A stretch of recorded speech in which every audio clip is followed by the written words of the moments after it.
Bleak House, Part 1 by Charles Dickens. Chapter 1. In Chancery. London. Michaelmas term lately over, and the Lord Chancellor sitting in Lincoln's Inn Hall. Implacable November weather. As much mud in the streets as if the waters had but newly retired from the face of the earth, and it would not be wonderful to meet a megalosaurus, 40 feet long or so, waddling like an elephantine lizard up Holborn Hill. Smoke lowering down from chimney pots, making a soft black drizzle, with flakes of soot in it as big as full-grown snowflakes, gone into mourning, one might imagine, for the death of the sun. Dogs, undistinguishable in mire. Horses, scarcely better, splashed to their very blinkers. Foot passengers, jostling one another's umbrellas in a general infection of ill temper and losing their foothold at street corners, where tens of thousands of other foot passengers have been slipping and sliding since the day broke, if this day ever broke, adding new deposits to the crust upon crust of mud, sticking at those points tenaciously to the pavement, and accumulating at compound interest.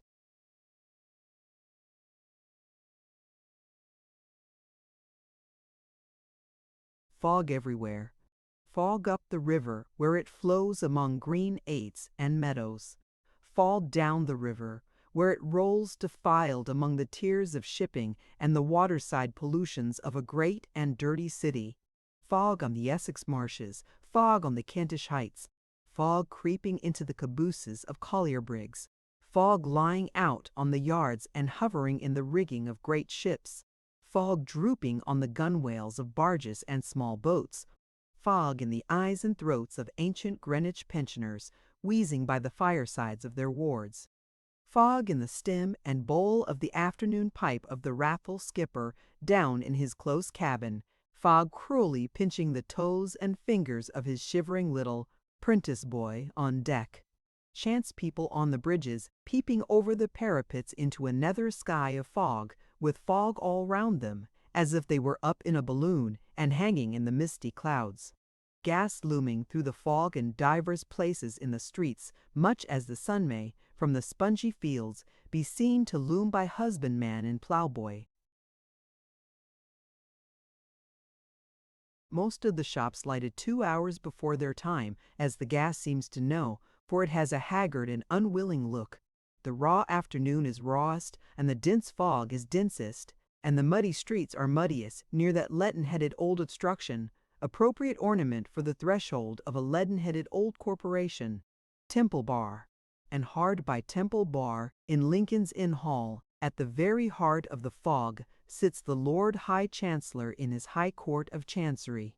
Never can there come fog too thick, never can there come mud and mire too deep, to assort with the groping and floundering condition which this High Court of Chancery, most pestilent of hoary sinners, holds this day in the sight of heaven and earth. On such an afternoon, if ever, the Lord High Chancellor ought to be sitting here as here he is, with a foggy glory round his head, softly fenced in with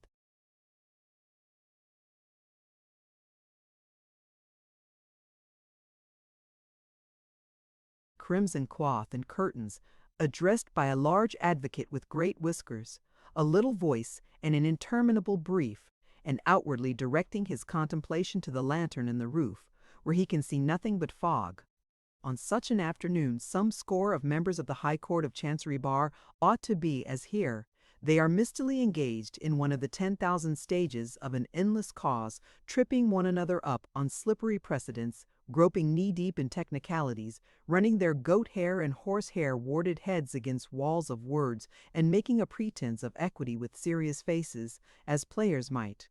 On such an afternoon, the various solicitors in the cause, some 2 or 3 of whom have inherited it from their fathers, who made a fortune by it, ought to be as are they not, ranged in a line, and a long matted well, but you might look in vain for truth at the bottom of it between the registrar's red table and the silk gowns with bills, cross-bills, answers, rejoinders, injunctions, affidavits, issues, references to masters' reports, mountains of costly nonsense, piled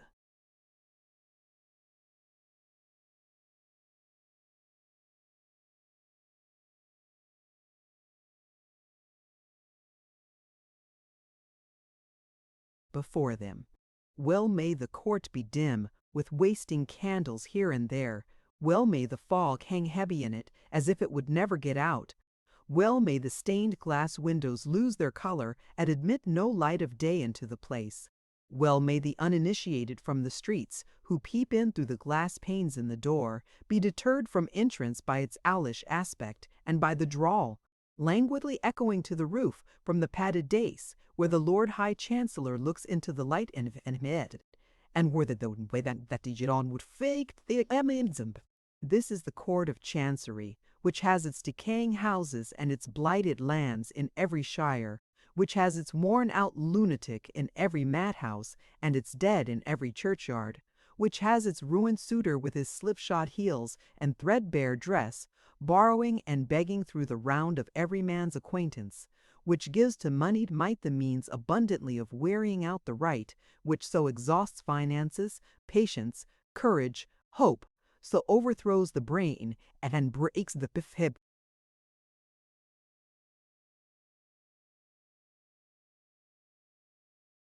Is not an honorable man among its practitioners who does not often give the warning, suffer any wrong that can be done, you rather than come here. Who happened to be in the Lord Chancellor's court this murky afternoon besides the Lord Chancellor, the counsel in the cause, 2 or 3 counsel who are never in any cause, and the well of solicitors before mentioned? There is the registrar below the judge, in wig and gown, and there are 2 or 3 maces, or petty bags, or privy purses, or whatever they may be, in legal court suits. These are all yawning, for no crumb of amusement ever falls from Jarndyce and Jarndyce the cause in hand, which was squeezed dry years upon years ago. The shorthand writers, the reporters of the court, and the reporters of the newspapers invariably decamp with the rest of the regulars when Jarndyce and Jarndyce comes on. Their places are a blank. Standing on a seat at the side of the hall, the better to peer into the curtained sanctuary, is a little mad old woman in a squeezed bonnet.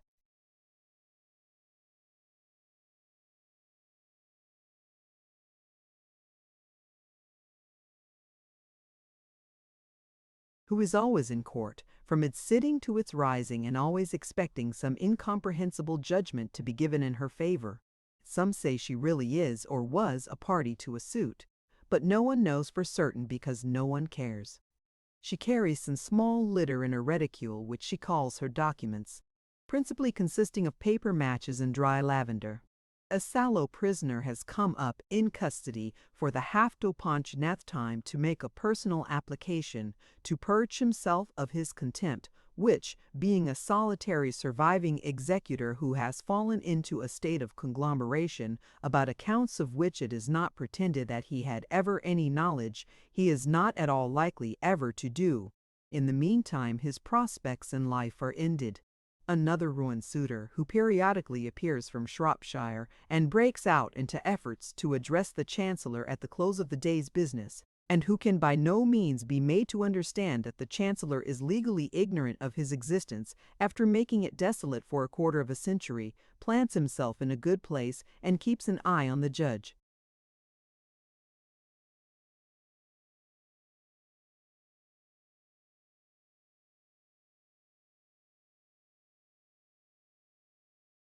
Ready to call out my lord in a voice of sonorous complaint on the instant of his rising. A few lawyers' clerks and others who know this suitor by sight linger on the chance of his furnishing some fun and enlivening the dismal weather a little. Jarndyce and Jarndyce drones on. This scarecrow of a suit has, in course of time, become so complicated that no man alive knows what it means. The parties to it understand it least, but it has been observed that no 2 chancery lawyers can talk about it for 5 minutes without coming to a total disagreement as to all the premises. Innumerable children have been born into the cause. Innumerable young people have married into it. Innumerable old people have died out of it. Scores of persons have deliriously found themselves made parties in Jarndyce and Jarndyce without knowing how or why. Whole families have inherited legendary hatreds with the suit. The little plaintiff or defendant who was promised a new rocking horse when Jarndyce and Jarndyce should be settled has grown up.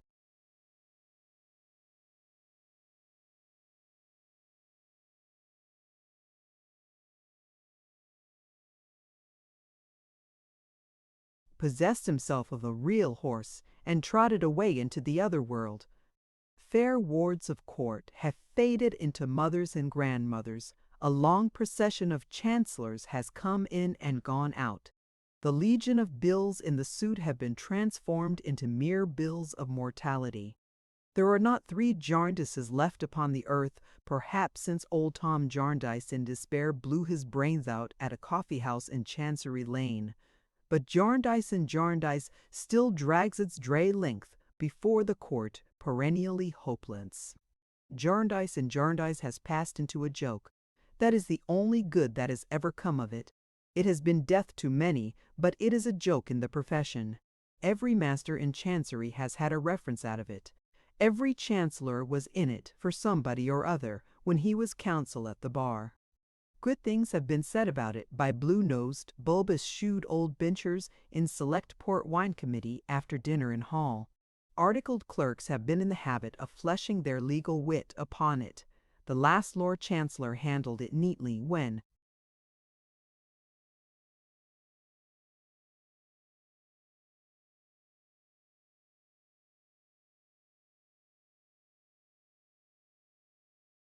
correcting Mr. Blowers, the eminent silk gown, who said that such a thing might happen when the sky rained potatoes, he observed, "Oh, when we get through Jarndyce and Jarndyce, Mr. Blowers," a pleasantry that particularly tickled the maces, bags, and purses. How many people out of the suit Jarndyce and Jarndyce has stretched forth its unwholesome hand to spoil and corrupt would be a very wide question. From the master upon whose impaling files reams of dusty warrants in Jarndyce and Jarndyce have grimly writhed into many shapes, down to the copying clerk in the 6 clerk's office who has copied his tens of thousands of Chancery folio pages under that eternal heading, "No man's nature has been made better by it." In trickery, evasion, procrastination, spoliation, botheration, under false pretenses of all sorts, there are influences that can never come to good. The very solicitors' boys who have kept the wretched suitors at bay by protesting time out of mind that Mr. Chisel, Mizzle, or otherwise was particularly engaged and had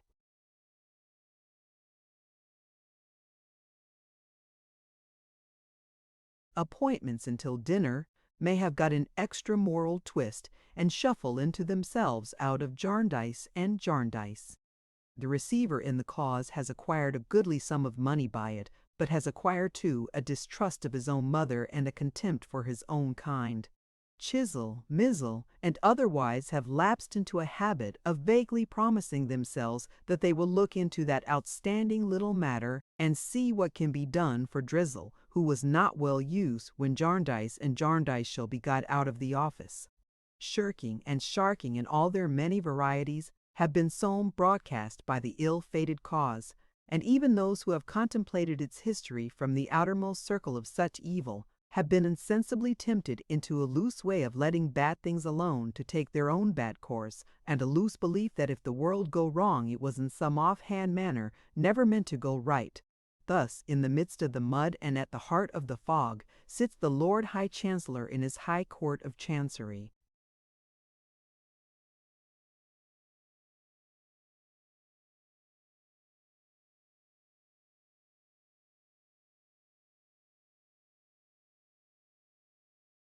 Mr. Tangle, says the Lord High Chancellor, latterly something restless under the eloquence of that learned gentleman. "Mould," says Mr. Tangle. Mr. Tangle knows more of Jarndyce and Jarndyce than anybody. He is famous for it, supposed never to have read anything else since he left school. Have you nearly concluded your argument? Mlud. No variety of points feel it my duty to admit Ludship, is the reply that slides out of Mr. Tangle. Several members of the bar are still to be heard, I believe, says the Chancellor with a slight smile. 18 of Mr. Tangle's learned friends, each armed with a little summary of 1800 sheets, bob up like 18 hammers and a pianoforte, make 18 bows, and drop into their 18 places of obscurity. "We will proceed with the hearing on Wednesday fortnight," says the Chancellor. For the question at issue is only a question of costs a mere bud on the forest tree of the parent suit, and really will come to a settlement one of these days. The chancellor rises, the bar rises, the prisoner is brought forward in a hurry, the man from Shropshire cries, "My lord!" Maces, bags, and purses indignantly proclaim silence and frown at the man from Shropshire. In reference, proceeds the Chancellor, still on Jarndyce and Jarndyce, to the young girl, beg Ludship's pardon, boy, says Mr. Tangle prematurely.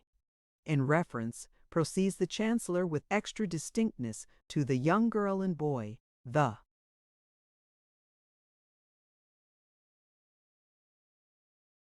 Two young people, Mr. Tangle crushed, whom I directed to be in attendance today, and who are now in my private room. I will see them and satisfy myself as to the expediency of making the order for their residing with their uncle.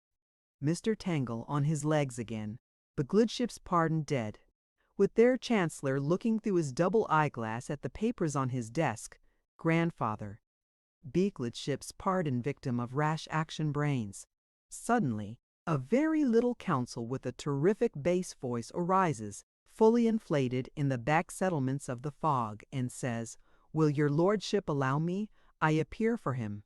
He is a cousin several times removed. I am not at the moment prepared to inform the court in what exact remove he is a cousin, but he is a cousin," leaving this address delivered like a sepulchral message ringing in the rafters.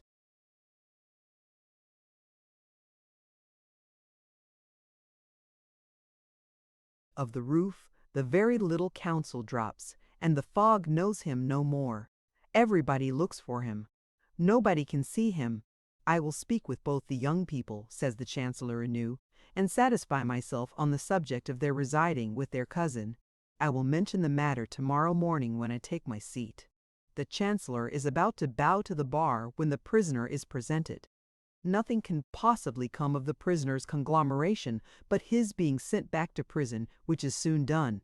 The man from Shropshire ventures another remonstrative, "My lord," but the Chancellor, being aware of him, has dexterously vanished. Everybody else quickly vanishes too. A battery of blue bags is loaded with heavy charges of papers and carried off by clerks. The little mad old woman marches off with her documents. The empty court is locked up. If all the injustice it has committed and all the misery it has caused could only be locked up with it, and the whole burnt away in a great funeral pyre, why so much the better for other parties than the parties in Jarndyce and Jarndyce and Jarndyce. Chapter 2. In Fashion. It is but a glimpse of the world of fashion that we want on this same miry afternoon. It is not so unlike the Court of Chancery, but that we may pass from the one scene to the other as the crow flies. Both the world of fashion and the Court of Chancery are things of precedent and usage. Oversleeping Rip Van Winkles, who have played at strange games through a deal of thundery weather, sleeping beauties whom the night will wake one day, when all the stopped spits in the kitchen shall begin to turn prodigiously. It is not a large world.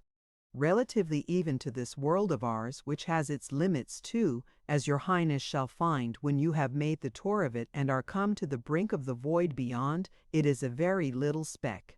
There is much good in it. There are many good and true people in it. It has its appointed place. But the evil of it is that it is a world wrapped up in too much jewelers' cotton and fine wool, and cannot hear the rushing of the larger worlds, and cannot see them as they circle round the sun. It is a deadened world, and its growth is sometimes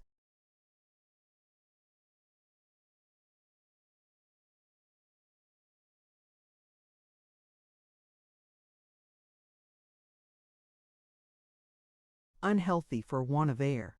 My Lady Dedlock has returned to her house in town for a few days previous to her departure for Paris, where her ladyship intends to stay some weeks, after which her movements are uncertain. The fashionable intelligence says so for the comfort of the Parisians, and it knows all fashionable things. To know things otherwise were to be unfashionable. My Lady Dedlock has been down at what she calls, in familiar conversation, her place in Lincolnshire. The waters are out in Lincolnshire. An arch of the bridge in the park has been sapped and sopped away. The adjacent low-lying ground for half a mile in breadth is a stagnant river with melancholy trees for islands in it, and a surface punctured all over all day long with falling rain. My Lady Dedlock's place has been extremely dreary. The weather for many a day and night has been so wet that the trees seem wet through, and the soft loppings and prunings of the woodman's axe can make no crash or crackle as they fall. The deer, looking soaked, leave quagmires where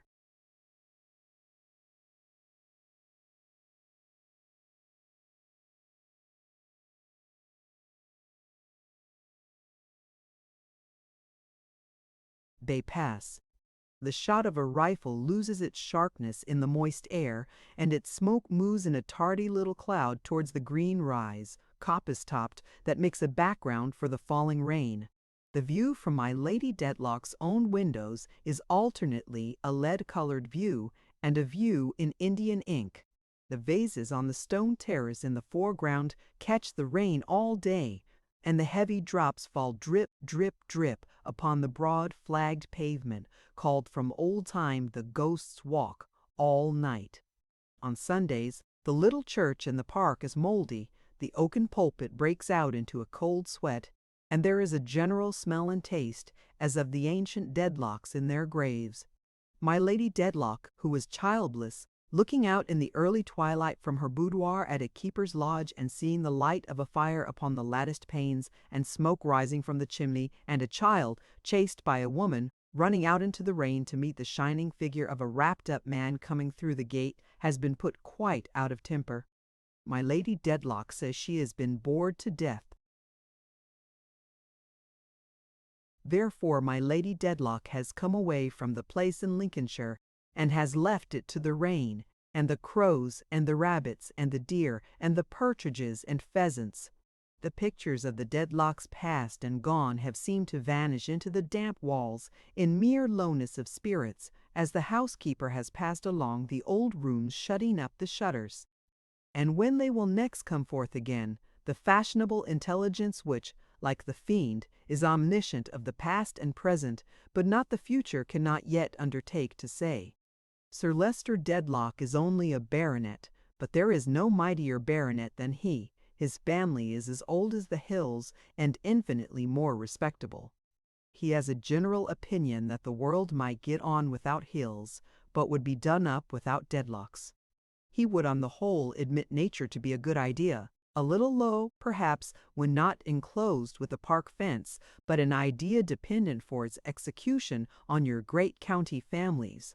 He is a gentleman of strict conscience.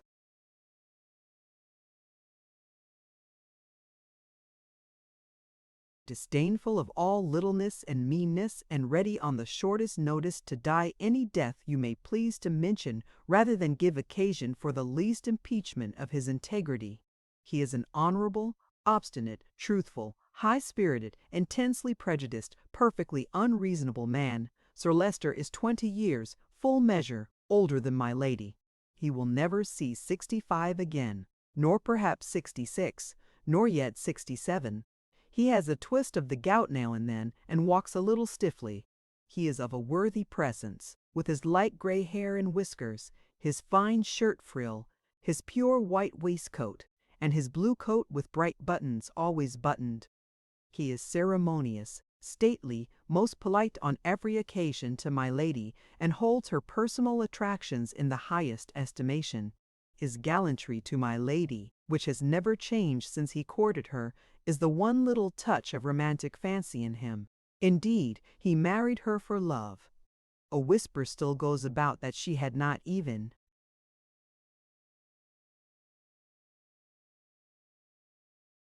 family. Howbeit, Sir Leicester had so much family that perhaps he had enough and could dispense with any more.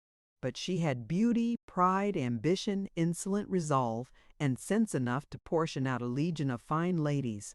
Wealth and station, added to these, soon floated her upward, and for years now my Lady Dedlock has been at the center of the fashionable intelligence and at the top of the fashionable tree. How Alexander wept when he had no more worlds to conquer, Everybody knows or has some reason to know by this time, the matter having been rather frequently mentioned. My Lady Dedlock, having conquered her world, fell not into the melting, but rather into the freezing mood. An exhausted composure, a worn-out placidity, an equanimity of fatigue not to be ruffled by interest or satisfaction, are the trophies of her victory. She is perfectly well bred. If she could be translated to heaven tomorrow, she might be expected to ascend without any rapture.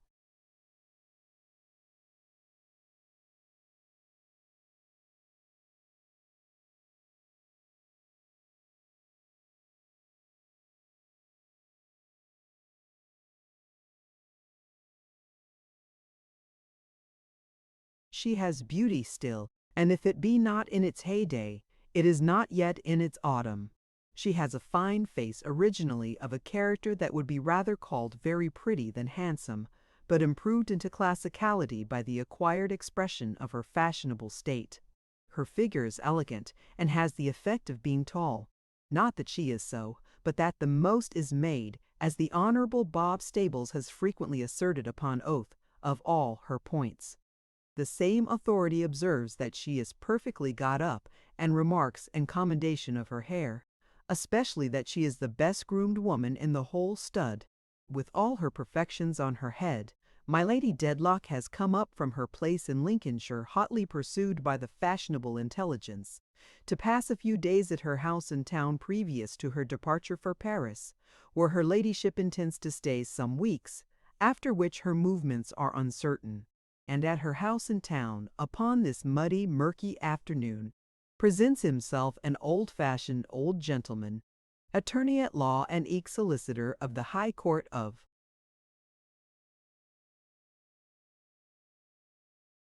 Chancery, who has the honor of acting as legal adviser of the Dedlocks, and has as many cast-iron boxes in his office with that name outside, as if the present baronet were the coin of the conjurer's trick and were constantly being juggled through the whole set. Across the hall and up the stairs and along the passages and through the rooms, which are very brilliant in the season and very dismal out of it, fairyland to visit, but a desert to live in. The old gentleman is conducted by a mercury and powder to my lady's presence. The old gentleman is rusty to look at, but is reputed to have made good thrift out of aristocratic marriage settlements and aristocratic wills, and to be very rich. He is surrounded by a mysterious halo of family confidences, of which he is known to be the silent depository. There are noble mausoleums rooted for centuries in retired glades of parks among the growing timber and the fern, which perhaps hold fewer noble secrets than walk abroad among men, shut up in the breast of Mr. Tulkinghorn. He is of what is called the old school, a phrase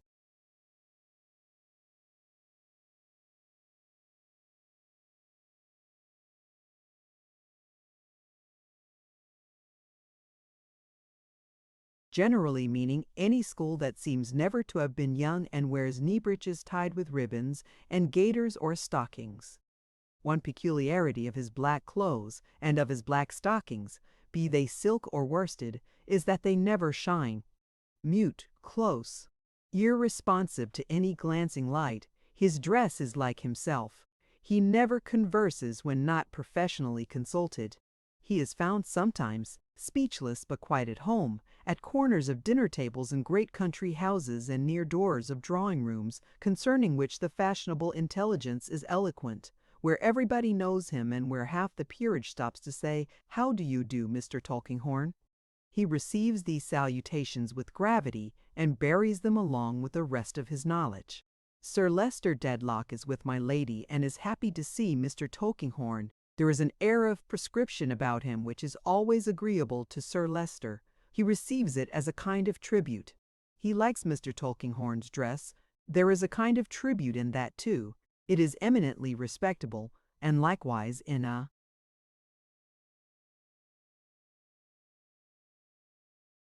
general way, retainer-like. It expresses, as it were, the steward of the legal mysteries, the butler of the legal cellar of the Dedlocks. Has Mr. Tulkinghorn any idea of this himself? It may be so, or it may not, But there is this remarkable circumstance to be noted in everything associated with my Lady Dedlock as one of a class, as one of the leaders and representatives of her little world. She supposes herself to be an inscrutable being, quite out of the reach and ken of ordinary mortals seeing herself in her glass, where indeed she looks so. Yet every dim little star revolving about her, from her maid to the manager of the Italian opera, knows her weaknesses, prejudices, follies, haughtinesses, and caprices, and lies upon as accurate a calculation and as nice a measure of her moral nature as her dressmaker takes of her physical proportions. Is a new dress, a new custom, a new singer, a new dancer, a new form of jewelry, a new chapel, a new tête to be set up? There are deferential people in a dozen callings whom my Lady Dedlock suspects of.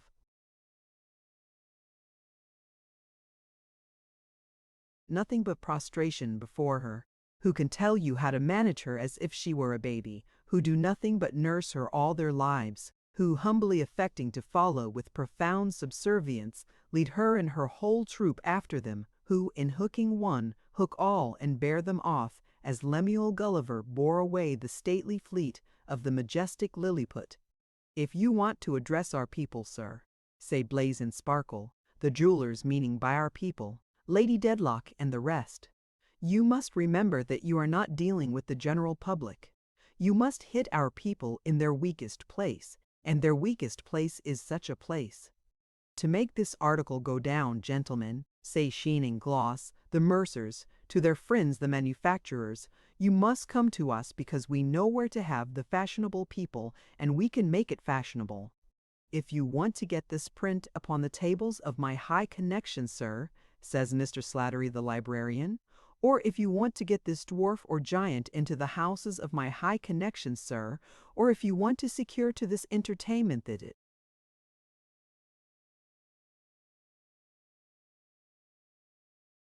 patronage of my high connection, sir, you must leave it, if you please, to me, for I have been accustomed to study the leaders of my high connection, sir, and I may tell you without vanity that I can turn them round my finger, in which Mr. Slattery, who is an honest man, does not exaggerate at all. Therefore, while Mr. Tulkinghorn may not know what is passing in the Dedlock mind at present, it is very possible that he may. My lady's cause has been again before the Chancellor, has it, Mr. Tulkinghorn? Says Sir Leicester, giving him his hand.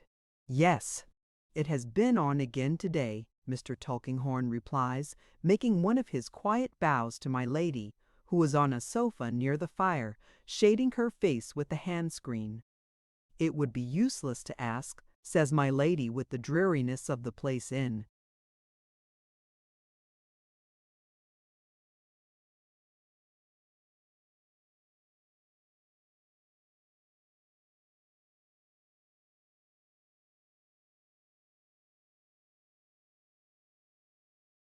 Lincolnshire still upon her, whether anything has been done. Nothing that you would call anything has been done today, replies Mr. Tulkinghorn. Nor ever will be, says my lady. Sir Leicester has no objection to an interminable chancery suit. It is a slow, expensive British constitutional kind of thing. To be sure, he has not a vital interest in the suit in question, her part in which was the only property my lady brought him, and he has a shadowy impression that for his name, the name of Dedlock, to be in a cause, and not in the title of that cause, is a most ridiculous accident. But he regards the Court of Chancery, even if it should involve an occasional delay of justice and a trifling amount of confusion, as a something devised in conjunction with a variety of other somethings by the perfection of human wisdom for the eternal settlement, humanly speaking, of everything. And add,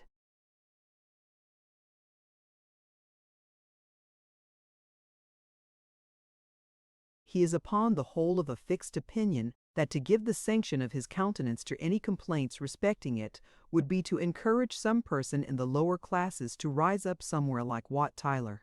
As a few fresh affidavits have been put upon the file, says Mr. Tulkinghorn, and as they are short, and as I proceed upon the troublesome principle of begging leave to possess my clients with any new proceedings in a cause, Cautious man, Mr. Tulkinghorn, taking no more responsibility than necessary, and further, as I see you are going to Paris, I have brought them in my pocket.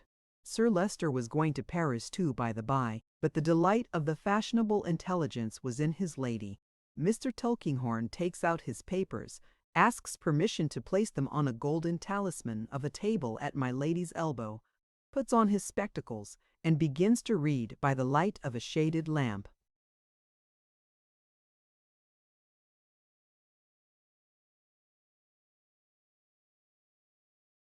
In Chancery, between John Jarndyce, my lady interrupts, requesting him to miss as many of the formal horrors as he can. Mr. Tulkinghorn glances over his spectacles and begins again lower down. My lady carelessly and scornfully abstracts her attention. Sir Leicester in a great chair looks at the file and appears to have a stately liking for the legal repetitions and prolixities as ranging among the national bulwarks. It happens that the fire is hot where my lady sits, and that the hand-screen is more beautiful than useful, being priceless but small. My lady, changing her position, sees the papers on the table, looks at them nearer still, asks impulsively, "Who copied that?" Mr. Tulkinghorn stops short, surprised by my lady's animation and her unusual tone.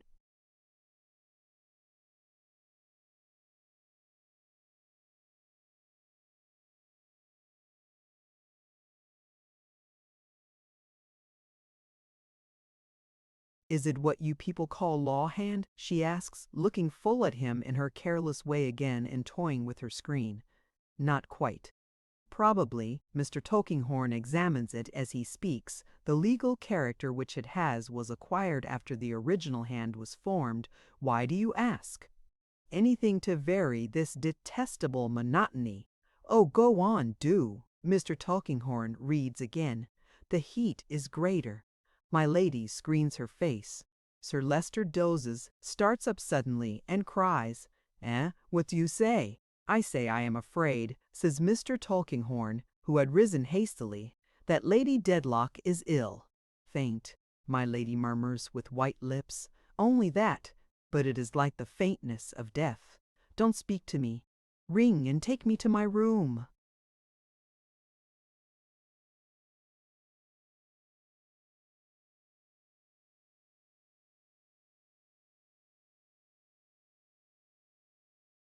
Mr. Tulkinghorn retires into another chamber.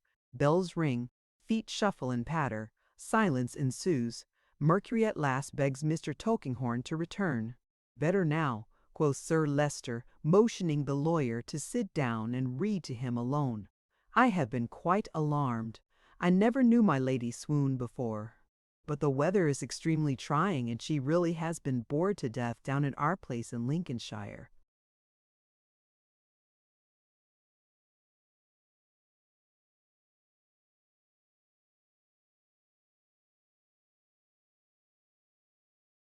Chapter 3. A Progress. I have a great deal of difficulty in beginning to write my portion of these pages, for I know I am not clever. I always knew that. I can remember, when I was a very little girl indeed, I used to say to my doll when we were alone together, "Now, Dolly, I am not clever, you know very well, and you must be patient with me, like a dear." And so she used to sit propped up in a great armchair, with her beautiful complexion and rosy lips, staring at me, or not so much at me, I think, as at nothing, while I busily stitched away and told her every one of my secrets. My dear old doll! I was such a shy little thing that I seldom dared to open my lips, and never dared to open my heart to anybody else. It almost makes me cry to think what a relief it used to be to me when I came home from school of a day to run upstairs to my room and say, "Oh, you dear faithful Dolly, I knew you would be expecting me," and then to sit down on the floor, leaning on the elbow of her great chair, and tell her all I had noticed since we parted. I had always rather a noticing way, not a quick way, oh no, a silent way of noticing what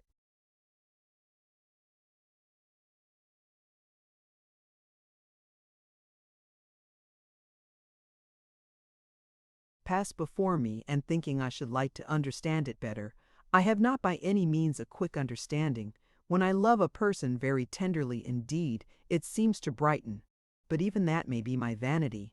I was brought up, from my earliest remembrance, like some of the princesses in the fairy stories, only I was not charming by my godmother. At least, I only knew her as such. She was a good, good woman. She went to church 3 times every Sunday, and to morning prayers on Wednesdays and Fridays, and to lectures whenever there were lectures, and never missed. She was handsome, and if she had ever smiled, would have been, I used to think, like an angel. But she never smiled. She was always grave and strict. She was so very good herself, I thought, that the badness of other people made her frown all her life. I felt so different from her, even making every allowance for the differences between a child and a woman. I felt so poor, so trifling, and so far off that I never could be unrestrained with her. No, could never even love her as I wished. It made me very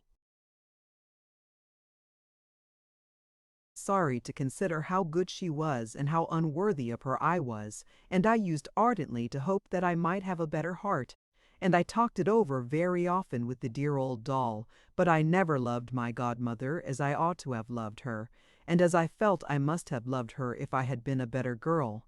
This made me, I dare say, more timid and retiring than I naturally was, and cast me upon Dolly as the only friend with whom I felt at ease. But something happened when I was still quite a little thing that helped it very much. I had never heard my mamma spoken of. I had never heard of my papa either, but I felt more interested about my mamma. I had never worn a black frock that I could recollect. I had never been shown my mamma's grave. I had never been told where it was, yet I had never been taught to pray for any relation but my godmother. I had more than once approached this subject of my thoughts with Mrs. Rockale, our only servant, who took my light away when I was in bed.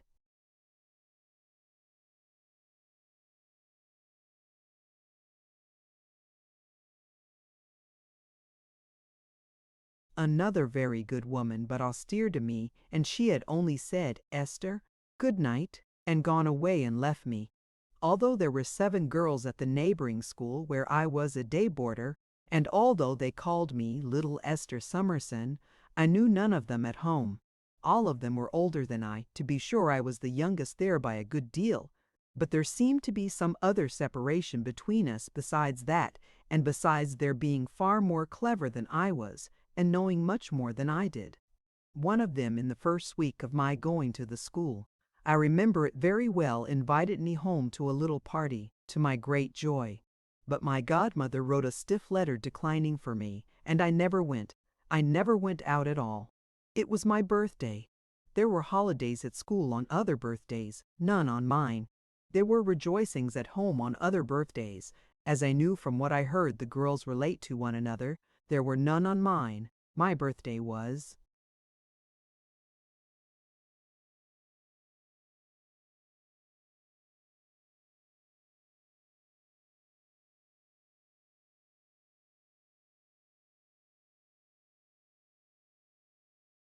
the most melancholy day at home in the whole year. I have mentioned that unless my vanity should deceive me, as I know it may, for I may be very vain without suspecting it, though indeed I don't, my comprehension is quickened when my affection is.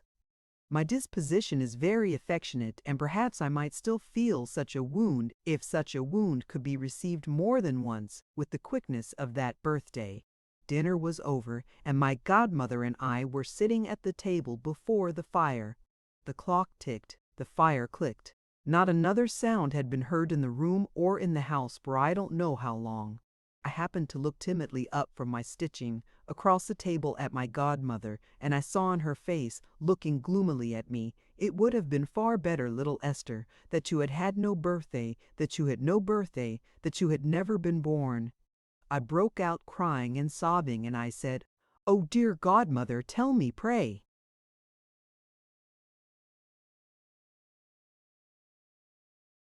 "Do tell me, did mamma die on my birthday?" "No," she returned.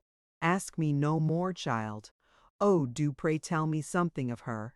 Do now, at last, dear godmother, if you please." What did I do to her? How did I lose her? Why am I so different from other children, and why is it my fault, dear godmother? No, no, no, don't go away. Oh, speak to me. I was in a kind of fright beyond my grief, and I caught hold of her dress and was kneeling to her. She had been saying all the while, "Let me go," but now she stood still. Her darkened face had such power over me that it stopped me in the midst of my vehemence. I put up my trembling little hand to clasp hers, or to beg her pardon with what earnestness I might, but withdrew it as she looked at me and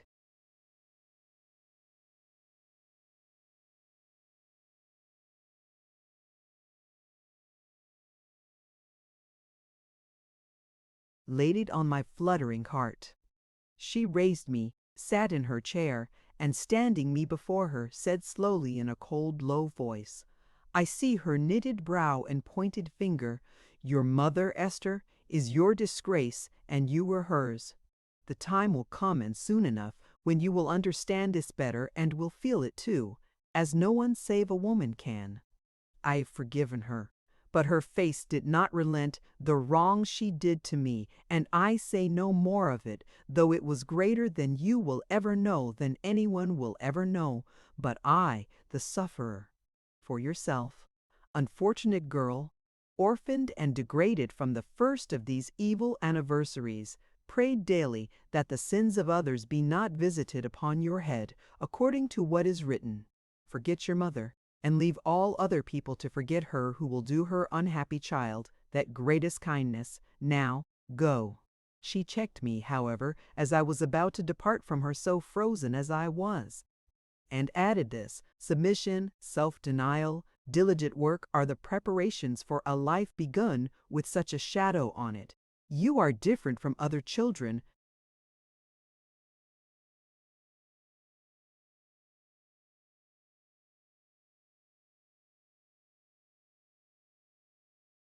Esther, because you were not born, like them, in common sinfulness and wrath, you are set apart.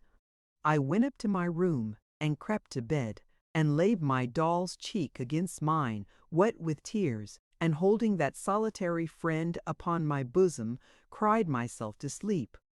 Imperfect as my understanding of my sorrow was, I knew that I had brought no joy at any time to anybody's heart, and that I was to no one upon earth what Dolly was to me. Dear, dear, to think how much time we passed alone together afterwards, and how often I repeated to the doll the story of my birthday, and confided to her that I would try as hard as ever I could to repair the fault I had been born with, of which I confessedly felt guilty, and yet innocent, and would strive as I grew up to be industrious, contented, and kind-hearted, and to do some good to someone, and win some love to myself if I could.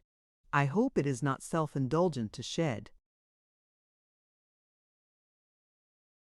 these tears as I think of it. I am very thankful. I am very cheerful, but I cannot quite help their coming to my eyes. There!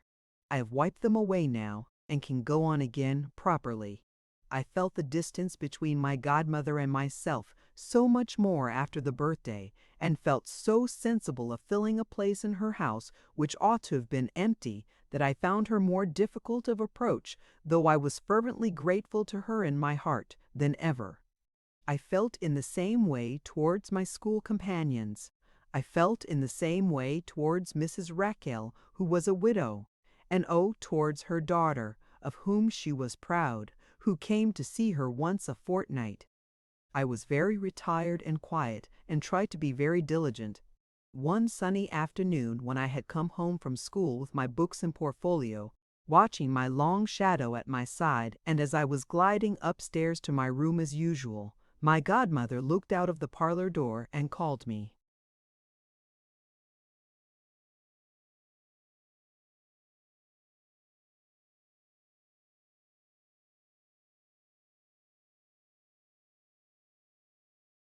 Back, sitting with her, I found, which was very unusual indeed, a stranger. A portly, important-looking gentleman, dressed all in black, with a white cravat, large gold watch seals, a pair of gold eyeglasses, and a large seal ring upon his little finger. "This," said my godmother in an undertone, "is the child. Then she said in her naturally stern way of speaking, "This is Esther, sir." The gentleman put up his eyeglasses to look at me and said, "Come here, my dear." He shook hands with me and asked me to take off my bonnet, looking at me all the while. When I had complied, he said, "Ah," and afterwards, "Yes." And then taking off his eyeglasses and folding them in a red case and leaning back in his armchair, turning the case about in his two hands, he gave my godmother a nod. Upon that, my godmother said, "You may go upstairs, Esther," and I made him my curtsy and left him.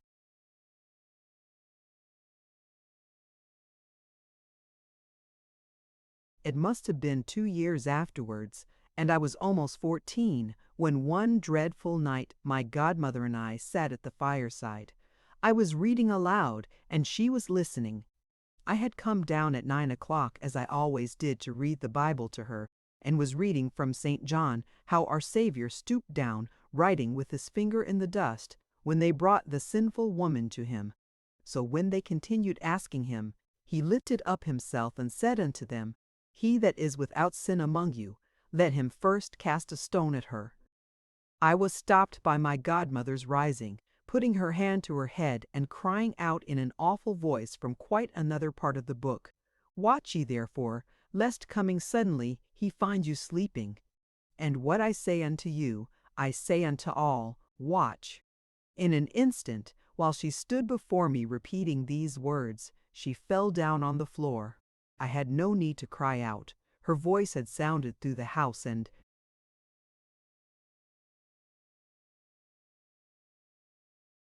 been heard in the street. She was laid upon her bed.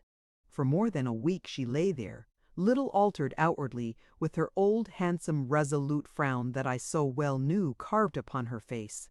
Many and many a time, in the day and in the night, with my head upon the pillow by her, that my whispers might be plainer to her, I kissed her, thanked her, prayed for her, asked her for her blessing and forgiveness, entreated her to give me the least sign that she knew or heard me. No, no, no, her face was immovable to the very last, and even afterwards her frown remained unsoftened. On the day after my poor good godmother was buried, the gentleman in black with the white neckcloth reappeared. I was sent for by Mrs. Rockall, and found him in the same place, as if he had never gone away. "My name is Kenge," he said. "You may remember it, my child, Kenge and—"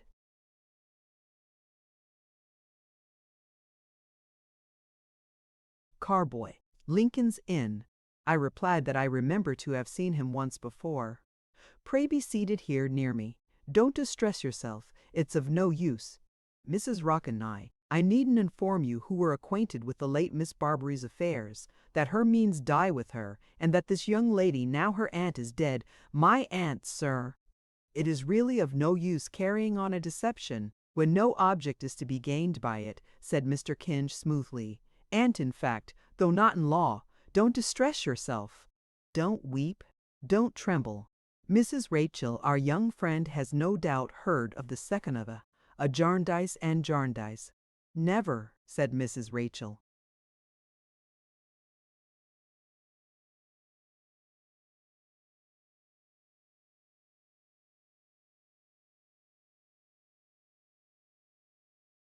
"Is it possible," pursued Mr. Kenge, putting up his eyeglasses, "that our young friend, I beseech you won't distress yourself, never heard of Jarndyce and Jarndyce?" I shook my head, wondering even what it was. "Not of Jarndyce and Jarndyce?" said Mr. Kenge, looking over his glasses at me and softly turning the case about and about as if he were petting something. "Not of one of the greatest chancery suits known? Not of Jarndyce and Jarndyce the A, in itself, a monument of chancery practice, in which I would say every difficulty, every contingency, every masterly fiction, every form of procedure known in that court, is represented over and over again? It is a cause that could not exist out of this free and great country. I should say that the aggregate of costs in Jarndyce and Jarndyce, Mrs. Rockall, I was afraid he addressed himself to her because I appeared inattentive, amounts at the present hour to from six tie to 7 tias, 2s and tivens," said Mr. Kenge, leaning back in his.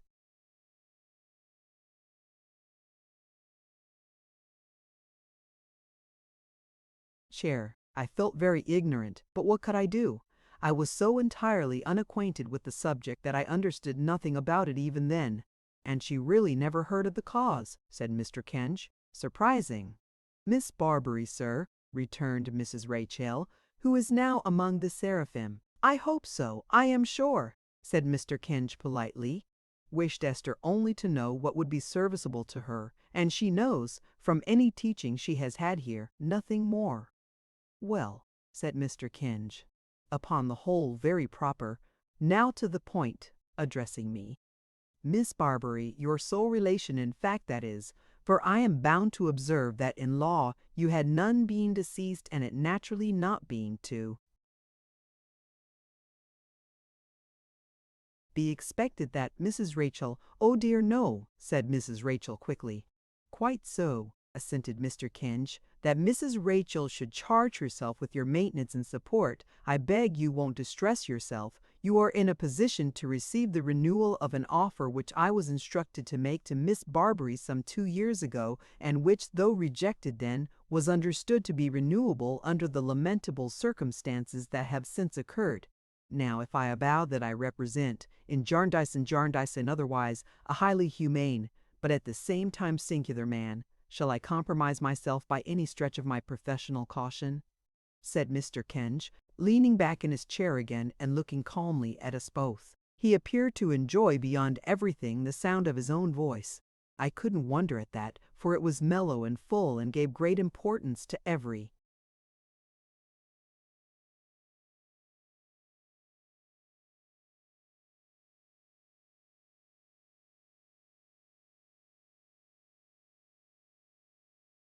word he uttered.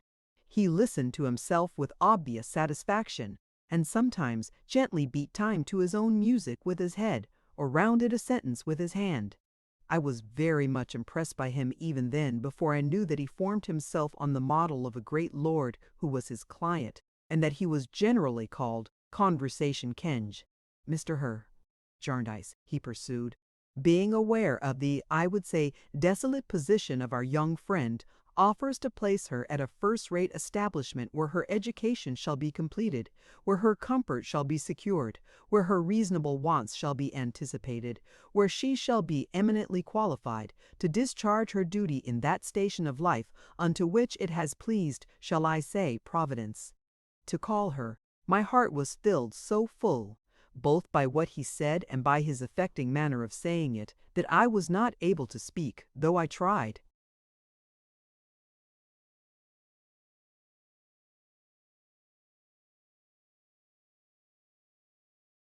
Mr. Jarndyce, he went on, makes no condition beyond expressing his expectation that our young friend will not at any time remove herself from the establishment in question without his knowledge and concurrence, that she will faithfully apply herself to the acquisition of those accomplishments upon the exercise of which she will be ultimately dependent, that she will tread in the paths of virtue and honor, and the so forth. I was still less able to speak than before. Now, what does our young friend say? Proceeded Mr. Kenge.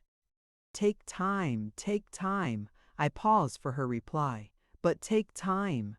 What the destitute subject of such an offer tried to say, I need not repeat.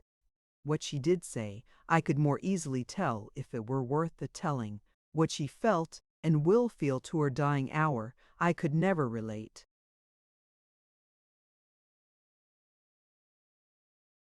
This interview took place at Windsor, where I had passed as far as I knew my whole life. On that day week, amply provided with all necessaries, I left it, inside the stagecoach, for Reading.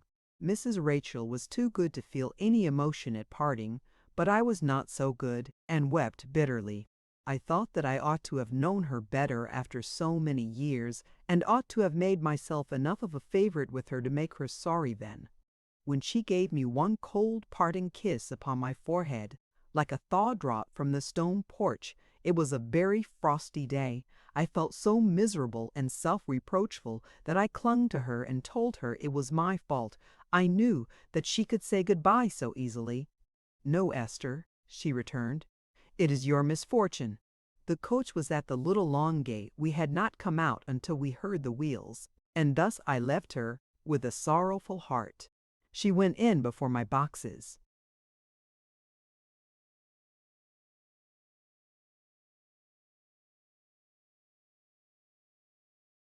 were lifted to the coach roof and shut the door. As long as I could see the house, I looked back at it from the window through my tears.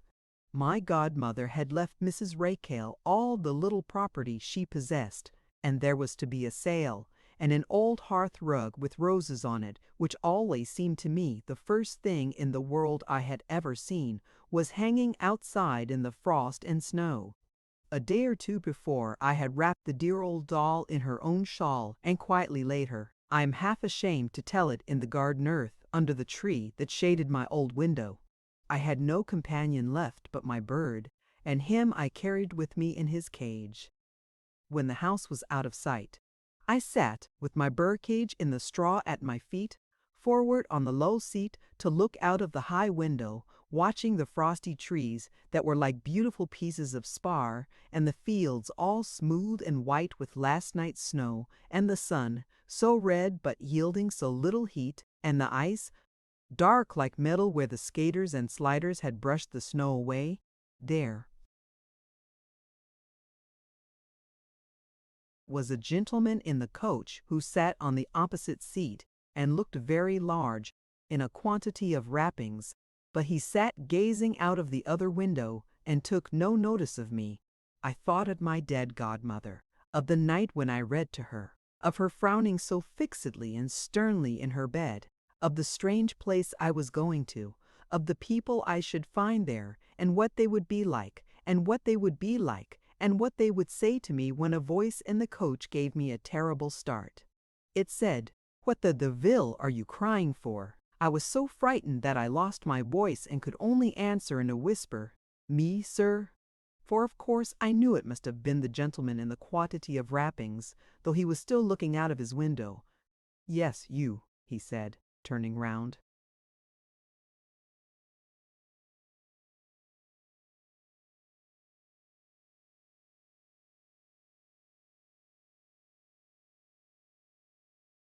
"I didn't know I was crying, sir," I faltered.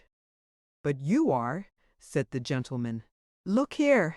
He came quite opposite to me from the other corner of the coach, brushed one of his large, furry cuffs across my eyes, but without hurting me, and showed me that it was wet.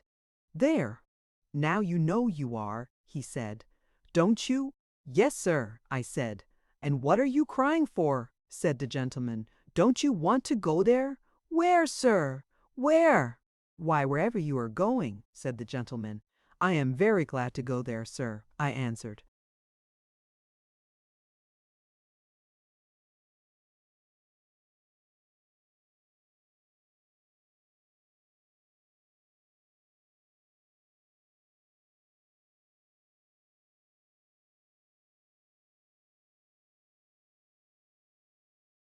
"Well then, look glad," said the gentleman.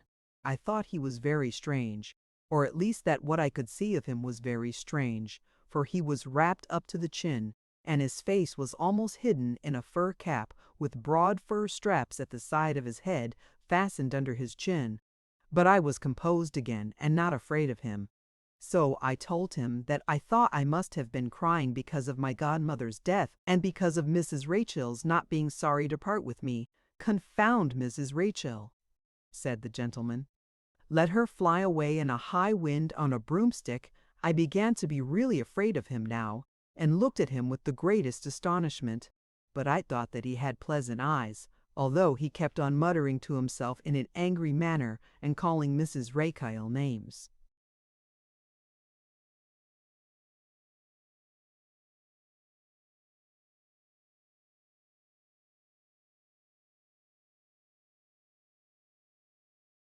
After a little while he opened his outer wrapper, which appeared to me large enough to wrap up the whole coach, and put his arm down into a deep pocket in the side. "Now, look here," he said. "In this paper, which was nicely folded, is a piece of the best plum cake that can be got for money, sugar on the outside an inch thick, like fat on mutton chops. Here's a little pie. A gem this is, both for size and quality, made in France. And what do you suppose it's made of? Livers of fat geese. There's a pie. Now let's see you eat 'em." "Thank you, sir," I replied. "Thank you very much indeed. But I hope you won't be offended. They are too rich for me." "Floored again," said the gentleman, which I didn't at all understand, and threw them both out of window. He did not speak to me any more until he got out of the coach a little way short of Reading, when he advised me to be a good girl and to be studious, and shook hands with me. I must say I was relieved by his departure. We left him at a milestone. I often walked past it afterwards, and never for a long time without thinking of him and half expecting to meet him. But I never did, and so, as time went on, he passed out of my mind. When the coach stopped, a very neat lady looked up at the window and said, "Miss Donny." "No, ma'am, Esther Summerson." "That is quite right," said the lady, "Miss Donny." I now understood that she introduced herself by that name and begged Miss Donny's pardon for my mistake, and pointed out my boxes at her request. Under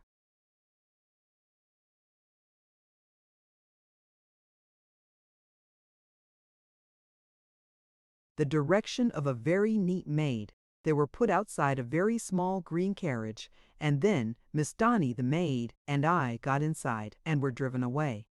"Everything is ready for you, Esther," said Miss Donny, "and the scheme of your pursuits has been arranged in exact accordance with the wishes of your guardian, Mr. Jarndyce." "Of did you say, ma'am?" "Of your guardian, Mr. Jarndyce," said Miss Donny. I was so bewildered that Miss Donny thought the cold had been too severe for me, and lent me her smelling bottle. "Do you know my guardian, Mr. Jarndyce, ma'am?" I asked after a good deal of hesitation.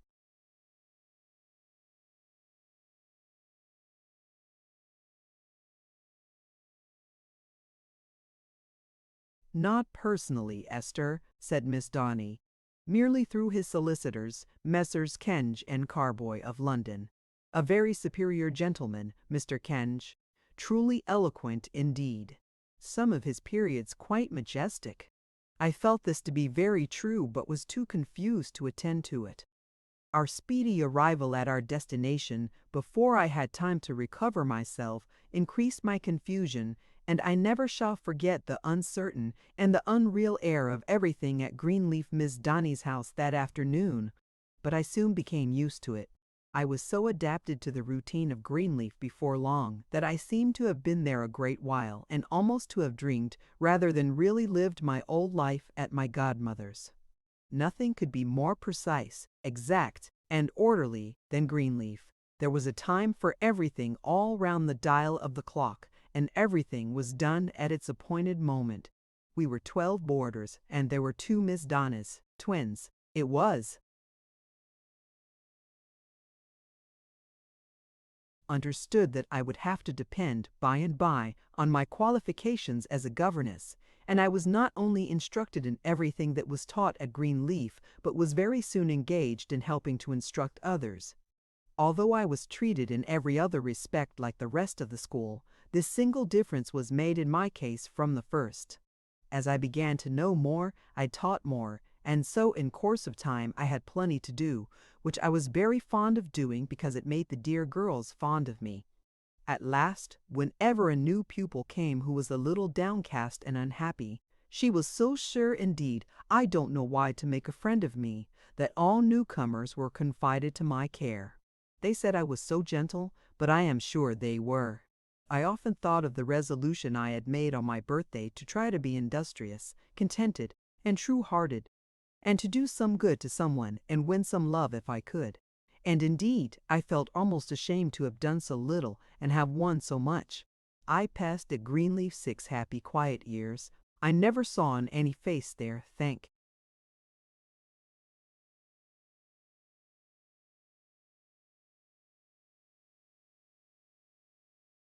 heaven, on my birthday, that it would have been better if I had never been born. When the day came round, it brought me so many tokens of affectionate remembrance that my room was beautiful with them, from New Year's Day to Christmas. In those 6 years, I had never been away except on visits at holiday time in the neighborhood. After the first 6 months or so, I had taken Miss Donny's advice in reference to the propriety of writing to Mr. Kenge to say that I was happy and grateful, and with her approval I had written such a letter.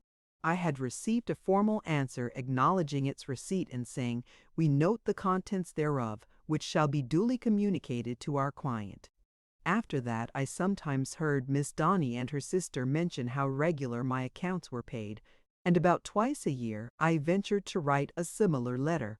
I always received by return of post exactly the same answer in the same round hand, with a signature of Kenge and Carboy in another writing, which I suppose to be Mr. B.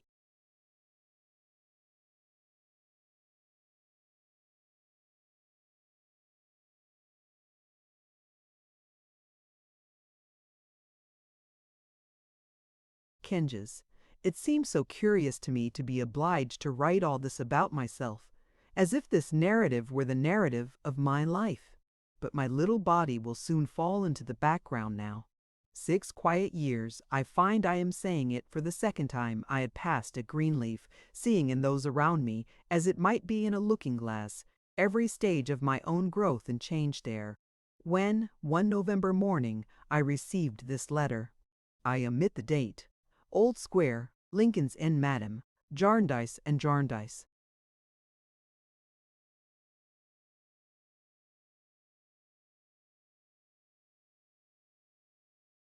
Our clipped peer, Mr. Jarndyce, being apt to receive into his house, under an order of the CT of Key, a ward of the CT in this cause, for whom he wishes to secure an Elgel Compton, directs us to inform you that he will be glad of your services in the aft's capacity. We have Arndy for your being forwarded, carriage free, per 8 o'clock coach from Reading, on Monday morning next, to White Horse Cellar, Piccadilly, London, where one of our clerks will be in waiting to convey you to our office as above. We are, madam, your obit-serbs, Kenge and Carboy, Miss Esther Summerson. Oh, never, never, never shall I forget the emotion this letter caused in the house. It was so tender in them to care so much for me. It was so gracious in that father,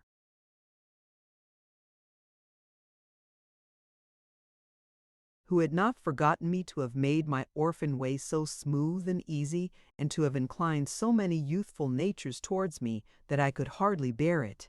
Not that I would have had them less sorry, I am afraid not, but the pleasure of it, and the pain of it, and the pride and joy of it, and the humble regret of it, were so blended that my heart seemed almost breaking while it was full of rapture.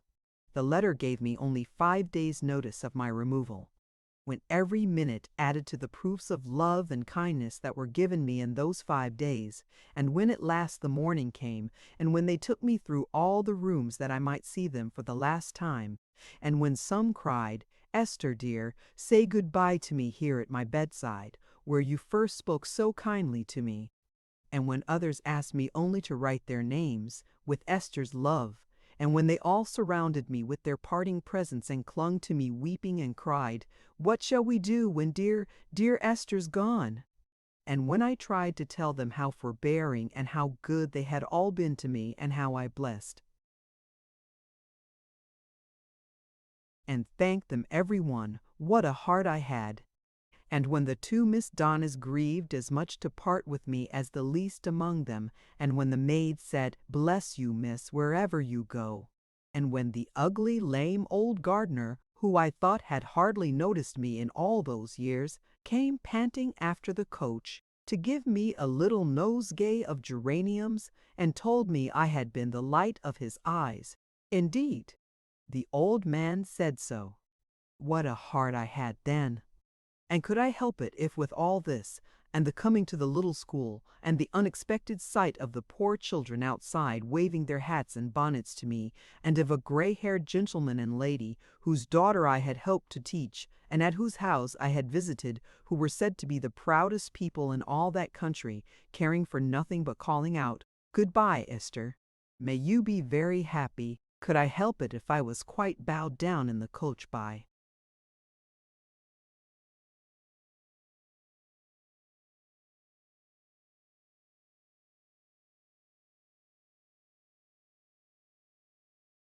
myself and said, "Oh, I am so thankful, I am so thankful," many times over. But of course I soon considered that I must not take tears where I was going after all that had been done for me. Therefore, of course, I made myself sob less, and persuaded myself to be quiet by saying very often, "Esther, now you really must. This will not do." I cheered myself up pretty well at last, though I am afraid I was longer about it than I ought to have been, and when I had cooled my eyes with lavender water, it was time to watch for London. I was quite persuaded that we were there when we were 10 miles off, and when we really were there, that we should never get there. However, when we began to jolt upon a stone pavement, and particularly when every other conveyance seemed to be running into us, and we seemed to be running into every other conveyance, I began to believe that we really were approaching the end of our journey. Very soon afterwards, we stopped.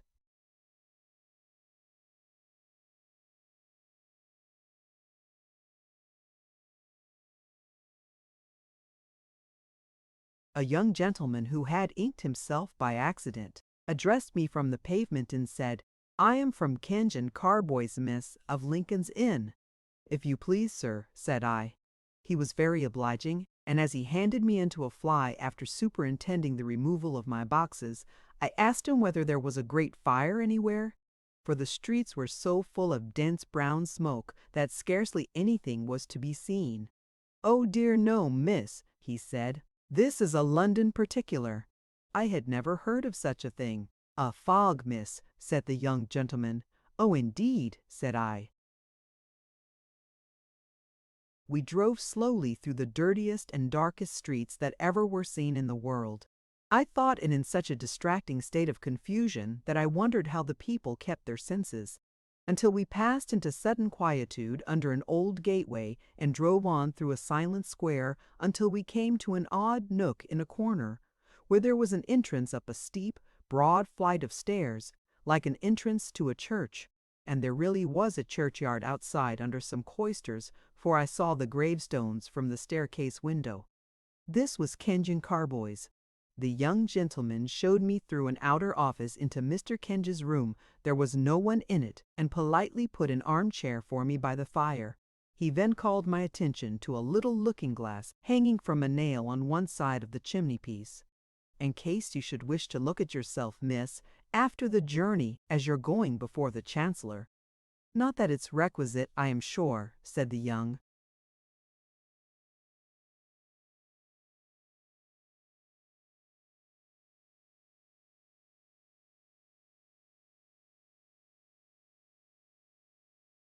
Gentleman civilly. "Going before the Chancellor?" I said, startled for a moment. "Only a matter of form, miss," returned the young gentleman. "Mr. Kenge is in court now." He left his compliments, and would you partake of some refreshment? There were biscuits and a decanter of wine on a small table, and look over the paper, which the young gentleman gave me as he spoke. He then stirred the fire and left me. Everything was so strange, the stranger from its being night in the daytime, the candles burning with a white flame, and looking raw and cold, that I read the words in the newspaper without knowing what they meant, and found myself reading the same words repeatedly. As it was of no use going on in that way, I put the paper down, took a peep at my bonnet in the glass to see if it was neat, and looked at the room, which was not half lighted, and at the shabby dusty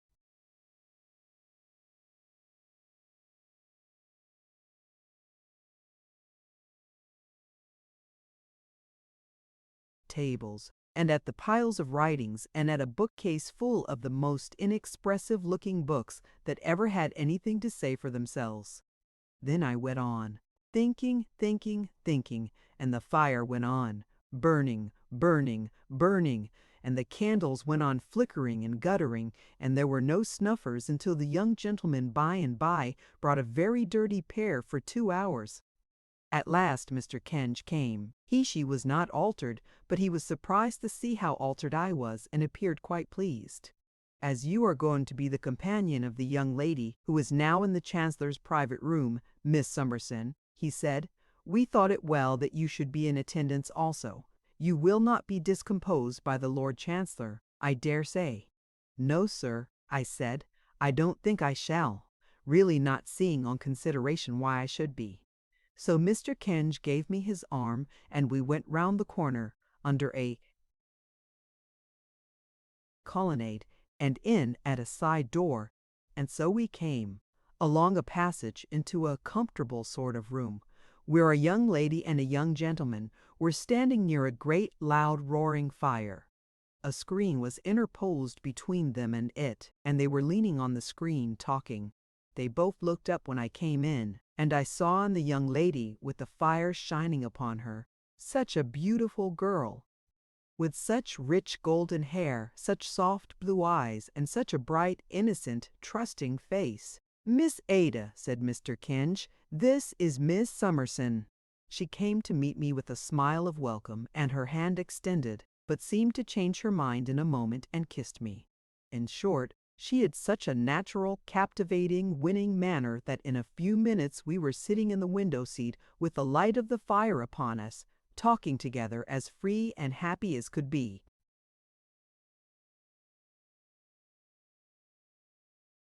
What a load off my mind!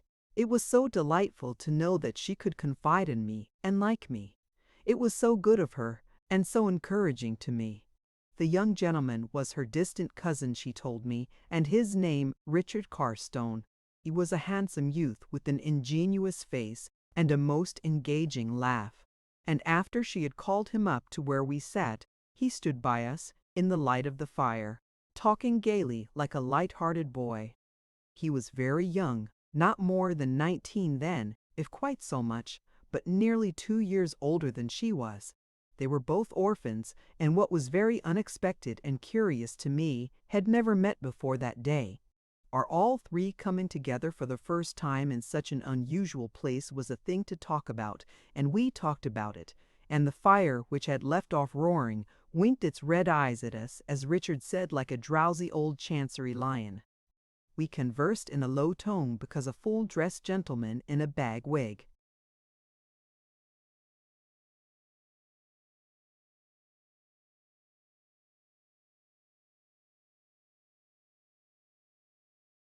frequently came in and out, and when he did so, we could hear a drawling sound in the distance, which he said was one of the council in our case addressing the Lord Chancellor.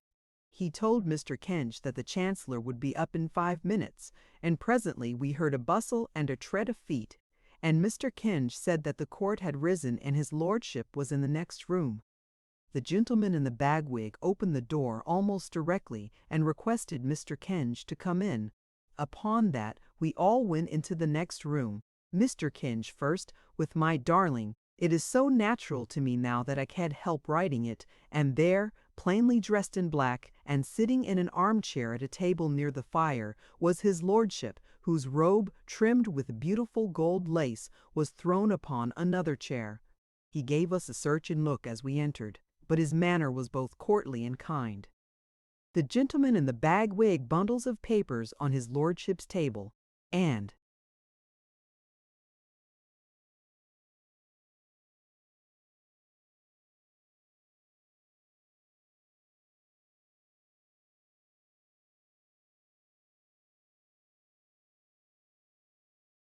his lordship silently selected one and turned over the leaves. "Miss Clare," said the Lord Chancellor.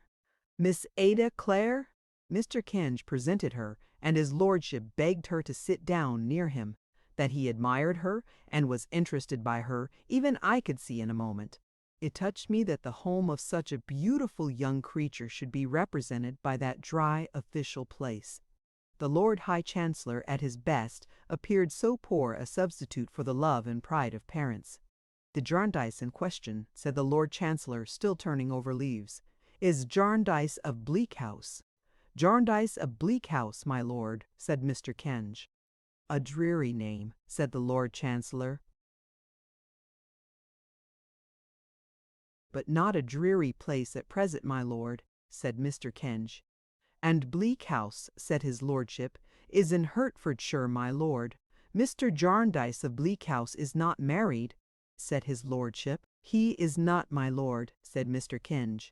A pause. "Young Mr. Richard Carstone is present," said the Lord Chancellor, glancing towards him. Richard bowed and stepped forward. "Hen," said the Lord Chancellor, turning over more leaves.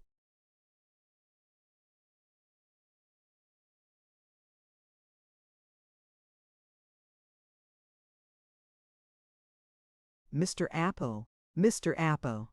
"Jarndyce of Bleak House, my lord," Mr. Kenge observed in a low voice. "If I may venture to remind your lordship, provides a suitable companion for Mr. Richard Carstone." I thought, but I am not quite sure I heard his lordship say in an equally low voice and with a smile, "For Miss Ada Clare. This is the young lady, Miss Summerson." His lordship gave me an indulgent look and acknowledged my curtsy very graciously. "Miss Summerson is not related to any party in the cause, I think." "No, my lord." Mr. Kenge leant over before it was quite said, and whispered. His lordship, with his eyes upon his papers, listened, nodded twice or thrice, turned over more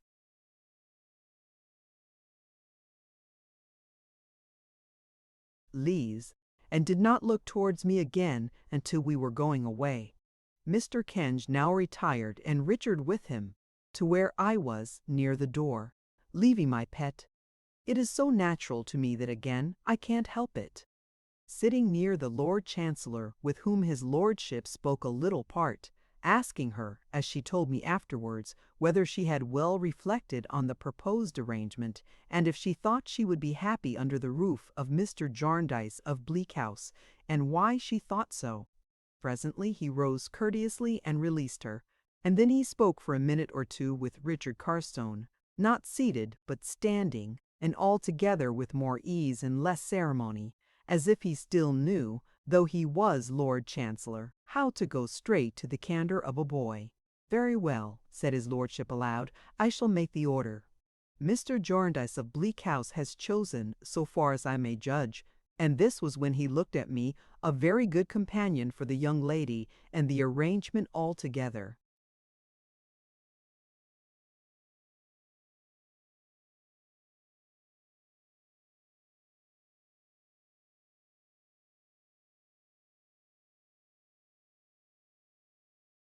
"Seems the best of which the circumstances admit." He dismissed us pleasantly, and we all went out, very much obliged to him for being so affable and polite, by which he had certainly lost no dignity, but seemed to us to have gained some. When we got under the colonnade, Mr. Kenge remembered that he must go back for a moment to ask a question, and left us in the fog, with the Lord Chancellor's carriage and servants waiting for him to come out.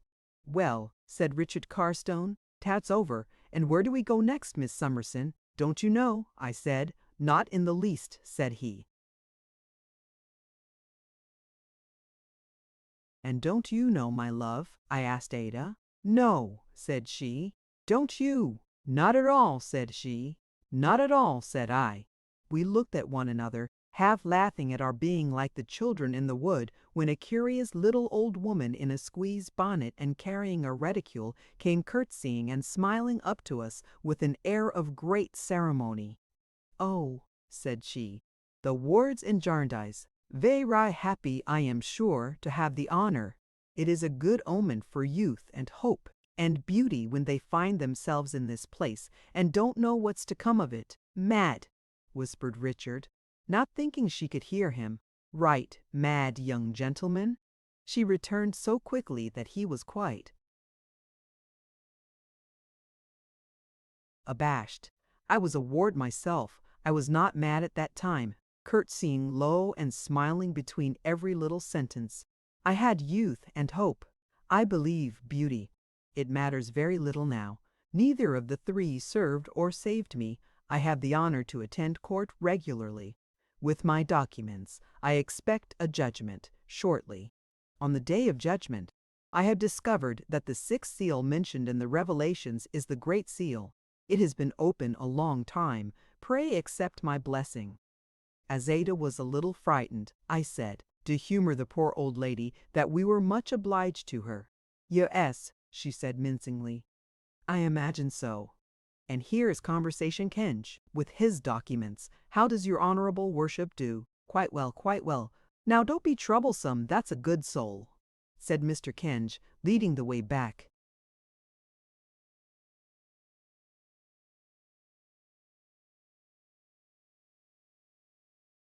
by no means," said the poor old lady, keeping up with Ada and me. "Anything but troublesome. I shall confer estates on both, which is not being troublesome, I trust. I expect a judgment, shortly. On the day of judgment, this is a good omen for you. Accept my blessing." She stopped at the bottom of the steep, broad flight of stairs, but we looked back as we went up, and she was still there, saying, still with a curtsy and a smile between every little sentence, "Youth, and hope, and beauty, and chancery, and conversation Kenge. Ha, pray accept my blessing."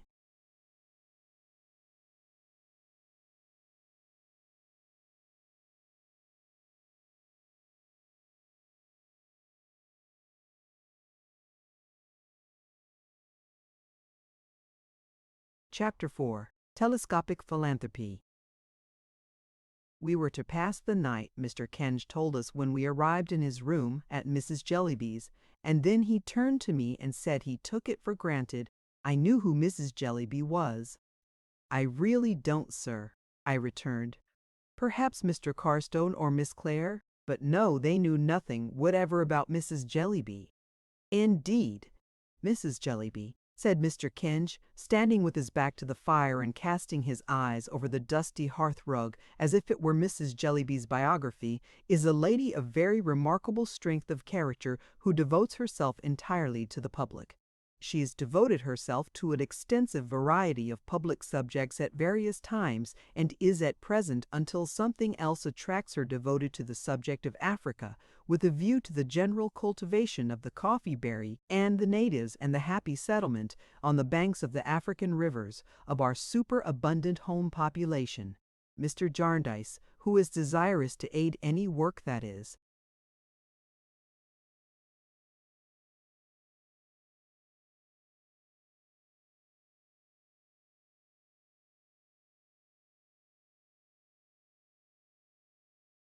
considered likely to be a good work, and who is much sought after by philanthropists, has, I believe, a very high opinion of Mrs. Jellyby."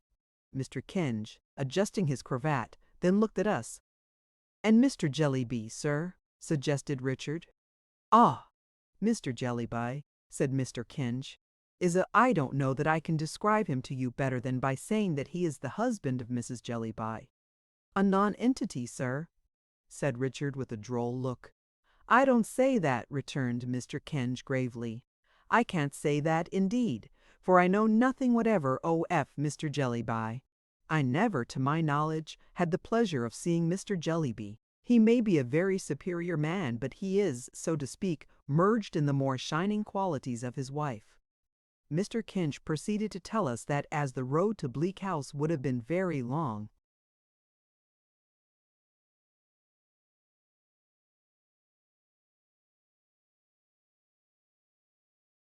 dark, and tedious on such an evening, and as we have been traveling already, Mr. Jarndyce had himself proposed this arrangement. A carriage would be at Mrs. Jellyby's to convey us out of town early in the forenoon of tomorrow. He then rang a little bell, and the young gentleman came in. Addressing him by the name of Guppy, Mr. Kenge inquired whether Miss Summerson's boxes and the rest of the baggage had been sent round. Mr. Guppy said yes, they had been sent round, and a coach was waiting to take us round too as soon as we pleased. "Then it only remains," said Mr. Kenge, shaking hands with us, "for me to express my lively satisfaction in good day, Miss Clare. The arrangement this day concluded, and my goodbye to you, Miss Summerson. Lively hope that it will conduce to the happiness. The glad to have had the honor of making your acquaintance, Mr. Carstone. Welfare, the advantage in all points of view of all concerned. Guppy, see the party safely there."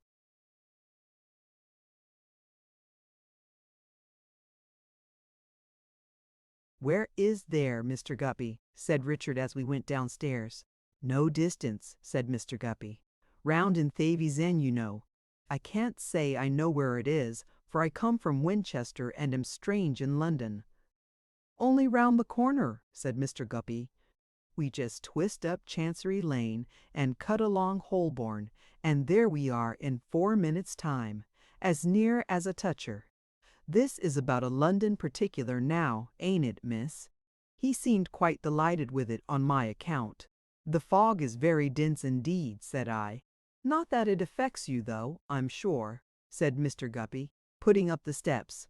"On the contrary, it seems to do you good, miss, judging from your appearance."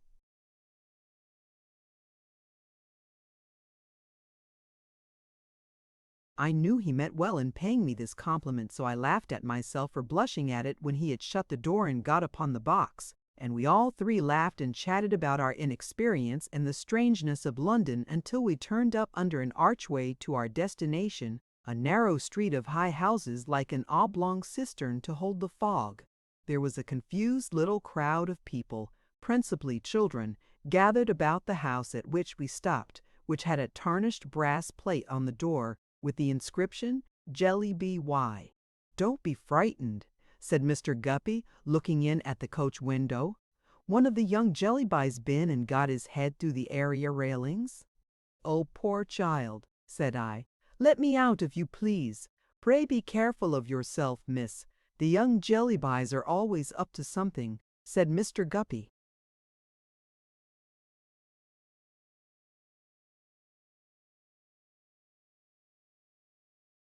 I made my way to the poor child, who was one of the dirtiest little unfortunates I ever saw, and found him very hot and frightened and crying loudly, fixed by the neck between two iron railings, while a milkman and a beadle, with the kindest intentions possible, were endeavoring to drag him back by the legs, under a general impression that his skull was compressible by those means.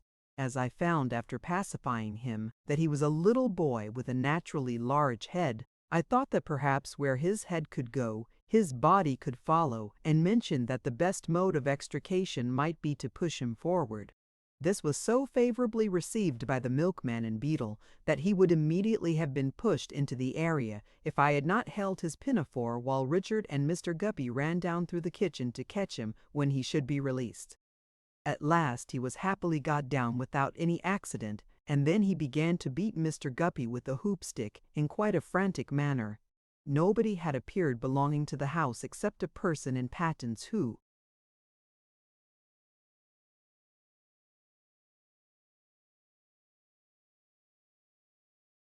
had been poking at the child from below with a broom.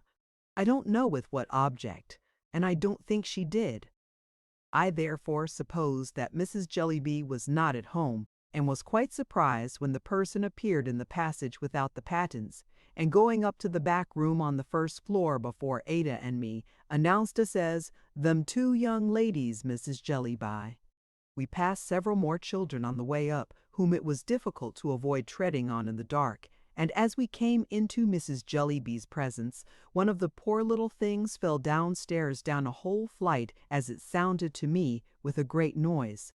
Mrs. Jellyby, whose face reflected none of the uneasiness which we could not help showing in our own faces as the dear child's head recorded its passage with a bump on every stair, Richard afterwards said he counted 7, besides 1, for the landing received us with perfect equanimity. She was a pretty, very diminutive, plump woman of from 40 to 50, with handsome eyes, though.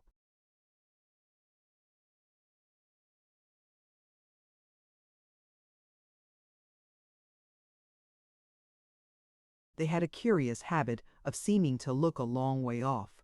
As if I am quoting Richard again, they could see nothing nearer than Africa. "I am very glad indeed," said Mrs. Jellyby in an agreeable voice, "to have the pleasure of receiving you. I have a great respect for Mr. Jarndyce, and no one in whom he is interested can be an object of indifference to me." We expressed our acknowledgments and sat down behind the door, where there was a lame invalid of a sofa. Mrs. Jellyby had very good hair, but was too much occupied with her African duties to brush it. The shawl in which she had been loosely muffled dropped onto her chair when she advanced to us, and as she turned to resume her seat, we could not help noticing that her dress didn't nearly meet up the back, and that the open space was railed across with a lattice work of stay-lace like a summer house. The room, which was strewn with papers and nearly filled by a great writing table covered with similar litter, was, I must say, not only very untidy, but very dirty. We were obliged to take notice of that with our sense of sight, even while, with our sense of hearing, we followed the poor child who had tumbled downstairs, I think into the back kitchen, where somebody seemed to stifle him. But what principally struck us was a jaded and unhealthy-looking, though by no means plain, girl at the writing table, who sat biting the feather of her pen and staring at us. I suppose nobody ever was in such a state of ink. And from her tumbled hair to her pretty feet, which were disfigured with frayed and broken satin slippers trodden down at heel, she really seemed to have no article of dress upon her, from a pin upwards, that was in its proper condition or its right place. "You find me, my dears," said Mrs. Jellyby, snuffing the 2 great office candles in tin candlesticks, which made the room taste strongly of hot tallow. The fire had gone out, and there was nothing in the grate but ashes, a bundle of wood,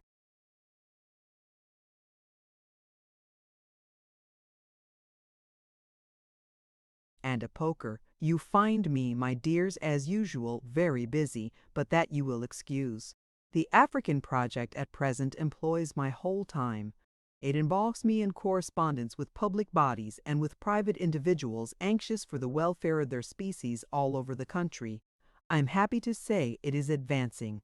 We hope by this time next year to have from 150 to 200 healthy families cultivating coffee and educating the natives of Boreobulaga on the left bank of the Niger." As Ada said nothing, but looked at me, I said it must be very gratifying. "It is gratifying," said Mrs. Jellyby. "It involves the devotion of all my energies, such as they are, but that is nothing. So that it succeeds, and I am more confident of success every day. Do you know, Miss Summerson, I almost wonder that you never turned your thoughts to Africa. This application of the subject was really so unexpected to me that I was quite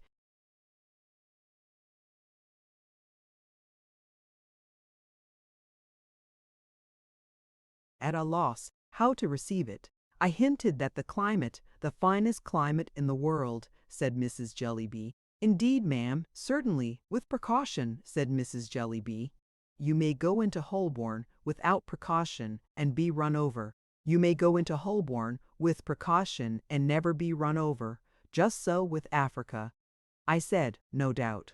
I meant as to Holborn.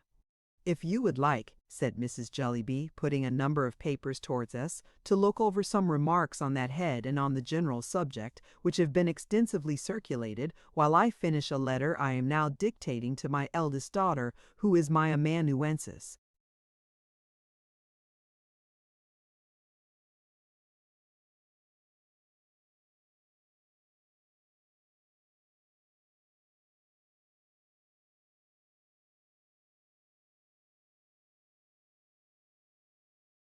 The girl at the table left off biting her pen and made a return to our recognition, which was half bashful and half sulky.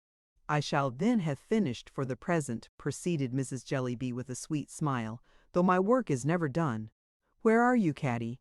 "Presents her compliments to Mr. Swallow, and begs," said Caddy. "And begs," said Mrs. Jellyby, dictating, "to inform him, in reference to his letter of inquiry on the African project, no Peepy, not on my account." Peepy, so self-named, was the unfortunate child who had fallen downstairs, who now interrupted the correspondence by presenting himself, with a strip of plaster on his forehead, to exhibit his wounded knees, in which Ada and I did not know which to pity most, the bruises or the dirt. Mrs. Jellyby merely added, with the serene composure with which she said everything, "Go along, you naughty."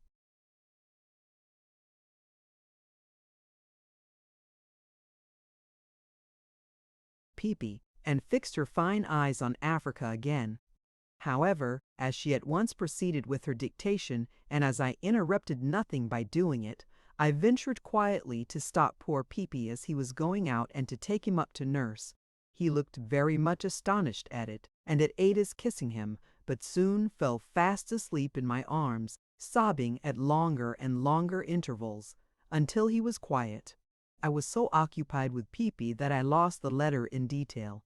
though I derived such a general impression from it of the momentous importance of Africa and the utter insignificance of all other places and things, that I felt quite ashamed to have thought so little about it.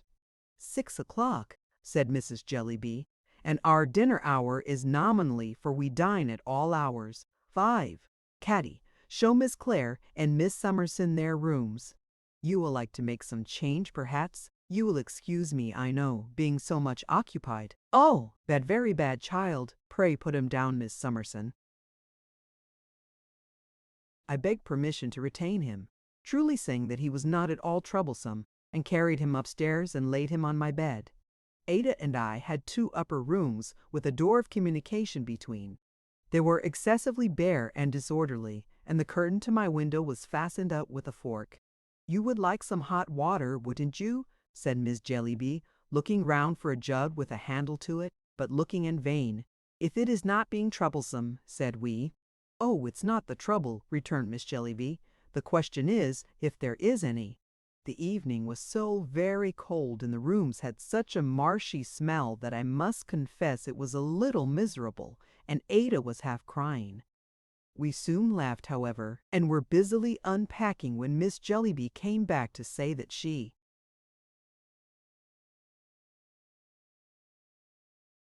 was sorry there was no hot water, but they couldn't find the kettle, and the boiler was out of order. We begged her not to mention it and made all the haste we could to get down to the fire again. But all the little children had come up to the landing outside to look at the phenomenon of Peepy lying on my bed, and our attention was distracted by the constant apparition of noses and fingers in situations of danger between the hinges of the doors. It was impossible to shut the door of either room, for my lock with no knob to it looked as if it wanted to be wound up, and though the handle of Ada's went round and round with the greatest smoothness, it was attended with no effect whatever on the door. Therefore I proposed to the children that they should come in and be very good at my table, and I would tell them the story of Little Red Riding Hood while I dressed. Which they did, and were as quiet as mice, including Peepy, who awoke opportunely before the appearance of the wolf.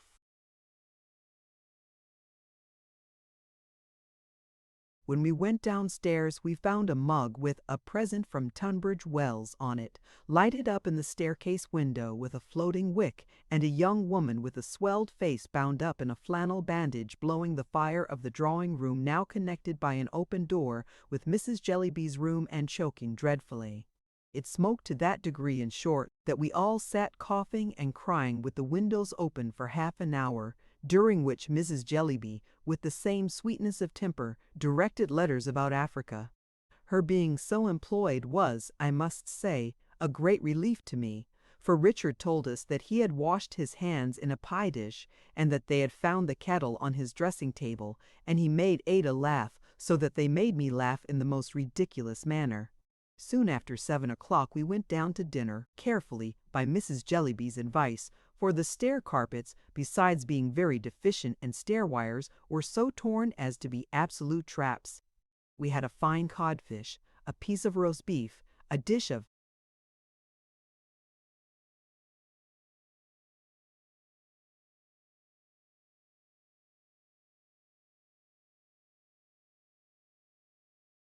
cutlets, and a pudding. An excellent dinner, if it had had any cooking to speak of, but it was almost raw. The young woman with the flannel bandage waited, and dropped everything on the table wherever it happened to go, and never moved it again until she put it on the stairs. The person I had seen in pattens, who I supposed to have been the cook, frequently came and skirmished with her at the door, and there appeared to be ill will between them.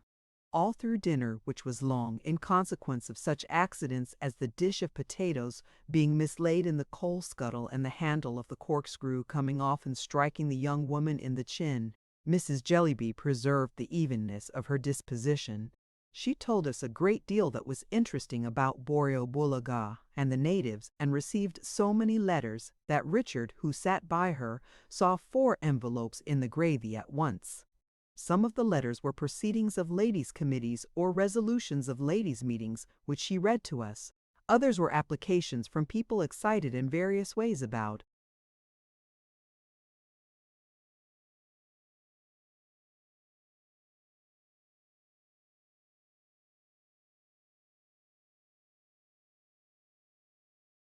the cultivation of coffee and natives. Others required answers, and these she sent her eldest daughter from the table 3 or 4 times to write. She was full of business and undoubtedly was, as she had told us, devoted to the cause. I was a little curious to know who a mild, bald gentleman in spectacles was, who dropped into a vacant chair. There was no top or bottom in particular after the fish was taken away, and seemed passively to submit himself to Bulaga, but not to be actively interested in that settlement. As he never spoke a word, he might have been a native but for his complexion. It was not until we left the table and he remained alone with Richard that the possibility of his being Mr. Jellyby ever entered my head.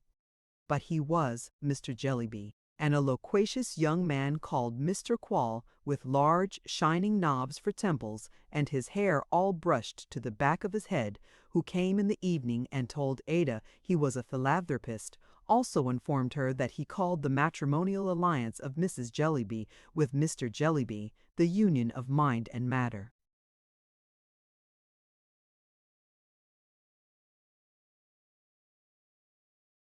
This young man, besides having a great deal to say for himself about Africa and a project of his for teaching the coffee colonists to teach the natives to turn piano forte legs and establish an export trade, delighted in drawing Mrs. Jellyby out by saying, "I believe now, Mrs. Jellyby, you have received as many as from 150 to 200 letters respecting Africa in a single day, have you not? Or, if my memory does not deceive me, Mrs. Jellyby, you once mentioned that you had sent off 5,000 circulars from one post office at one time," always repeating Mrs. Jellyby's answer to us like an interpreter. During the whole evening, Mr. Jellyby sat in a corner with his head against the wall, as if he were subject to low spirits. It seemed that he had several times opened his mouth when alone with Richard after dinner, as if he had something on his mind, but had always shut it again, to Richard's extreme confusion, without saying anything. Mrs. Jellyby, sitting in quite a nest of waste paper, drank coffee all the evening.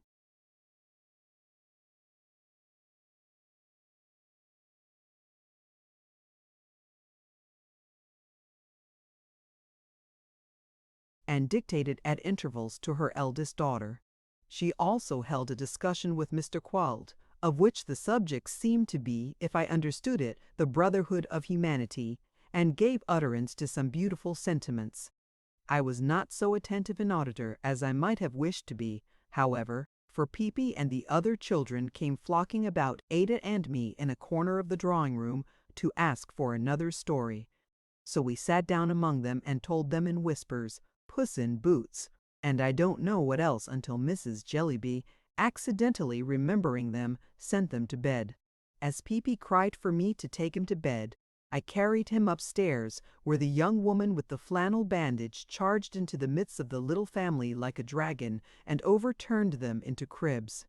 After that, I occupied myself in making our room a little tidy, and in coaxing a very cross fire that had been lighted to burn, which at last it did, quite brightly. On my return downstairs, I felt that Mrs. Jellyby looked down upon me rather for being so frivolous, and I was sorry for it, though at the same time I knew that I had no higher pretensions. It was nearly midnight before we found an opportunity of going to bed, and even then we left Mrs. Jellyby among her papers drinking coffee, and Miss Jellyby biting the feather of her pen. "What a strange house," said Ada when we got upstairs. "How curious of my cousin Jarndyce to send us here." "My love," said I, "it quite confuses me. I want to understand it, and I can't understand it at all." "What?" asked Ada with her pretty smile. "All this, my dear," said I. "It must be very good of Mrs. Jellyby to take such pains about a scheme for the benefit of natives, and yet Peepy and the housekeeping."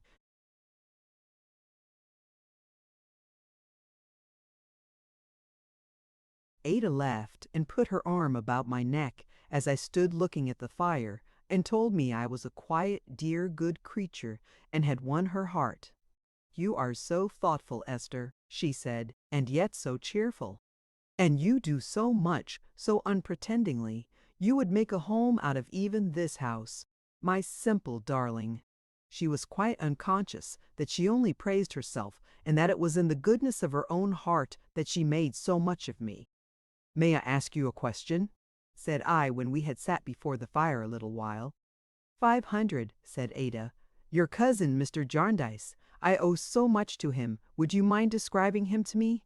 Shaking her golden hair, Ada turned her eyes upon me with such laughing wonder that I was full of wonder too, partly at her beauty, partly at her surprise.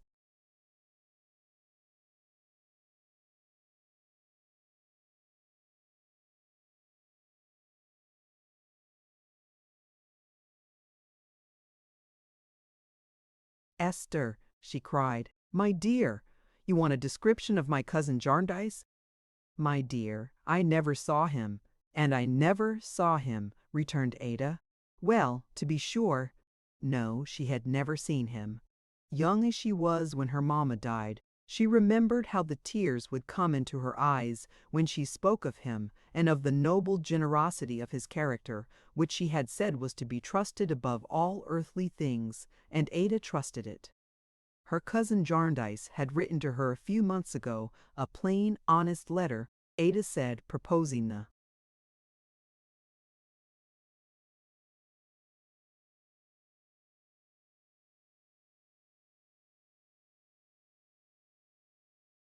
arrangement we were now to enter on, and telling her that in time it might heal some of the wounds made by the miserable chancery suit.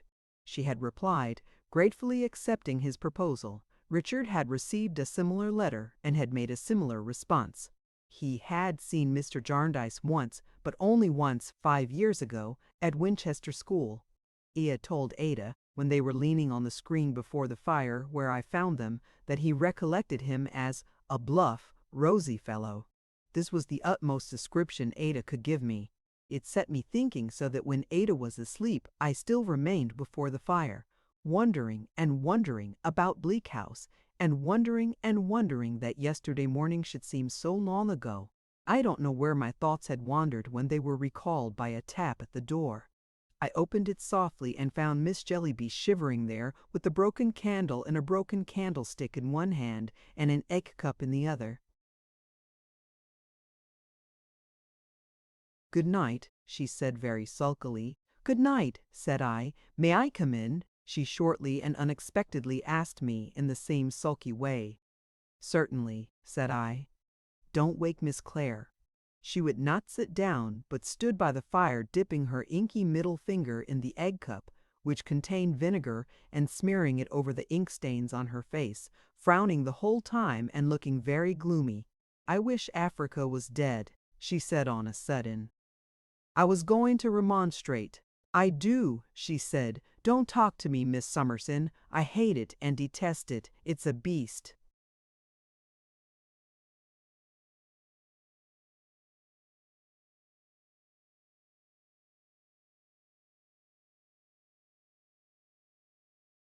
I told her she was tired, and I was sorry. I put my hand upon her head and touched her forehead and said it was hot now, but would be cool tomorrow. She still stood pouting and frowning at me, but presently put down her egg cup and turned softly towards the bed where Ada lay. "She is very pretty," she said with the same knitted brow and in the same uncivil manner. I assented with a smile. "An orphan, ain't she? Yes, but knows a quantity, I suppose. Can dance, and play music, and sing. She can talk French, I suppose, and do geography, and globes, and needlework, and everything?"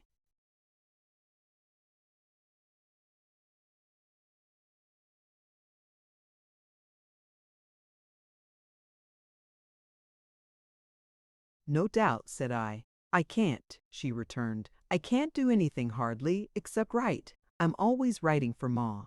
I wonder you two were not ashamed of yourselves to come in this afternoon and see me able to do nothing else. It was like your ill nature. Yet you think yourselves very fine, I dare say." I could see that the poor girl was near crying, and I resumed my chair without speaking and looked at her, I hope as mildly as I felt towards her. "It's disgraceful," she said. "You know it is. The whole house is disgraceful. The children are disgraceful. I'm disgraceful. Pa's miserable, and no wonder. Priscilla drinks. She's always drinking. It's a great shame and a great story of you if you say you didn't smell her today. It was as bad as a public house waiting at dinner. You know it was. My dear, I don't know it, said I. You do, she said very shortly. You shan't say you don't. You do. Oh, my dear, said I. If you won't let me speak, you're speaking now. You know you are. Don't tell stories, Miss Summerson. My dear, said I, as long as you won't hear me out. I don't want to hear you out. Oh yes, I think you do, said I, because that would be so very unreasonable. I did not know what you tell me because the servant did not come near me at dinner, but I don't doubt what you tell me, and I am sorry to hear it. You needn't make a merit of that, said she.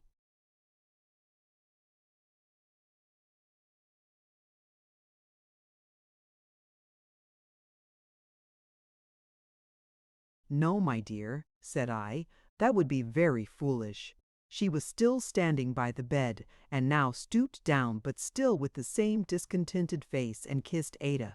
That done, she came softly back and stood by the side of my chair. Her bosom was heaving in a distressful manner that I greatly pitied, but I thought it better not to speak. I wish I was dead, she broke out. I wish we were all dead. It would be a great deal better for us.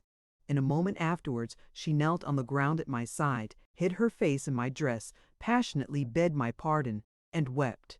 I comforted her, and would have raised her, but she cried no, no, she wanted to stay there. You used to teach girls, she said. If you could only have taught me, I could have learnt from you. I am so very miserable, and I like you so much.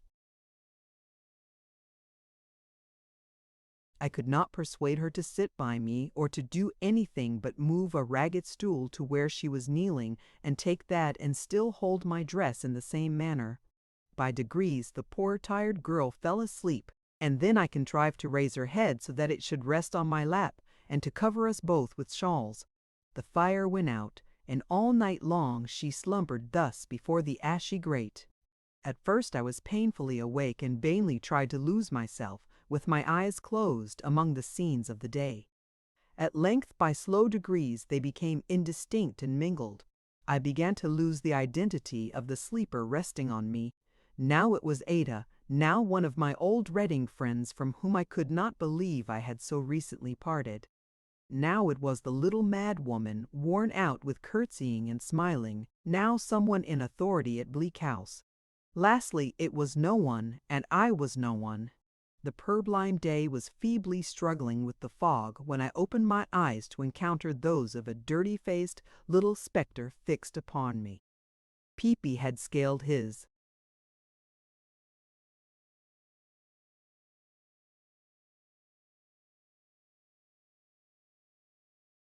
Crip, and crept down in his bedgown and cap, and was so cold that his teeth were chattering as if he had cut them all. Chapter 5. A Morning Adventure. Although the morning was raw, and although the fog still seemed heavy, I say seemed, for the windows were so encrusted with dirt that they would have made midsummer sunshine dim, I was sufficiently forewarned of the discomfort within doors at that early hour, and sufficiently curious about London to think it a good idea on the part of Miss Jellyby when she proposed that we should go out for a walk. "Ma won't be down for ever so long," she said, "and then it's a chance of breakfast ready for an hour afterwards, they dawdle so. As to Pa, he gets what he can and goes to the office. He never has what you would call a regular breakfast. Priscilla leaves him out the loaf and some milk, when there is any, overnight. Sometimes there isn't any milk, and sometimes the cat drinks it. But I'm afraid you must be tired, Miss Summerson, and perhaps you would rather go to bed."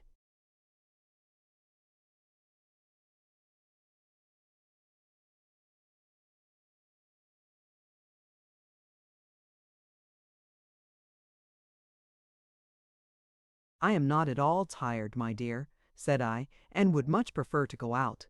"If you're sure you would," returned Miss Jellyby, "I'll get my things on." Ada said she would go too, and was soon astir. I made a proposal to Peepy. in default of being able to do anything better for him, that he should let me wash him and afterwards lay him down on my bed again. To this he submitted with the best grace possible, staring at me during the whole operation as if he never had been, and never could again be, so astonished in his life, looking very miserable also, certainly, but making no complaint, and going snugly to sleep as soon as it was over. At first I was in two minds about taking such a liberty, but I soon reflected that nobody in the house was likely to notice it. What with the bustle of dispatching Peepy and the bustle of getting myself ready and helping Ada, I was soon quite in a glow. We found Miss Jellyby trying to warm herself at the fire in the writing room, which Priscilla was then lighting with a smutty parlor candlestick, throwing the candle in to make it burn better. Everything was just as we had left it last night, and was evidently intended to remain so. Below stairs, the dinner cloth had not been taken away, but had been left ready for breakfast. Crumbs, dust, and waste paper were all over the house. Some pewter pots and a milk can hung on the area railings. The door stood open, and we met the cook round the corner coming out of a public house, wiping her mouth. She mentioned, as she passed us, that she had been to see what o'clock it was. But before we met the cook, we met Richard, who was dancing up and down Thavies Inn to warm his feet. He was agreeably surprised to see us stirring so soon, and said he would gladly share our walk. So he took care of Ada, and Miss Jellyby and I went first. I may mention that Miss Jellyby had relapsed into her sulky manner, and that I really should not have thought she liked me much unless she had told me so.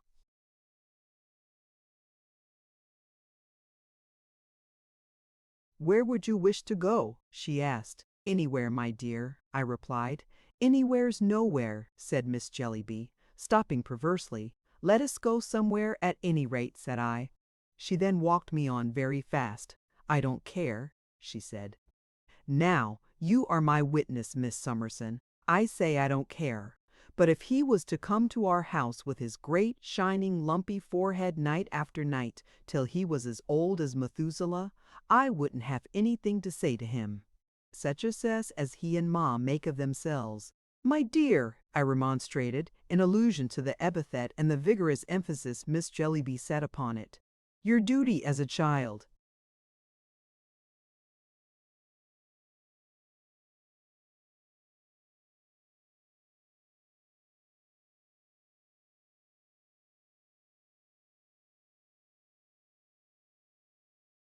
"Oh, don't talk of duty as a child, Miss Summerson. Where's Ma's duty as a parent? All made over to the public in Africa, I suppose." "Then let the public in Africa show duty as a child. It's much more their affair than mine." "You are shocked, I dare say." "Very well, so am I shocked too. So we are both shocked, and there's an end of it." She walked me on faster yet. "But for all that, I say again, he may come, and come, and come, and I won't have anything to say to him. I can't bear him. If there's any stuff in the world that I hate and detest, it's the stuff he and Ma talk. I wonder the very paving stones opposite our house can have the patience to stay there and be a witness of such inconsistencies and contradictions as all that sounding nonsense and Ma's management." I could not but understand her to refer to Mr. Quall, the young gentleman who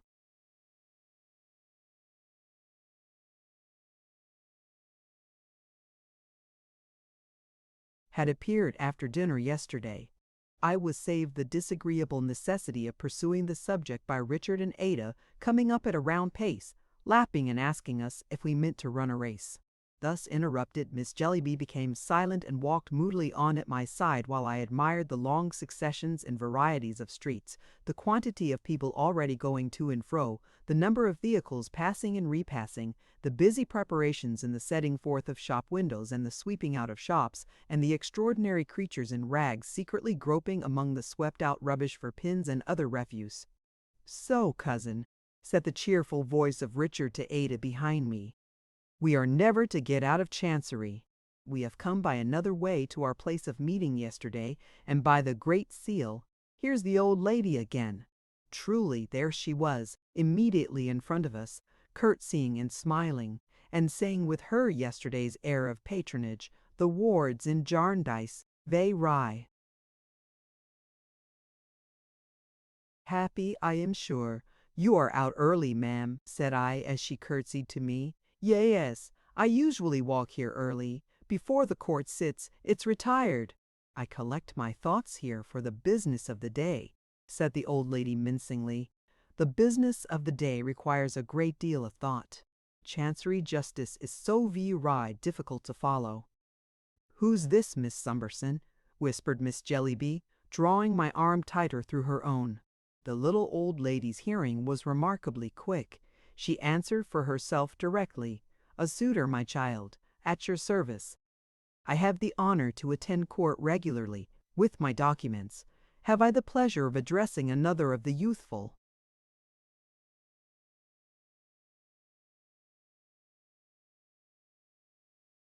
Parties in Jarndyce?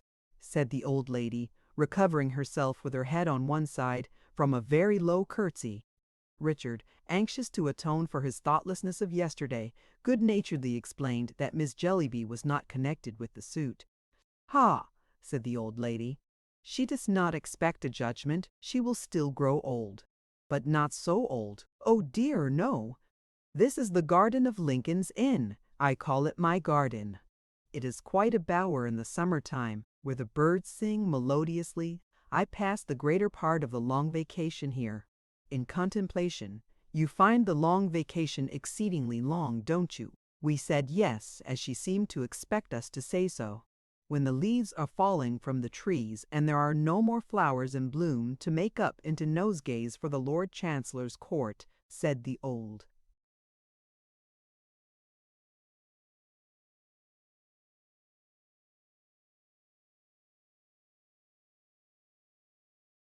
lady, the vacation is fulfilled, and the sixth seal mentioned in the Revelations again prevails.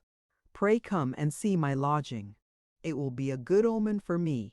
Youth and hope and beauty are very seldom there. It is a long, long time since I had a visit from either. She had taken my hand, and leading me and Miss Jellyby away, beckoned Richard and Ada to come too. I did not know how to excuse myself, and looked to Richard for aid. As he was half amused and half curious, and all in doubt how to get rid of the old lady without offense, she continued to lead us away, and he and Ada continued to follow, our strange conductress informing us all the time, with much smiling condescension, that she lived close by. It was quite true, as it soon appeared. She lived so close by that we had not time to have done humoring her for a few moments before she was at home. Slipping us out at a little side gate, the old lady stopped most unexpectedly in a narrow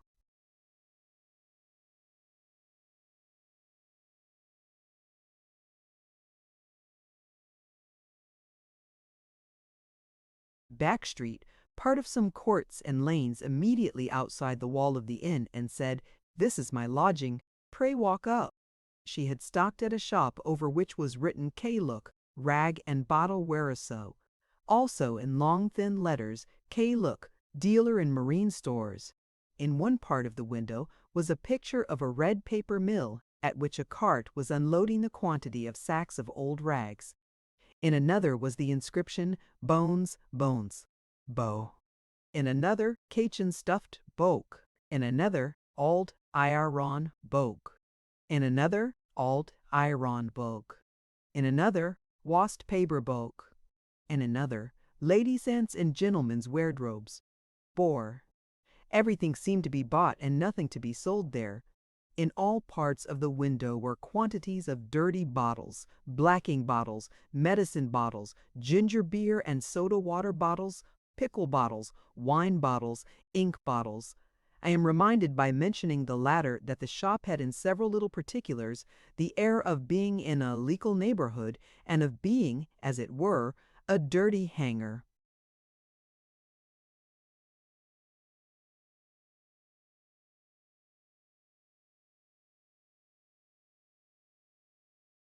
On and disowned relation of the law, there were a great many ink bottles. There was a little tottering bench of shabby old volumes outside the door, labeled Law Books, all at 9D. Some of the inscriptions I have enumerated were written in law hand, like the papers I had seen in Kenge and Carboy's office and the letters I had so long received from the firm. Among them was one, in the same writing, having nothing to do with the business of the shop, but announcing that a respectable man aged 45 wanted engrossing or copying, to execute with neatness and dispatch, addressed to Nemo, care of Mr. Crook, within. There were several second-hand bags, blue and red, hanging up. A little way within the shop door lay heaps of old crackled parchment scrolls and discolored and dog's-eared law papers. I could have fancied that all the rusty keys, of which there must have been hundreds huddled together as old iron, had once belonged to doors of rooms or strong chests in lawyers' offices. The litter of rags tumbled partly into and partly out of a one-legged wooden scale, hanging without any counterpoise.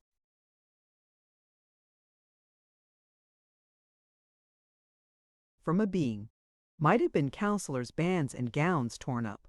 One had only to fancy, as Richard whispered to Ada and me while we all stood looking in, that yonder bones in a corner, piled together and picked very clean, were the bones of clients, to make the picture complete.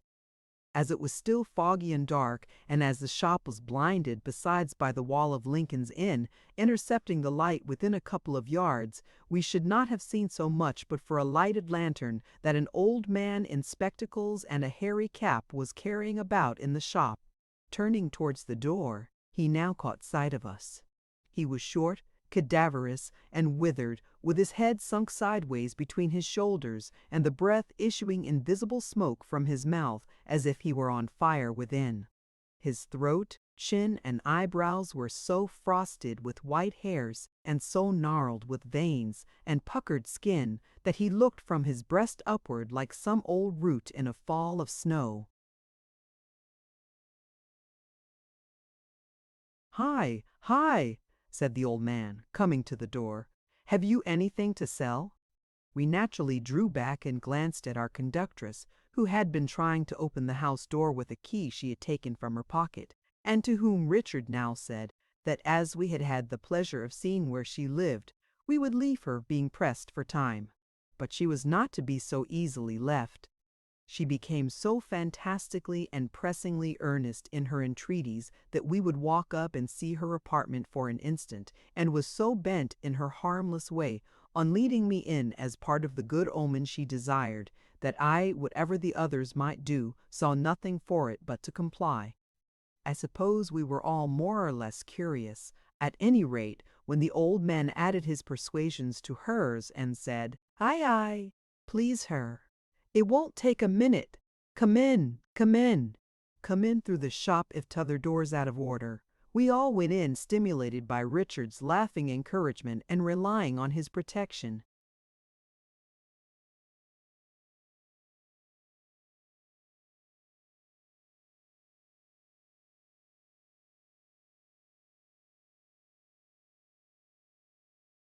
"My landlord, Crook," said the little old lady, condescending to him from her lofty station as she presented him to us. "He is called among the neighbors the Lord Chancellor. His shop is called the Court of Chancery. He is a very eccentric person. He is very odd. Oh, I assure you he is very odd." She shook her head a great many times and tapped her forehead with her finger to express to us that we must have the goodness to excuse him, "for he is a little, you know him," said the old lady with great stateliness. The old man overheard and laughed. "It's true enough," he said, going before us with the lantern, "that they call me the Lord Chancellor and call my shop Chancery." "And why do you think they call me the Lord Chancellor and my shop Chancery?" "I don't know, I am sure," said Richard rather carelessly.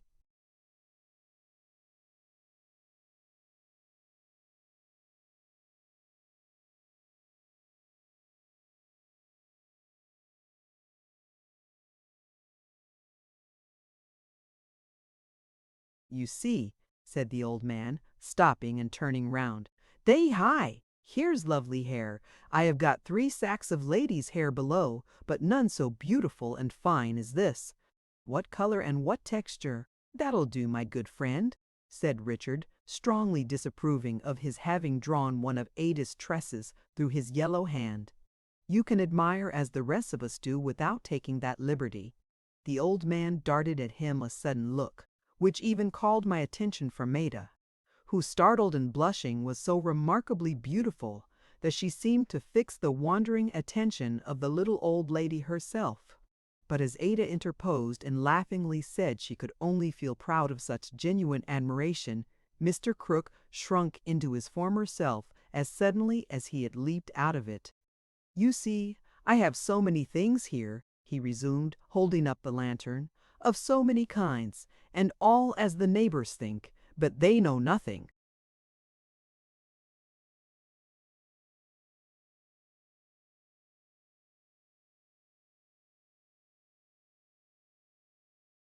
Wasting away and going to rack and ruin, that's why they have given me in my place a christening. And I have so many old parchmentses and papers in my stock, and I have a liking for rust and must and cobwebs, and all's fish that comes to my net, and I can't abear to part with anything I once lay hold of, or so my neighbors think. But what do they know? Or to alter anything, or to have any sweeping, nor scouring, nor cleaning, nor repairing going on about me.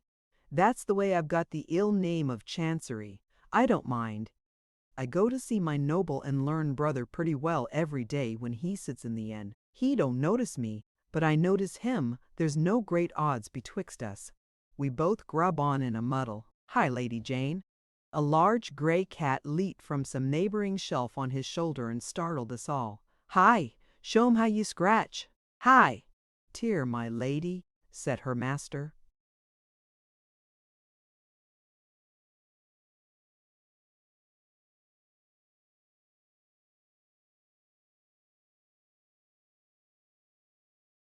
The cat leaped down and ripped at a bundle of rags with her tigerish claws, with a sound that it set my teeth on edge to hear.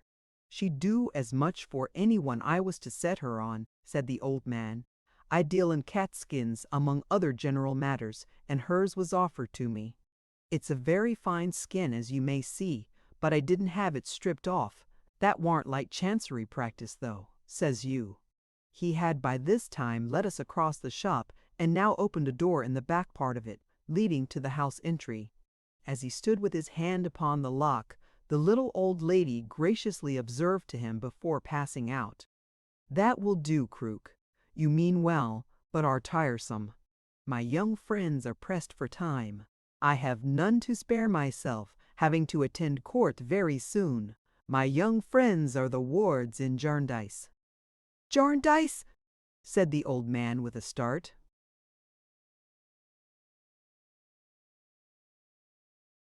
"Jarndyce and Jarndyce, the great suit, Croak," returned his lodger. "Hi!" exclaimed the old man in a tone of thoughtful amazement, and with a wider stare than before. Think of it. He seemed so rapt all in a moment, and looked so curiously at us that Richard said, "Why, you appear to trouble yourself a good deal about the causes before your noble and learned brother, the other chancellor." "Yes," said the old man abstractedly. "Sure, your name now will be Richard Carstone." "Carstone," he repeated, slowly checking off that name upon his forefinger, and each of the others he went on to mention upon a separate finger. "Yes, there was the name of Barbary, and the name of Clare, and the name of Dedlock too, I think."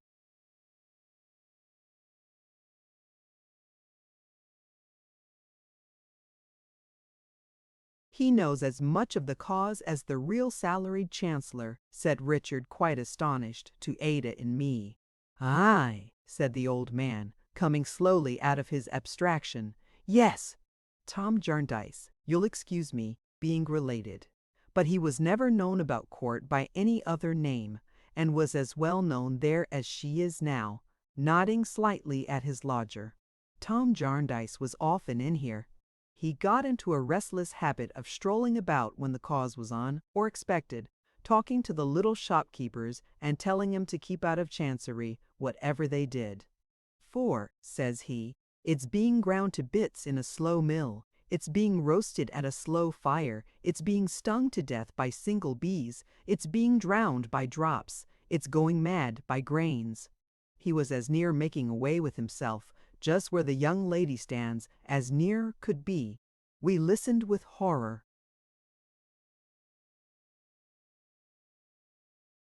"He come in at the door," said the old man, slowly pointing an imaginary track along the shop.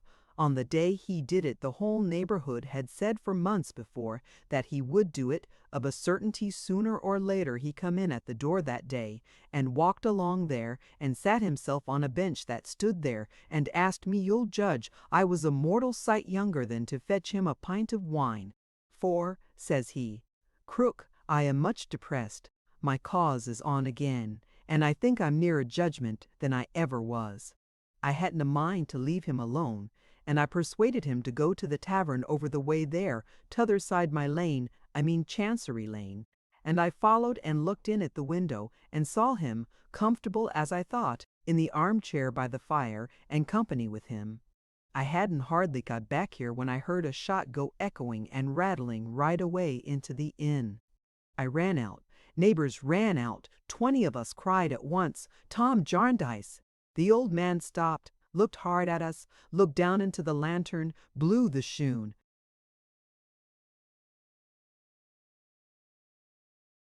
Light out and shut the lantern up. We were right. I needn't tell the present hearers. Hi! To be sure, how the neighborhood poured into court that afternoon while the cause was on. How my noble and learned brother, and all the rest of 'em, grubbed and muddled away as usual and tried to look as if they hadn't heard a word of the last fact in the case, or as if they had, oh dear me, nothing at all to do with it, if they had heard of it by any chance. Ada's color had entirely left her, and Richard was scarcely less pale. Nor could I wonder, judging even from my emotions, and I was no party in the suit, that to hearts so untried and fresh it was a shock to come into the inheritance of a protracted misery attended in the minds of many people with such dreadful recollections. I had another uneasiness in the application of the painful story to the poor half-witted creature who had brought us there. But to my surprise, she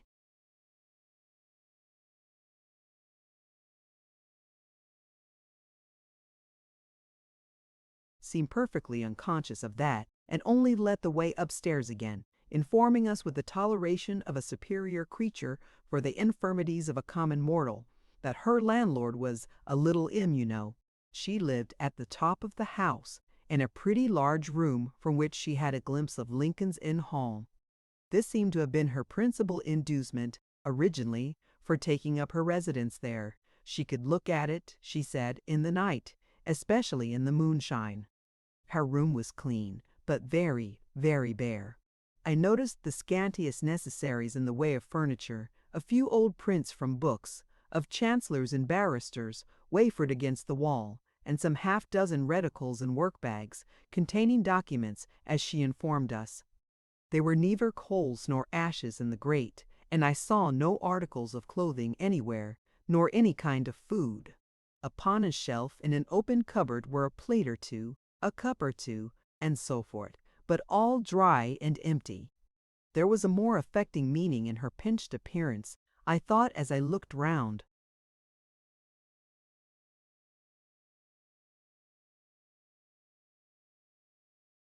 Than I had understood before. Extremely honored, I am sure, said our poor hostess with the greatest suavity, by this visit from the wards in Jarndyce, and very much indebted for the omen. It is a retired situation. Considering, I am limited as to situation, in consequence of the necessity of attending on the Chancellor. I have lived here many years. I pass my days in court, my evenings and my nights here. I find the nights long, for I sleep but little and think much. That is, of course, unavoidable, being in Chancery. I am sorry I cannot offer chocolate. I expect a judgment shortly, and shall then place my establishment on a superior footing. At present, I don't mind confessing to the wards in Jarndyce, in strict confidence, that I sometimes find it difficult to keep up a genteel appearance. I have felt the cold here. I have felt something sharper than cold. It matters very little. Pray excuse the introduction of such mean topics.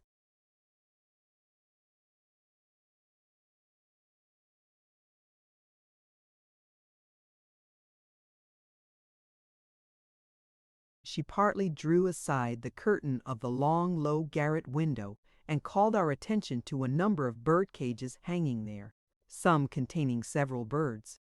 There were larks, linnets, and goldfinches, I should think at least 20. I began to keep the little creatures, she said, with an object that the wars will readily comprehend, with the intention of restoring them to liberty, when my judgment should be given. Yes, they die in prison, though. Their lives, poor silly things, are so short in comparison with chancery proceedings that, one by one, the whole collection has died over and over again. I doubt, do you know whether one of these, though they are all young, will live to be free? Very mortifying, is it not? Although she sometimes asked a question, she never seemed to expect a reply, but rambled on as if she were in the habit of doing so when no one but herself was present.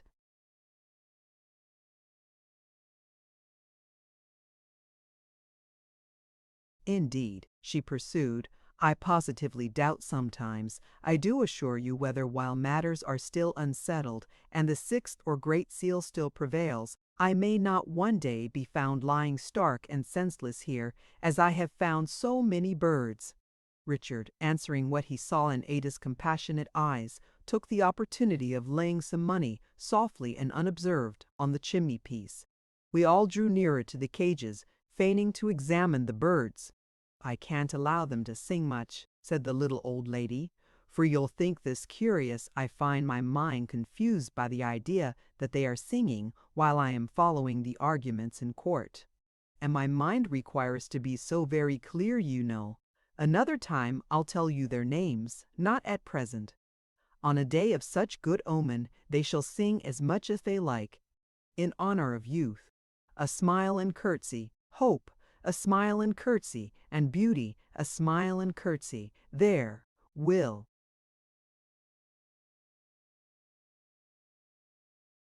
Let in the full light. The birds began to stir and chirp.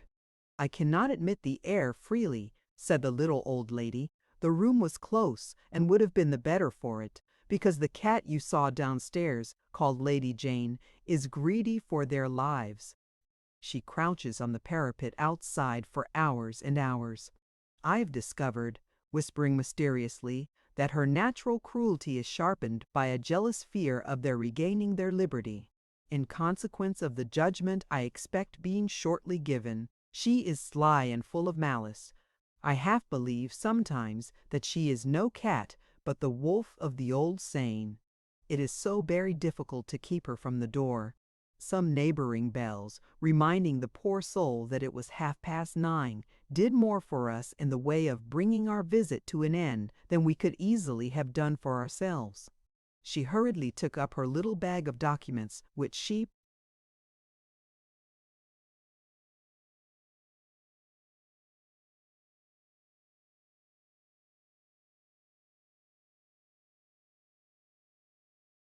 had laid upon the table on coming in, and asked if we were also going into court. On our answering no, and that we would on no account detain her, she opened the door to attend us downstairs. With such an omen, it is even more necessary than usual that I should be there before the Chancellor comes in, said she, for he might mention my case the first thing.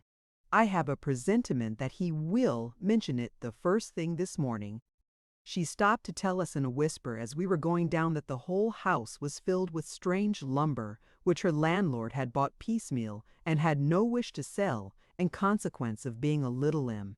This was on the first floor, but she had made a previous stoppage on the second floor, and had silently pointed at a dark door there. The only other lodger, she now whispered in explanation, a law writer. The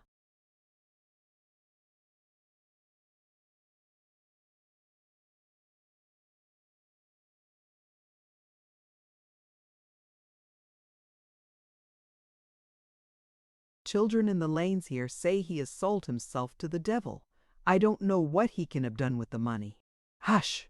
She appeared to mistrust that the lodger might hear her even there, and repeating, hush, went before us on tiptoe, as though even the sound of her footsteps might reveal to him what she had said.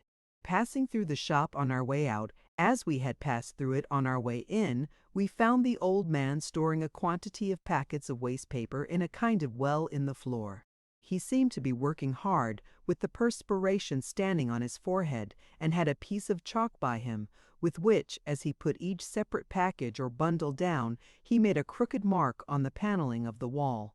Richard and Ada and Miss Jellyby and a little old lady had gone by him, and I was going when he touched me on the arm to stay me, and chalked the letter J.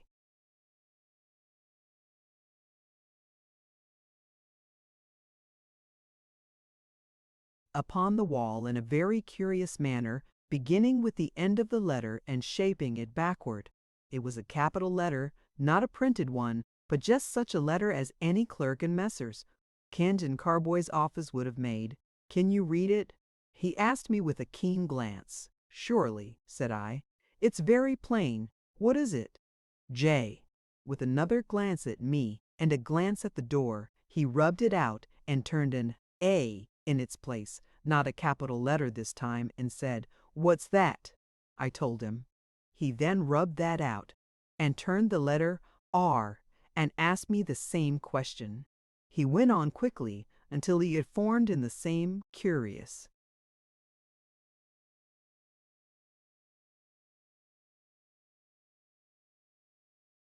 manner, beginning at the ends and bottoms of the letters, the word Jarndyce, without once leaving two letters on the wall together. "What does that spell?" he asked me. When I told him, he laughed.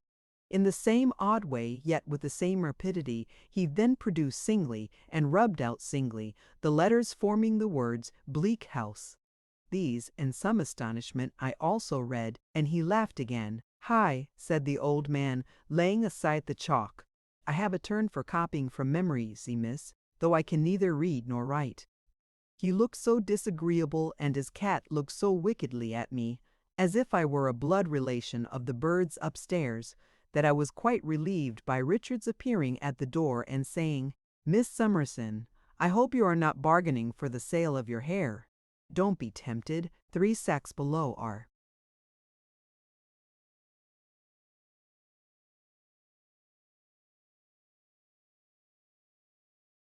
Quite enough for Mr. Crook.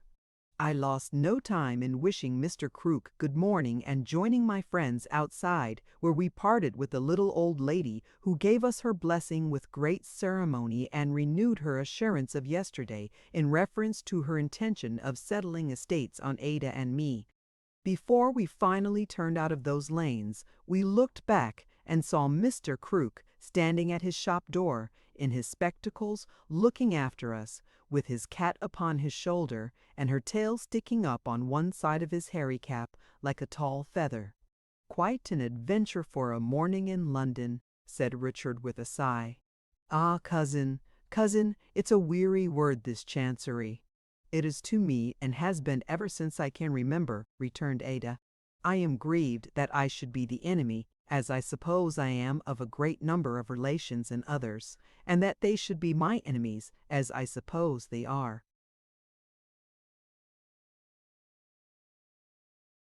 "And that we should all be ruining one another, without knowing how or why, and be in constant doubt and discord all our lives. It seems very strange, as there must be right somewhere, that an honest judge in real earnest has not been able to find out through all these years where it is." "Ah, cousin," said Richard, "strange indeed, all this wasteful, wanton chess-playing is very strange. To see that composed court yesterday jogging on so serenely, and to think of the wretchedness of the pieces on the board, gave me the headache and the heartache both together. My head ached with wondering how it happened, if men were neither fools nor rascals, and my heart ached to think they could possibly be either. But at all events, Ada, I may call you Ada?"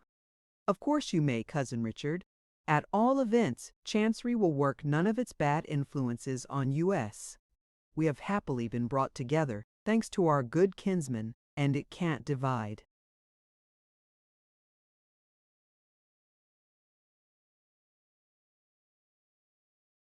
"Us now. Never, I hope, Cousin Richard," said Ada gently. Miss Jellyby gave my arm a squeeze and me a very significant look. I smiled in return, and we made the rest of the way back very pleasantly. In half an hour after our arrival, Mrs. Jellyby appeared, and in the course of an hour the various things necessary for breakfast straggled one by one into the dining room. I do not doubt that Mrs. Jellyby had gone to bed and got up in the usual manner, but she presented no appearance of having changed her dress. She was greatly occupied during breakfast, for the morning's post brought a heavy correspondence relative to Borrioboola, which would occasion her, she said, to pass a busy day. The children tumbled about and notched memoranda of their accidents in their legs, which were perfect little calendars of distress, and Peepy was lost for an hour and a half and brought home from Newgate Market by a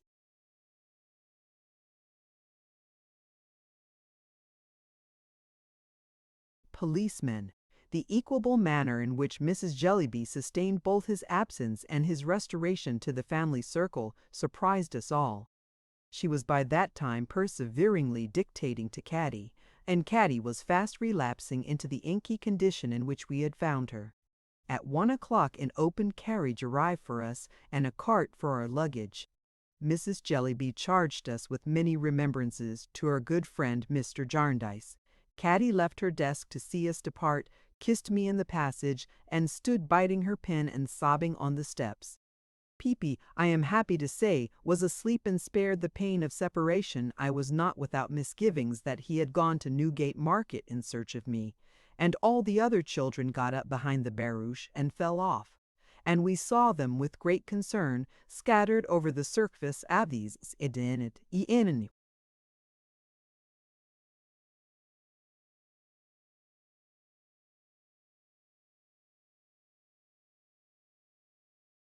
Chapter 6.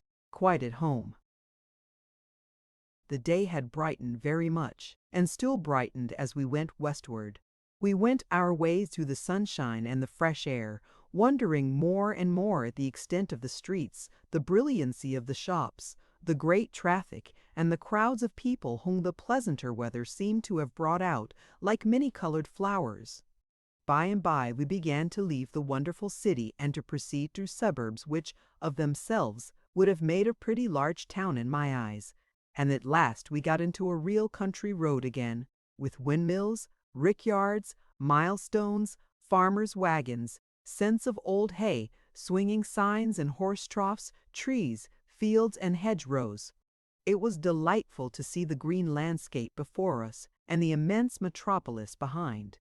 And when a wagon with a train of beautiful horses, furnished with red trappings and clear-sounding bells, came by us with its music, I believe we could all three have sung to the bells, so cheerful were the influences around. The whole road has been reminding me of my namesake Whittington, said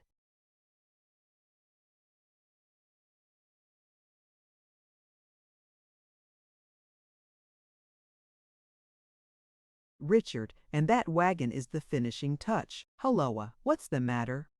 We had stopped, and the wagon had stopped too. Its music changed as the horses came to a stand and subsided to a gentle tinkling, except when a horse tossed his head or shook himself and sprinkled off a little shower of bell ringing. Our postilion is looking after the wagoner, said Richard, and the wagoner is coming back after us. Good day, friend. The wagoner was at our coach door. Why, here's an extraordinary thing, added Richard, looking closely at the man. He has got your name, Ada, in his hat.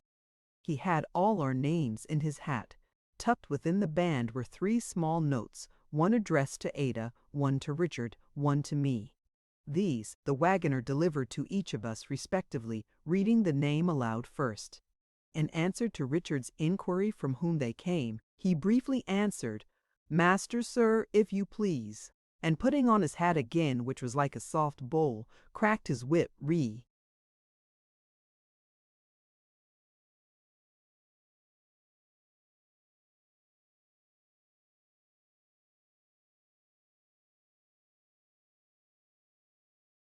awakened his music and went melodiously away.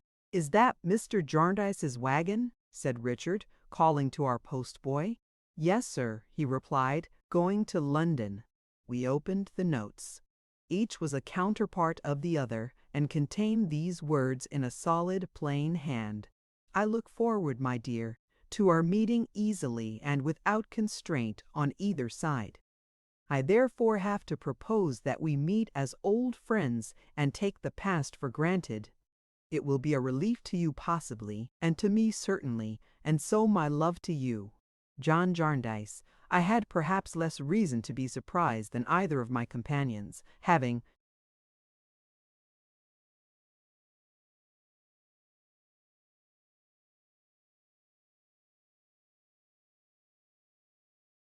never yet enjoyed an opportunity of thanking one who had been my benefactor and sole earthly dependence through so many years. I had not considered how I could thank him, my gratitude lying too deep in my heart for that, but I now began to consider how I could meet him without thanking him, and felt it would be very difficult indeed. The notes revived in Richard and Ada a general impression that they both had, without quite knowing how they came by it, that their cousin Jarndyce could never bear acknowledgments for any kindness he performed, and that sooner than receive any he would resort to the most singular expedients and evasions, or would even run away. Ada dimly remembered to have heard her mother tell, when she was a very little child, that he had once done her an act of uncommon generosity, and that on her going to his house to thank him, he happened to see her through a window coming to the door, and immediately escaped by the back gate, and was not heard of for 3 months. This discourse led to a great deal.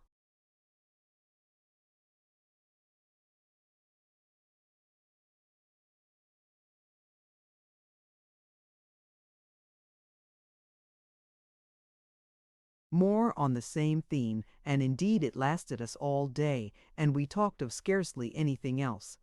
If we did by any chance diverge into another subject, we soon returned to this, and wondered what the house would be like, and when we should get there, and whether we should see Mr. Jarndyce as soon as we arrived or after a delay, and what he would say to us, and what we should say to him, all of which we wondered about over and over again.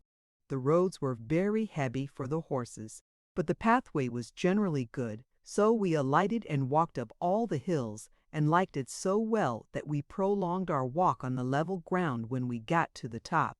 At Barnet there were other horses waiting for us, but as they had only just been fed, we had to wait for them too, and got a long, fresh walk over a common and an old battlefield before the carriage came up.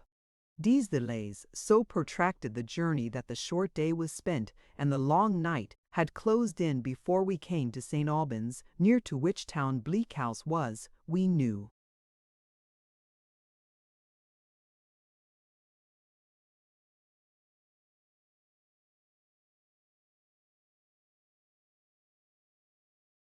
By that time we were so anxious and nervous that even Richard confessed, as we rattled over the stones of the old street, to feeling an irrational desire to drive back again. As to Ada and me, whom he had wrapped up with great care, the night being sharp and frosty, we trembled from head to foot. When we turned out of the town, round a corner, and Richard told us that the postboy, who had for a long time sympathized with our heightened expectation, was looking back and nodding, we both stood up in the carriage, Richard holding Ada, lest she should be jolted down, and gazed round upon the open country and the starlight night for our destination. There was a light sparkling on the top of a hill before us, and the driver, pointing to it with his whip and crying, "That's Bleak House," put his horses into a canter and took us forward at such a rate, uphill though it was, that the wheels sent the road drift flying about our heads like spray from a water-mill. Presently we lost the light, presently saw it, presently lost it, presently saw it, and turned into an avenue of trees and cantered up towards where it was. Beaming brightly, it was in a window of what seemed to be an old-fashioned house, with 3 peaks in the roof in front, and a circular sweep leading to the porch. A bell was rung as we drew up, and amidst the sound of its deep voice in the still air, and the distant barking of some dogs, and a gush of light from the open door, and the smoking and steaming of the heated horses, and the quickened beating of our own hearts, we alighted in no inconsiderable confusion. "Ada, my love, Esther, my dear, you are welcome. I rejoice to see you. Rick, if I had a hand to spare at present, I would give it you." The gentleman who said these words in a clear, bright, hospitable voice had one of his arms round Ada's waist, and the other round mine, and kissed us both in a fatherly way, and bore us across the hall into a ruddy little room, all in a glow with a blazing fire. Here he kissed us again, and opening his arms, made us sit down side by side on the sofa ready drawn out near the hearth. I felt that if we had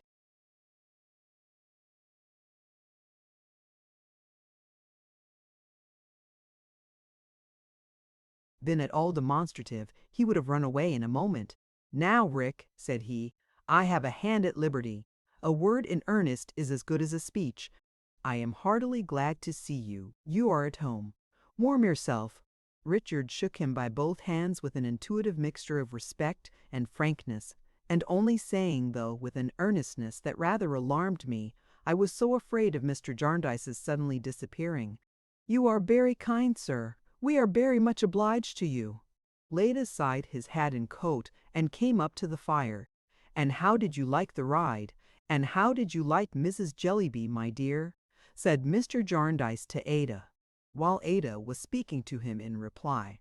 I glanced, I need not say with how much interest, at his face. It was a handsome, lively, quick face, full of change and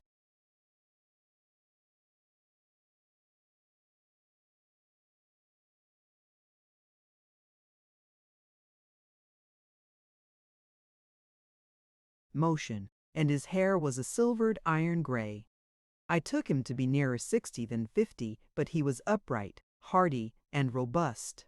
From the moment of his first speaking to us, his voice had connected itself with an association in my mind that I could not define, but now, all at once, a something sudden in his manner and a pleasant expression in his eyes recalled the gentleman in the stagecoach 6 years ago, on the memorable day of my journey to Reading. I was certain it was he. I never was so frightened in my life as when I made the discovery, for he caught my glance, and appearing to read my thoughts, gave such a look at the door that I thought we had lost him. However, I am happy to say he remained where he was, and asked me what I thought of Mrs. Jellyby. "She exerts herself very much for Africa, sir," I said. "Nobly," returned Mr. Jarndyce. "But you answer like Ada, whom I had not heard. You all think something else, I see."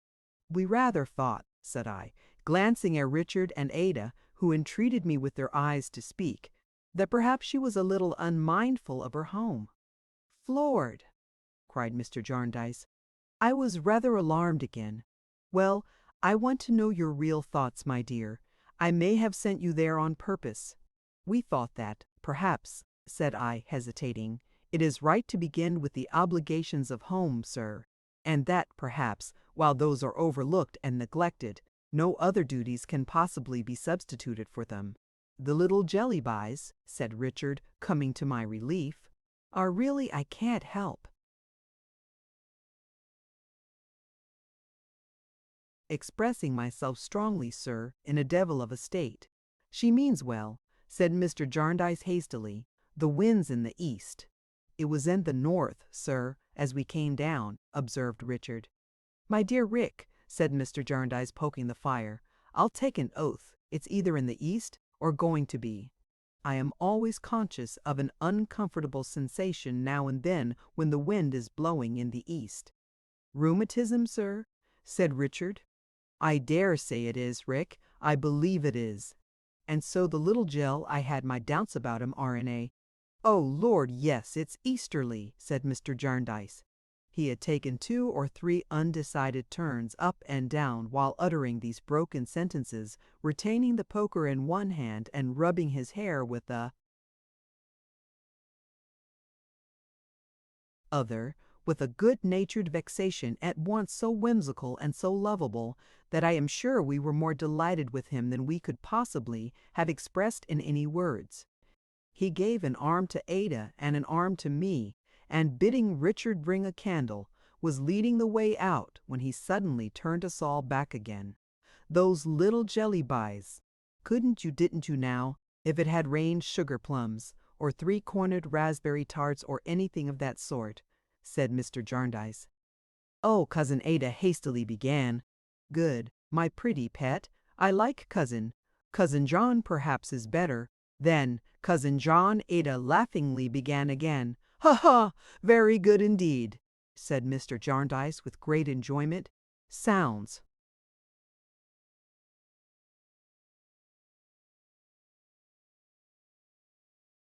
uncommonly natural. Yes, my dear. It did better than that. It rained, Esther." "Aye," said Mr. Jarndyce. "What did Esther do?" "Why, Cousin John," said Ada, clasping her hands upon his arm and shaking her head at me across him, for I wanted her to be quiet. Esther was their friend directly.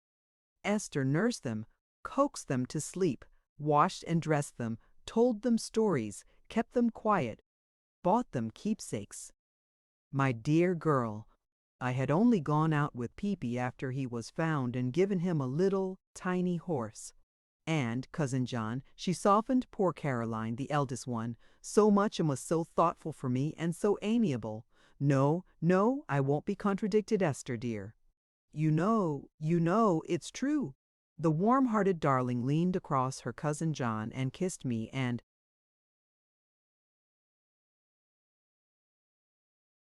then, looking up in his face, boldly said, "At all events, Cousin John, I will thank you for the companion you have given me." I felt as if she challenged him to run away, but he didn't. "Where did you say the wind was, Rick?" asked Mr. Jarndyce. "In the north as we came down, sir." "You are right. There's no east in it. A mistake of mine. Come, girls, come and see your home." It was one of those delightfully irregular houses where you go up and down steps out of one room into another, and where you come upon more rooms when you think you have seen all there are, and where there is a bountiful provision of little halls and passages, and where you find still older cottage rooms in unexpected places with lattice windows and green growth pressing through them. Mine, which we entered first, was of this kind, with an up-and-down roof that had more corners in it than I ever counted afterwards, and a chimney. There was a wood fire on the hearth, paved all around with pure white tiles, in every one of which a bright miniature of the fire was blazing. Out of this room you went down 2 steps into a charming little sitting-room, looking down upon a flower garden, which room was henceforth to belong to Ada and me. Out of this she went up 3 steps into Ada's bedroom, which had a fine broad window commanding a beautiful view. We saw a great expanse of darkness lying underneath the stars, to which there was a hollow window seat, in which, with a spring lock, 3 dear Adas might have been lost at once. Out of this room you passed into a little gallery with which the other best rooms only too communicated, and so, by a little staircase of shallow steps with a number of corner stairs in it, considering its length, down into the hall. But if instead of going out at Ada's door, you came back into my room and went out at the door,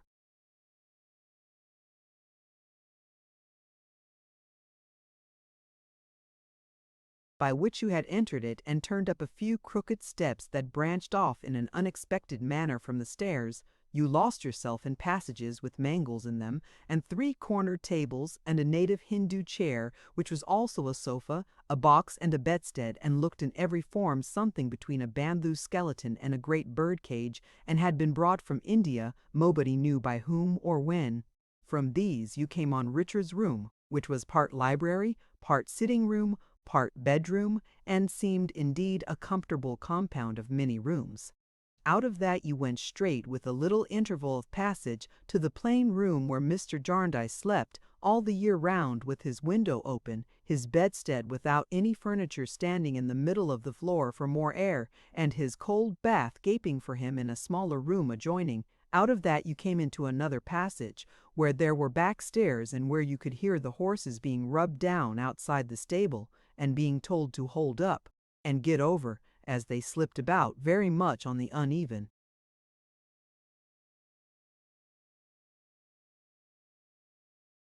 stones, or you might, if you came out at another door, every room had at least 2 doors, go straight down to the hall again by half a dozen steps and a low archway, wondering how you got back there or had ever got out of it.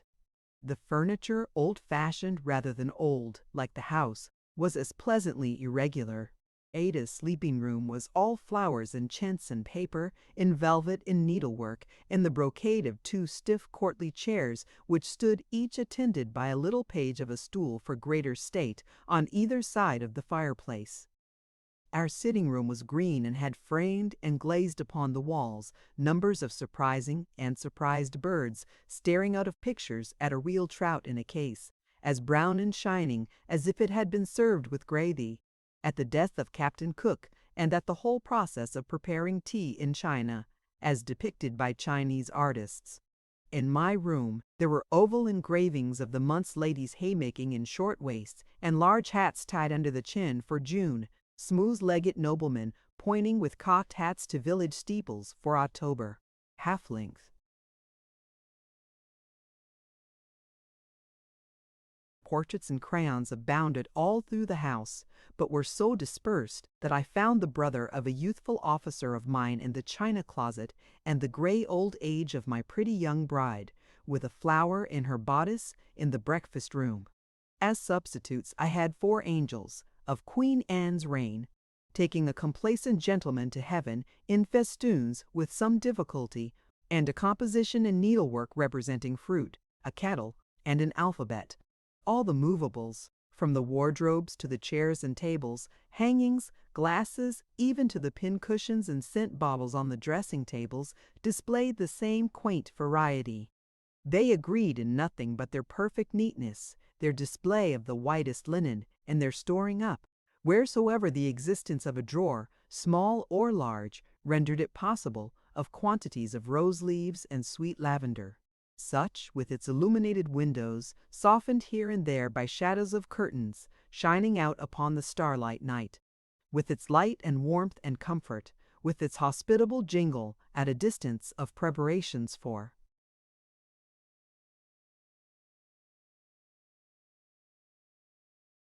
dinner, with the face of its generous master brightening everything we saw, and just wind enough without to sound a low accompaniment to everything we heard, were our first impressions of Bleak House. "I am glad you like it," said Mr. Jarndyce when he had brought us round again to Ada's sitting room. "It makes no pretensions, but it is a comfortable little place, I hope, and will be more so with such bright young looks in it. You have barely half an hour before dinner. There's no one here but the finest creature upon earth, a child." "More children, Esther," said Ada. "I don't mean literally a child," pursued Mr. Jarndyce, "not a child in years. He is grown up. He is at least as old as I am. But in simplicity and freshness and enthusiasm and a fine guileless inaptitude for all worldly affairs, he is a perfect child."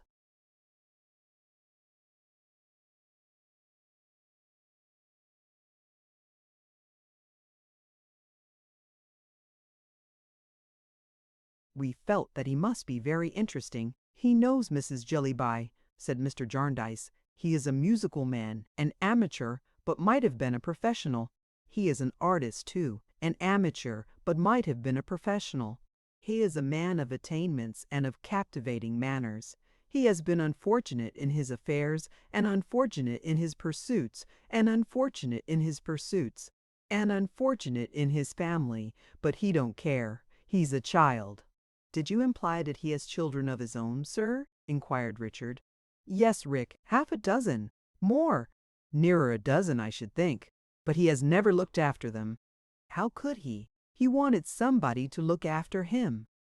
"He is a child, you know," said Mr. Jarndyce. "And have the children looked after themselves at all, sir?" inquired Richard. "Why, just as you may suppose," said Mr. Jarndyce, his countenance suddenly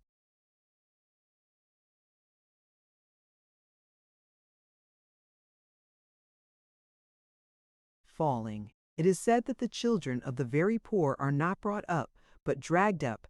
Harold Skimpole's children have tumbled up somehow or other. The wind's getting round again, I am afraid. I feel it rather. Richard observed that the situation was exposed on a sharp night. "It is exposed," said Mr. Jarndyce. "No doubt that's the cause. Bleak House has an exposed sound. But you are coming my way. Come along." Our luggage having arrived and being all at hand, I was dressed in a few minutes and engaged in putting my worldly goods away when a maid, not the one in attendance upon Ada, but another, whom I had not seen, brought a basket into my room with 2 bunches of keys in it, all labeled. "For you, miss, if you please," said she. "For me?" said I. "The housekeeping keys, miss." I showed my surprise, for she added with some little surprise on her own part, "I was told to bring them as soon as you was alone, miss. Miss Summerson, if I don't deceive myself?" "Yes," said I, "that is my name. The large bunch is the housekeeping, and the little bunch is the cellars, miss. Any time you was pleased to appoint tomorrow morning, I was to show you the presses and things they belong to." I said I would be ready at 6:30, and after she was gone, stood looking at the basket, quite lost in the magnitude of my trust. Ada found me thus, and had such a delightful confidence in me when I showed her the keys and told her about them, that it would have been insensibility and ingratitude not to feel.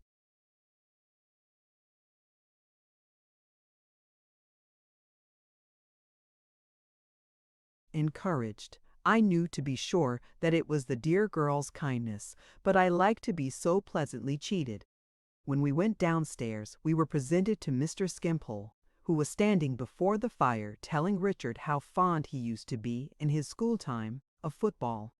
He was a little bright creature, with a rather large head, but a delicate face and a sweet voice, and there was a perfect charm in him.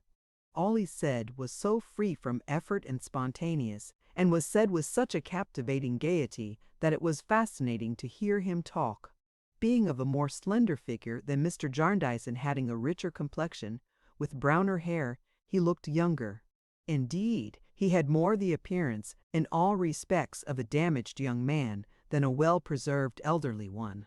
There was an easy negligence in his manner, and even in his dress, his hair carelessly disposed, and his neckkerchief loose and flowing, as I have seen artists paint their own portraits, which I could not separate from the idea of a romantic youth who had undergone some unique process of depreciation. It struck me as being not at all like the manner or appearance of a man who had advanced in life by the usual road of years, cares, and experiences. I gathered from the conversation that Mr. Skimpole had been educated for the medical profession and had once lived, in his professional capacity, in the household of a German prince. He told us, however, that as he had always been a mere child in point of weights and measures, and had never known anything about them except that they disgusted him, he had never been able to prescribe with the requisite accuracy of detail. In fact, he said, he had no head for detail, and he told us, with great humor, that when he was wanted to bleed the prince or physic any of his people, he was generally found lying on his back in bed, reading the newspapers, or making fancy sketches in pencil, and couldn't come, the prince at last objecting to this, in which, said Mr. Skimpole, in the frankest manner, he was perfectly right. The engagement terminated, and Mr. Skimpole, in the frankest manner,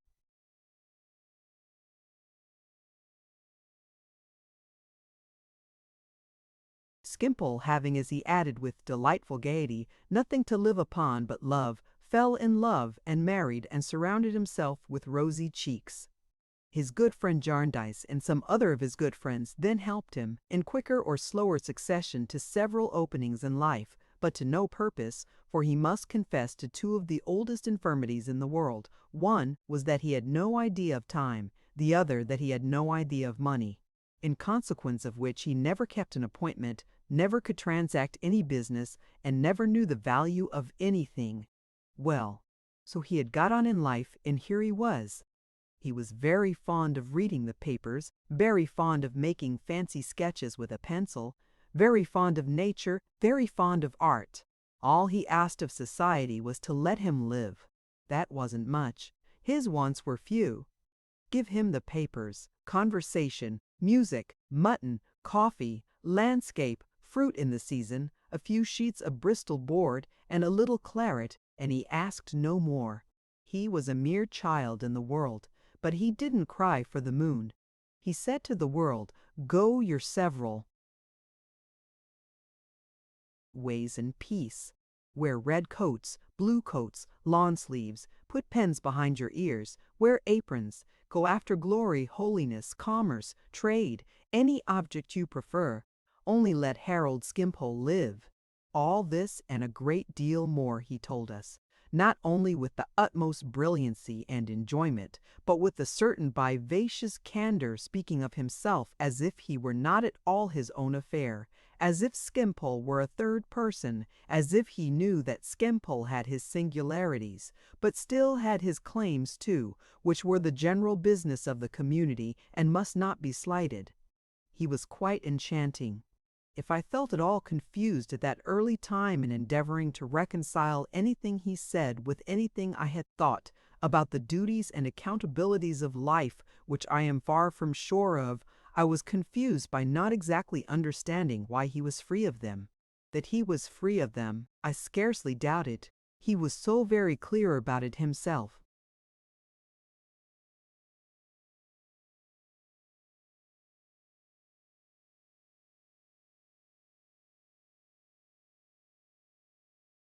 "I covet nothing," said Mr. Skimpole in the same light way.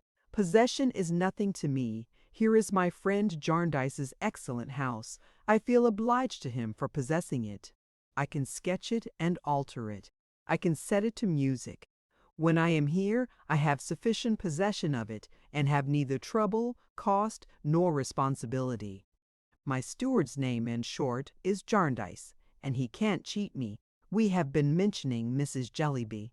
There is a bright-eyed woman, of a strong will and immense power of business detail, who throws herself into objects with surprising ardor.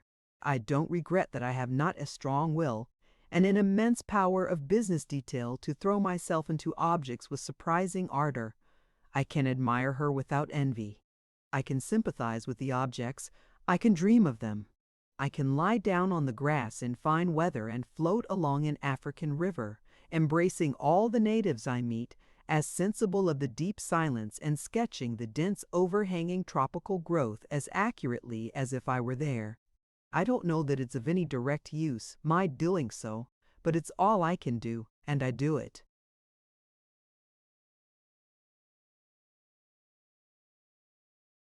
Thoroughly.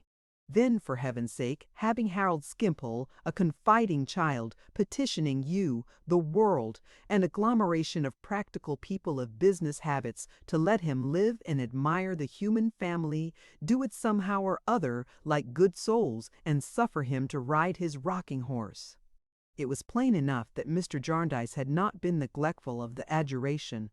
Mr. Skimpole's general position there would have rendered it so without the addition of what he presently said. "It's only you, the generous creatures, whom I envy," said Mr. Skimpole, addressing us, his new friends, in an impersonal manner. "I envy you your power of doing what you do. It is what I should revel in myself. I don't feel any vulgar gratitude to you.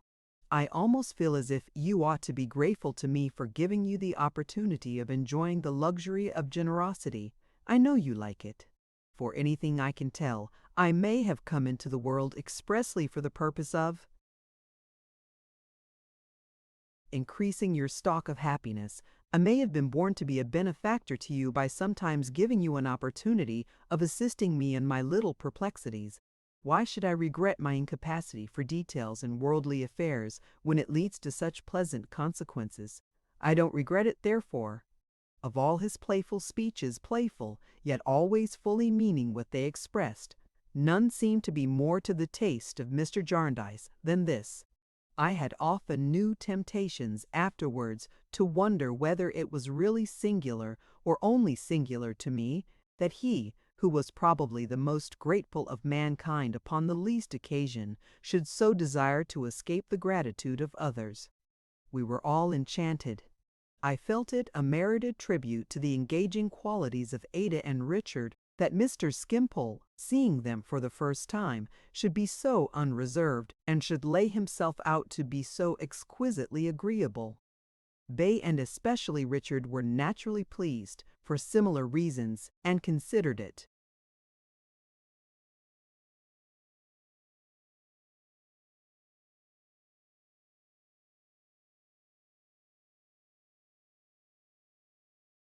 No common privilege to be so freely confided in by such an attractive man.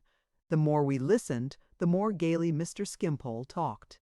And what with his fine hilarious manner and his engaging candor and his genial way of lightly tossing his own weaknesses about, as if he had said, "I am a child, you know. You are designing people compared with me." He really made me consider myself in that light. But I am gay and innocent. Forget your worldly arts and play with me. The effect was absolutely dazzling. He was so full of feeling, too, and had such a delicate sentiment for what was beautiful or tender, that he could have won a heart by that alone. In the evening, when I was preparing to make tea and Ada was touching the piano in the adjoining room and softly humming a tune to her cousin Richard, which they had happened to mention, he came and sat down on the sofa near me and so spoke of Ada that I almost loved him.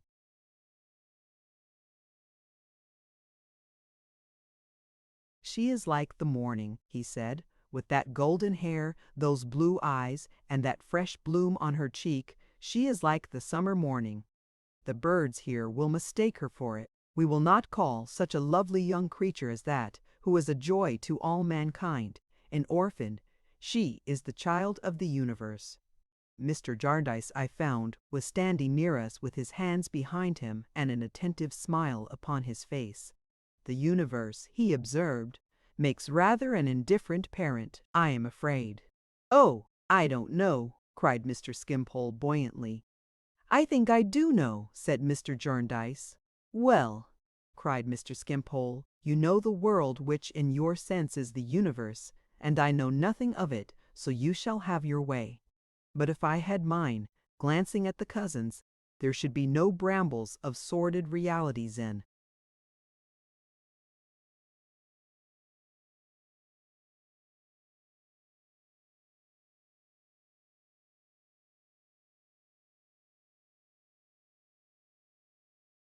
Such a path as that, it should be strewn with roses, it should lie through bowers where there was no spring, autumn, nor winter, but perpetual summer. Age or change should never wither it. The base word money should never be breathed near it. Mr. Jarndyce patted him on the head with a smile, as if he had been really a child, and passing a step or two on, and stopping a moment, glanced at the young cousins. His look was thoughtful, but had a benignant expression in it which I often, how often, saw again, which has long been engraven on my heart. The room in which they were, communicating with that in which he stood, was only lighted by the fire. Ada sat at the piano. Richard stood beside her, bending down. Upon the wall, the shadows blended together, surrounded by strange forms, not without a ghostly motion, caught from the unsteady fire, though reflecting from motionless objects.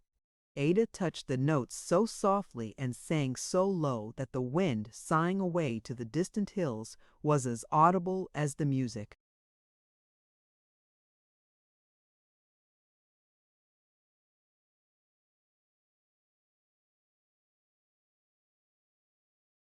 The mystery of the future and the little clue afforded to it by the voice of the present seemed expressed in the whole picture.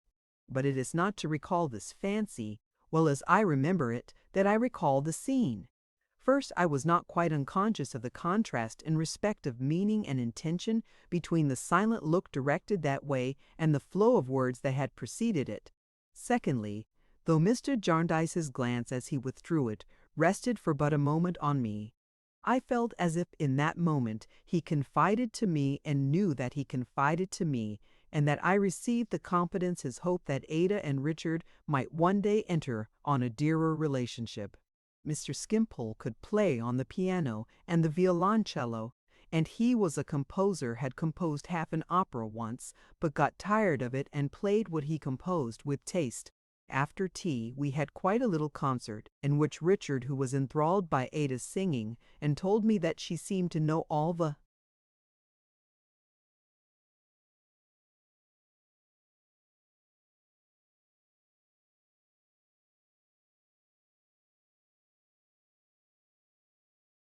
songs that ever were written, and Mr. Jarndyce and I were the audience.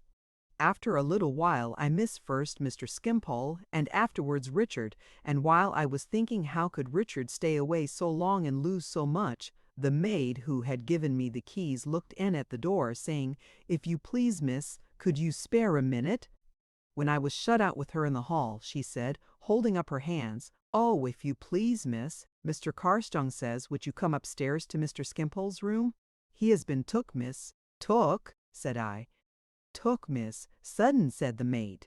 I was apprehensive that his illness might be of a dangerous kind, but of course I begged her to be quiet and not disturb anyone, and collected myself as I followed her quickly upstairs, sufficiently to consider what were the best remedies to be applied if it should prove to be a fit. She threw open a door, and I went into a chamber, where, to my unspeakable surprise, instead of finding Mr. Skimpole stretched upon the bed or prostrate on the floor, I found him standing before the fire smiling at Richard, while Richard, with a face of great embarrassment, looked at a person on the sofa in a white greatcoat, with smooth hair upon his head and not much of it, which he was wiping smoother and making less of with a pocket-handkerchief. "Miss Summerson," said Richard hurriedly, "I am glad you are come. You will be able to advise us. Our friend Mr. Skimpole, don't be alarmed, is arrested for debt." "And really, my dear Miss Summerson," said Mr. Skimpole with his agreeable candor, "I never was in a situation in which that excellent sense and quiet habit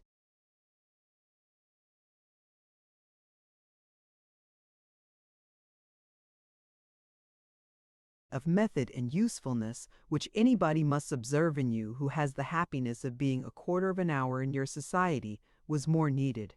The person on the sofa, who appeared to have a cold in his head, gave such a very loud snort that he startled me. "Are you arrested for much, sir?" I inquired of Mr. Skimpole. "My dear Miss Summerson," said he, shaking his head pleasantly, "I don't know. Some pounds, odd shillings, and halfpence, I think, were mentioned."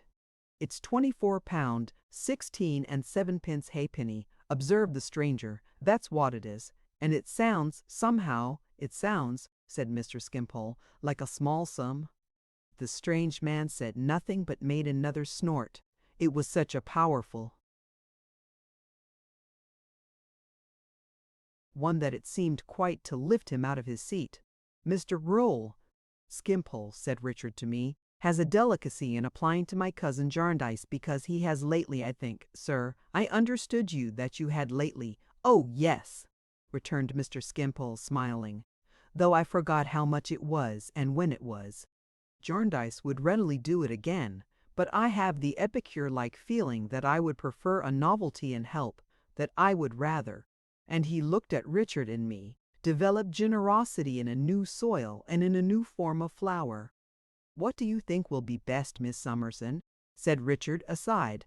I ventured to inquire, generally, before replying, what would happen if the money were not produced. "Jail," said the strange man, coolly putting his handkerchief into his hat, which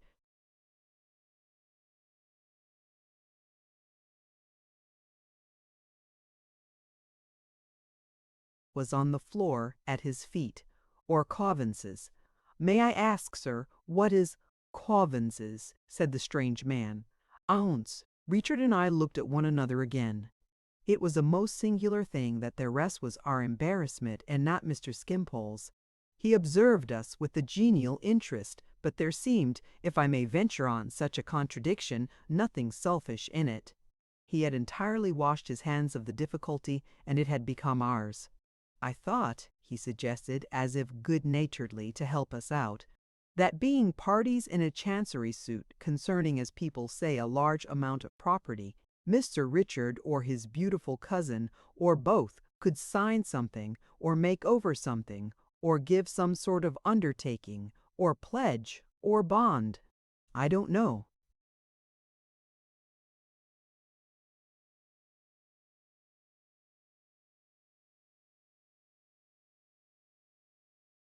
"What the business name of it may be, but I suppose there is some instrument within their power that would settle this." "Not a bit on it," said the strange man. "Really?" returned Mr. Skimpole.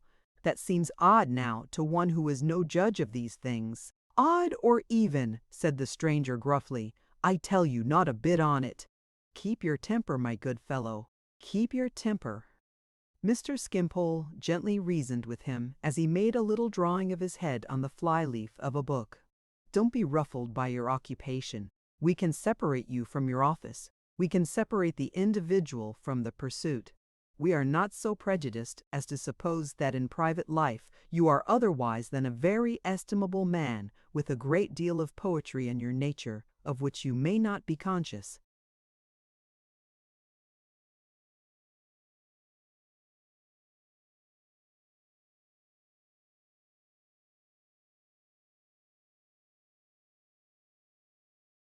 The stranger only answered with another violent snort, whether in acceptance of the poetry tribute or in disdainful rejection of it, he did not express to me.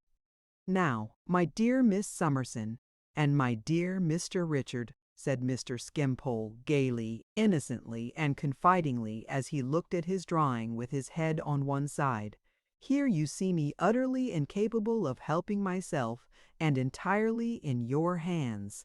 I only ask to be free. The butterflies are free. Mankind will surely not deny to Harold Skimpole what it concedes to the butterflies." "My dear Miss Summerson," said Richard in a whisper, "I have £10 that I received from Mr. Kenge. I must try what that will do." I possessed £15, odd shillings, which I had saved from my quarterly allowance during several years. I had always thought that some accident might happen which would throw me suddenly, without any relation, or any property, on the world, and had always tried to keep some little money by me that I might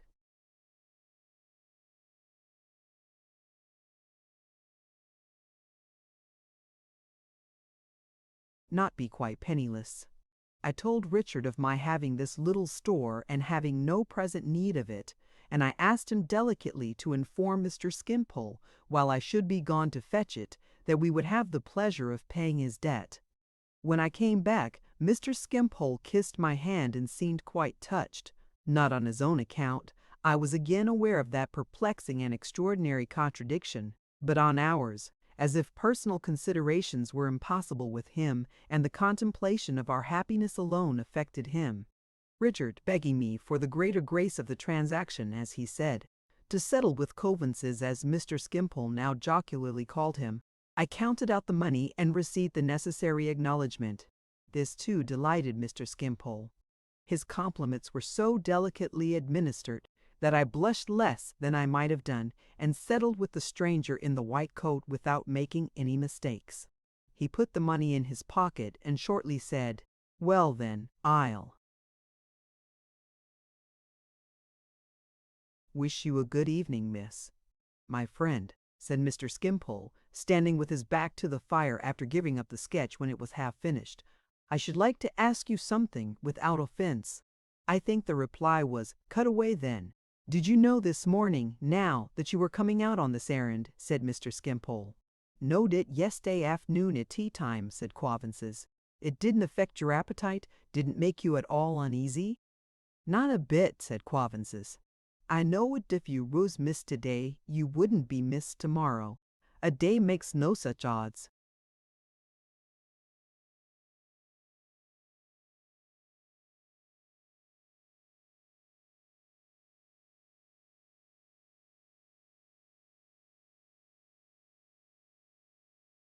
"But when you came down here," proceeded Mr. Skimpole, "it was a fine day, the sun was shining, the wind was blowing, the lights and shadows were passing across the fields, the birds were singing." "Nobody said they weren't, in my hearing," returned Coavinses. "No," observed Mr. Skimpole. "But what did you think upon the road?" "What do you mean?" growled Coavinses, with an appearance of strong resentment.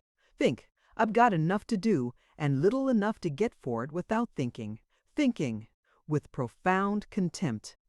"Then you didn't think, at all events," proceeded Mr. Skimpole, to this effect. "Harold Skimpole loves to see the sun shine, loves to hear the wind blow, loves to watch the changing lights and shadows, loves to hear the birds, those choristers in nature's great cathedral. and does it seem to me that I am about to deprive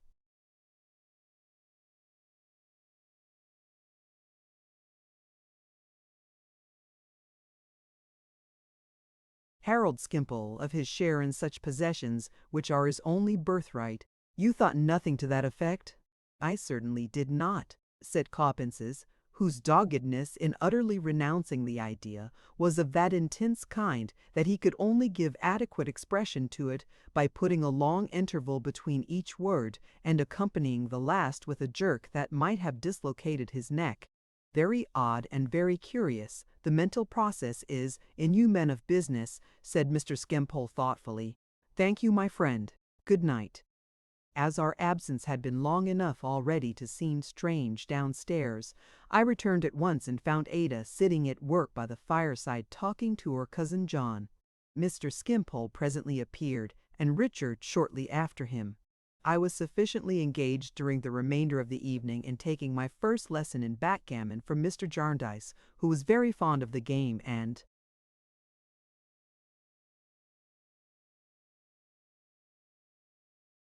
from whom I wished, of course, to learn it as quickly as I could, in order that I might be of the very small use of being able to play when he had no better adversary.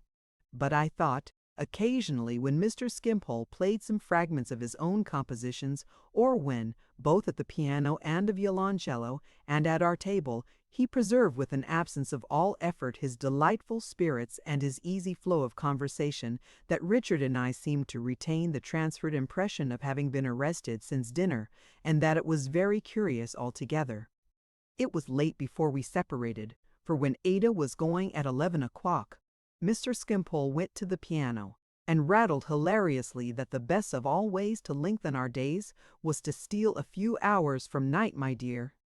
It was past 12 before he took his candle and his radiant face out of the room, and I think he might have kept us there, if he had seen fit, until daybreak. Ada and Richard were lingering for a few moments by the fire, wondering whether Mrs. Jellyby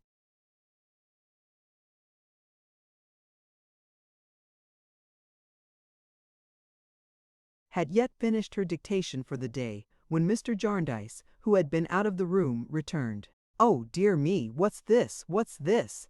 he said, rubbing his head and walking about with his good-humored vexation. "What's this they tell me? Rick, my boy, Esther, my dear, what have you been doing? Why did you do it? How could you do it? How much a piece was it? The wind's round again. I feel it all over me." We neither of us quite knew what to answer. "Come, Rick, come. I must settle this before I sleep. How much are you out of pocket? You two made the money up, you know. Why did you? How could you?" "Oh, Lord, yes, it's due east, must be." "Really, sir," said Richard, "I don't think it would be honorable in me to tell you. Mr. Skimpole relied upon us."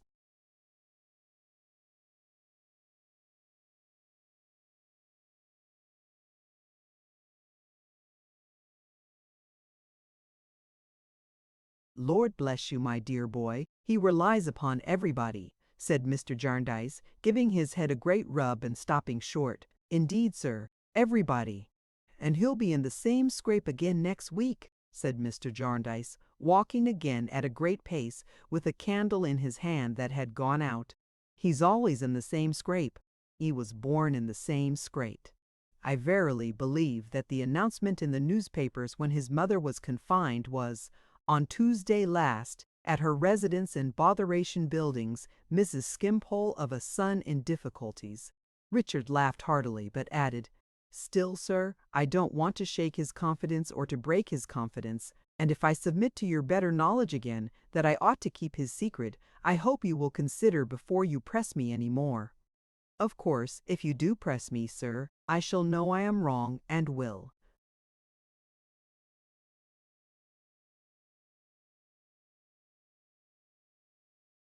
tell you." "Well," cried Mr. Jarndyce, stopping again, and making several absent endeavors to put his candlestick in his pocket. "I hear. Take it away, my dear." "I don't know what I am about with it. It's all the wind invariably has that effect. I won't press you, Rick. You may be right. but really to get hold of you and Esther and to squeeze you like a couple of tender young St. Michael's oranges. It'll blow a gale in the course of the night." He was now alternately putting his hands into his pockets as if he were going to keep them there a long time, and taking them out again and vehemently rubbing them all over his head. I ventured to take this opportunity of hinting that Mr. Skimpole, being in all such matters quite a child,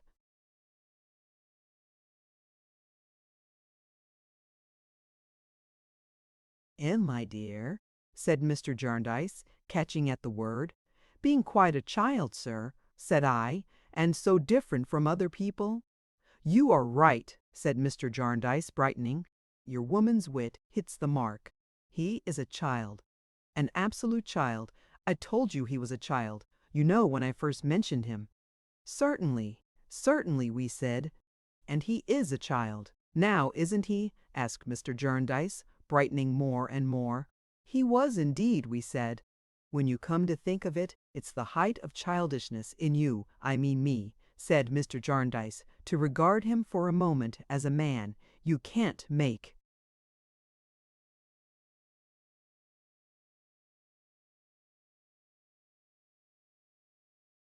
him responsible. The idea of Harold Skimpole with designs or plans or knowledge of consequences! Ha, ha, ha!" It was so delicious to see the clouds about his bright face clearing, and to see him so heartily pleased, and to know, as it was impossible not to know, that the source of his pleasure was the goodness which was tortured by condemning or mistrusting or secretly accusing anyone, that I saw the tears in Ada's eyes while she echoed his laugh and felt them in my own. "Why, what a cod's head and shoulders I am," said Mr. Jarndyce, "to require reminding of it. The whole business shows the child from beginning to end. Nobody but a child would have thought of singling you two out for parties in the affair.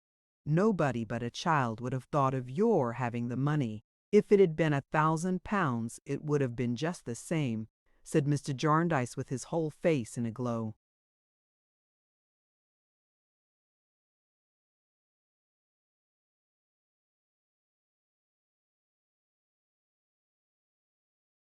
We all confirmed it from our night's experience.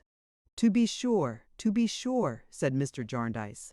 "However, Rick, Esther, and you too, Ada, for I don't know that even your little purse is safe from his inexperience, I must have a promise all round that nothing of this sort shall ever be done any more. No advances, not even sixpences. We all promise faithfully. Richard, with a merry glance at me, touching his pocket as if to remind me that there was no danger of our transgressing. As to Skimpole," said Mr. Jarndyce, "a habitable doll's house with good board and a few tin people to get into debt with and borrow money of would set the boy up in life. He is in a child's sleep by this time, I suppose. It's time I should take my craftier head to my more worldly pillow. Good night, my dears. God bless you."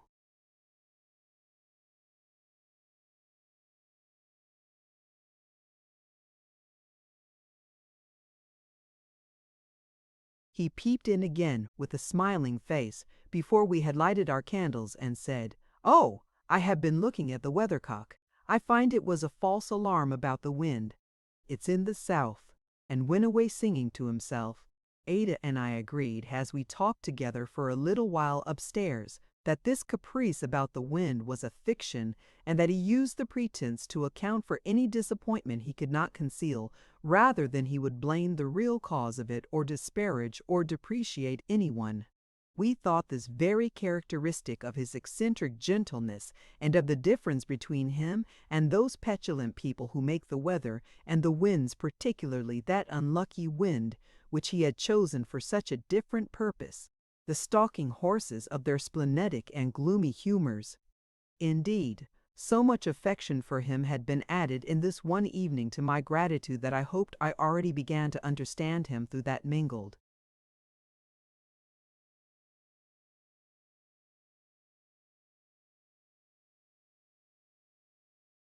feeling. Any seeming inconsistencies in Mr. Skimpole or in Mrs. Jellyby I could not expect to be able to reconcile, having so little experience or practical knowledge. Neither did I try, for my thoughts were busy when I was alone, with Ada and Richard, and with the confidence I had seemed to receive concerning them. My fancy, made a little wild by the wind perhaps, would not consent to be all unselfish either, though I would have persuaded it to be so if I could. It wandered back to my godmother's house and came along the intervening trek, raising up shadowy speculations which had sometimes trembled there in the dark as to what knowledge Mr. Jarndyce had of my earliest history, even as to the possibility of his being my father, though that idle dream was quite gone now. It was all gone now, I remembered, getting up from the fire. It was not for me to muse over bygones, but to act with a cheerful spirit and a grateful heart. So I said to myself, Esther, Esther, Esther, duty, my dear, and gave my little basket of housekeeping keys such a shake that they sounded like little bells and rang me.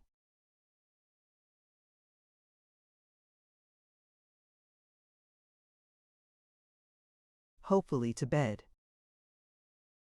Chapter 7. The Ghost's Walk.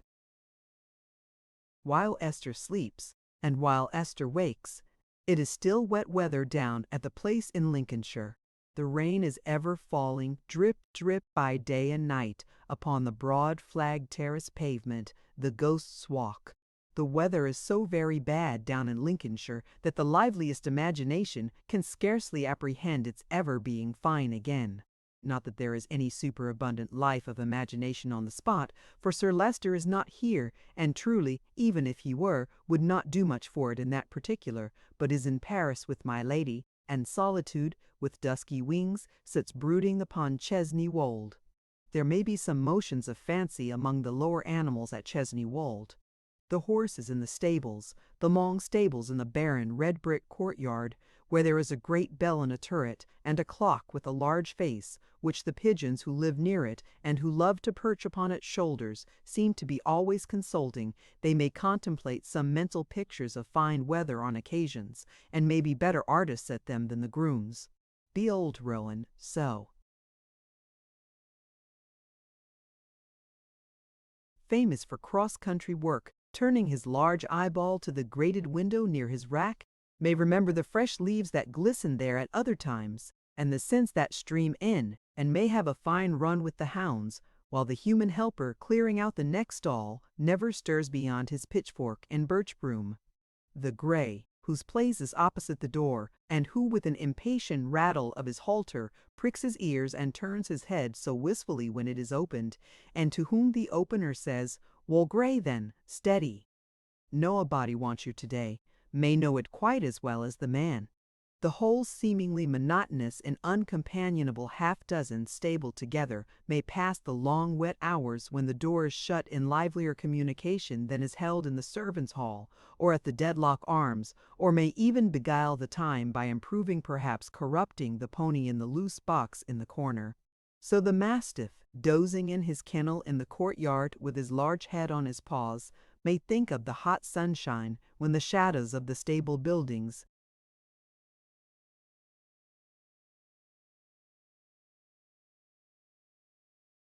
tire his patience out by changing and leave him at one time of the day no broader refuge than the shadow of his own house, where he sits on end, panting and growling short, and very much wanting something to worry besides himself and his chain.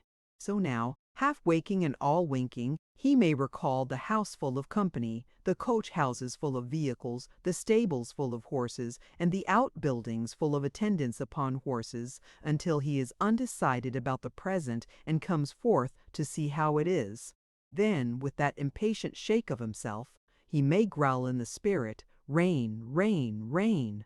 Nothing but rain and no family here," as he goes in again and lies down with a gloomy yawn. So with the dogs in the kennel buildings across the park, who have their restless fits, and whose doleful voices, when the wind has been very obstinate, have even made it known in the house itself, upstairs, downstairs, and in my lady's chamber. They may hunt the whole countryside, while the raindrops are pattering round their inactivity, so the rabbits with their self-betraying tails.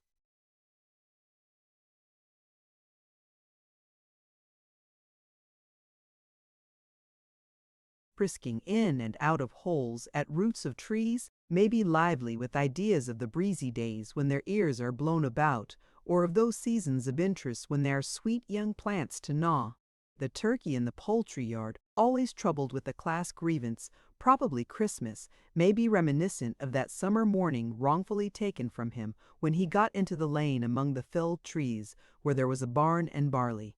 The discontented goose who stoops to pass under the old gateway 20 feet high may gabble out, if we only knew it, a waddling preference for weather when the gateway casts its shadow on the ground. Be this as it may, there is not much fancy otherwise stirring at Chesney Wold. If there be a little at any odd moment, it goes like a little noise in that old echoing place, a long way, and usually leads off to ghosts and mystery. It has rained so hard and rained so long down in Lincolnshire that Mrs. Pratt Rouncewell, the old housekeeper at Chesney Wold, has several times taken off her spectacles and cleaned them to make certain that the drops were not upon the glasses. Mrs. Rouncewell might have been sufficiently assured by hearing the rain, but that she is rather deaf, which nothing will induce her to believe. She is a fine old lady, handsome, stately, wonderfully neat, and has such a back and such a stomacher that if her stays should turn out when she dies to have been a broad old-fashioned family fire grate, nobody who knows her would have cause to be surprised. Weather affects Mrs. Rouncewell little. The house is there in all weathers, and the house, as she expresses it, is what she looks at. She sits in her room in a side passage on the ground floor, with an arched window commanding a smooth quadrangle, adorned at regular intervals with smooth round trees and smooth round blocks of stone, as if the trees were going to play at bowls with the stones, and the whole house reposes on her mind. She can open it on occasion and be busy and fluttered, but it is shut up now and lies on.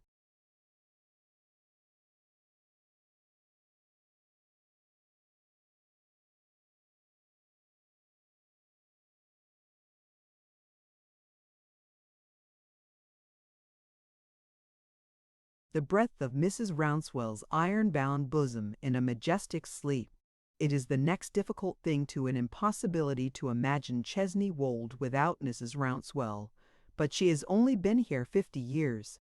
Ask her how long, this rainy day, and she shall answer, 50 year, 3 months, and a fortnight, by the blessing of heaven if I live till Tuesday. Mr. Rouncewell died some time before the decease of the pretty fashion of pigtails, and modestly hid his own if he took it with him in a corner of the churchyard in the park near the mouldy porch. He was born in the market town, and so was his young widow. Her progress in the family began in the time of the last Sir Leicester, and originated in the still room. The present representative of the Dedlocks is an excellent master. He supposes all his dependents to be utterly bereft of individual characters, intentions, or opinions, and is persuaded that he was born to supersede the necessity of their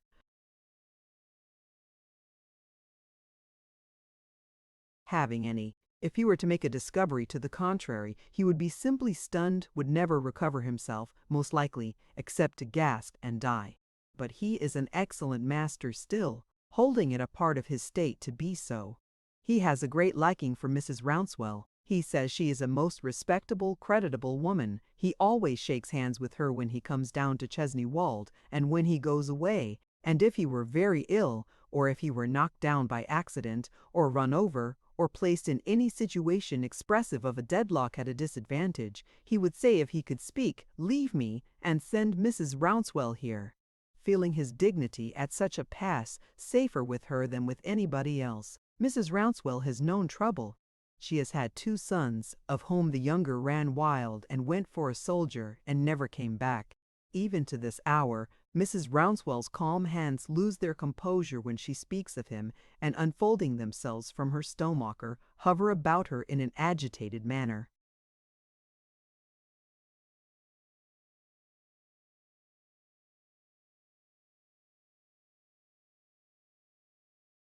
As she says what a likely lad, what a fine lad, what a gay, good-humored, clever lad he was. Her second son would have been provided for at Chesney Wold, and would have been made steward in due season, but he took, when he was a schoolboy, to constructing steam engines out of saucepans, and setting birds to draw their own water with the least possible amount of labor, so assisting them with artful contrivance of hydraulic pressure, that a thirsty canary had only, in a literal sense, to put his shoulder to the wheel, and the job was done. This propensity gave Mrs. Rouncewell great uneasiness. She felt it with a mother's anguish to be a move in the Wat Tyler direction, well knowing that Sir Leicester had that general impression of an aptitude for any art to which smoke and a tall chimney might be considered essential.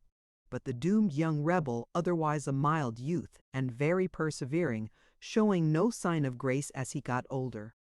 But, on the contrary, constructing a model of a power loom, she was fain, with many tears, to mention his backslidings to the baronet. "Mrs. Rouncewell," said Sir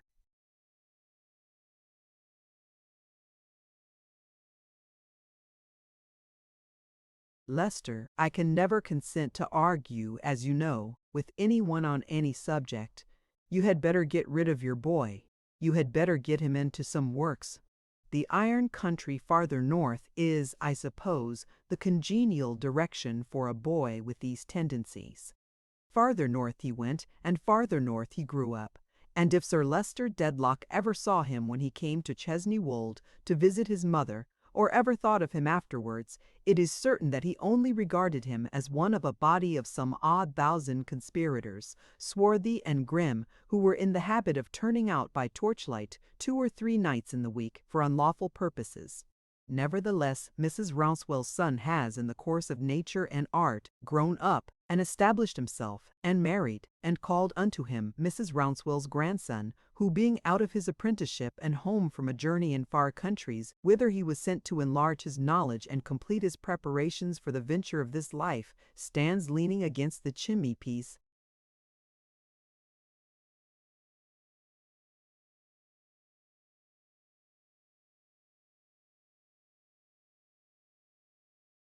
this very day in Mrs. Rouncewell's room at Chesney Wold.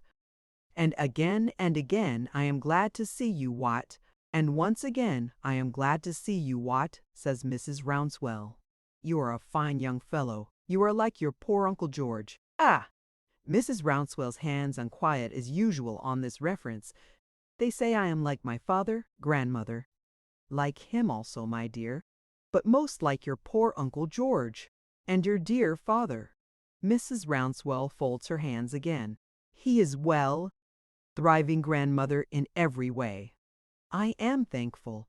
Mrs. Rouncewell is fond of her son, but has a plaintive feeling towards him, much as if he were a very honorable soldier who had gone over to the enemy.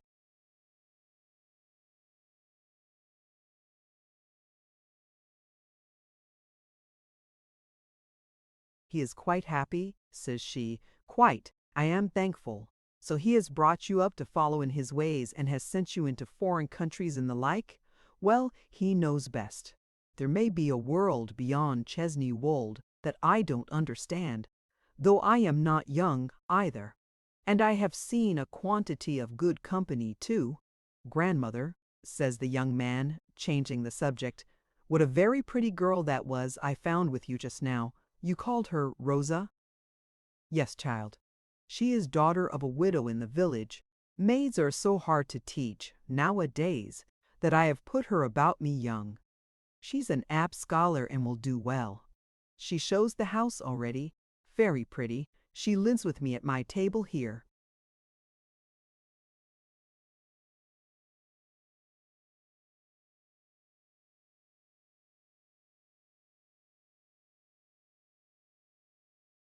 I hope I have not driven her away. She supposes we have family affairs to speak about, I dare say. She is very modest. It is a fine quality in a young woman.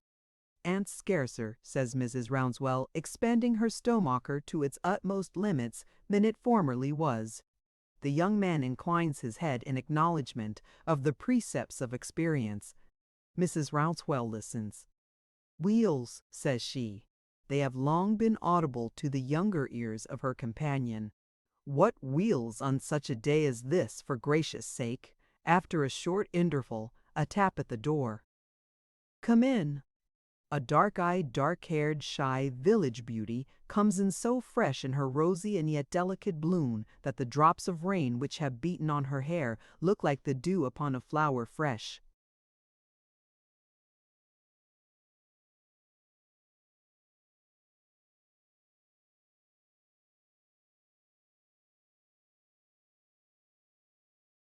Gathered. What company is this, Rosa? Says Mrs. Rouncewell. It's 2 young men in a gig, ma'am, who want to see the house. Yes, and if you please, I told them so. In quick reply to a gesture of dissent from the housekeeper. I went to the hall door and told them it was the wrong day and the wrong hour, but the young man who was driving took off his hat in the wet and begged me to bring this card to you.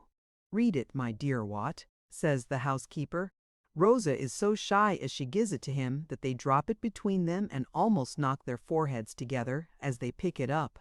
Rosa is shyer than before. Mr. Guppy is all the information the card yields.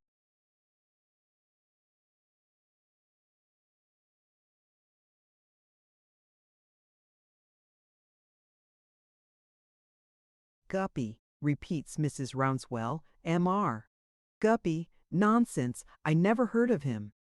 If you please, he told Emmy that, says Rosa, but he said that he and the other young gentleman came from London only last night by the mail on business at the magistrates' meeting 10 miles off this morning, and that as their business was soon over and they had heard a great deal said of Chesney Wold and really didn't know what to do with themselves, they had come through the wet to see it. They are lawyers. He says he is not in Mr. Tulkinghorn's office, but he is sure he may make use of Mr. Tulkinghorn's name if necessary. Finding now she leads off that she has been making quite a long speech, Rosa is shyer than ever. Now, Mr. Tulkinghorn is, in a manner, part and parcel of the place, and besides, is supposed to have made Mrs. Rouncewell's will. The old lady relaxes, consents to the admission of the visitors as a favor, and dismisses Rosa.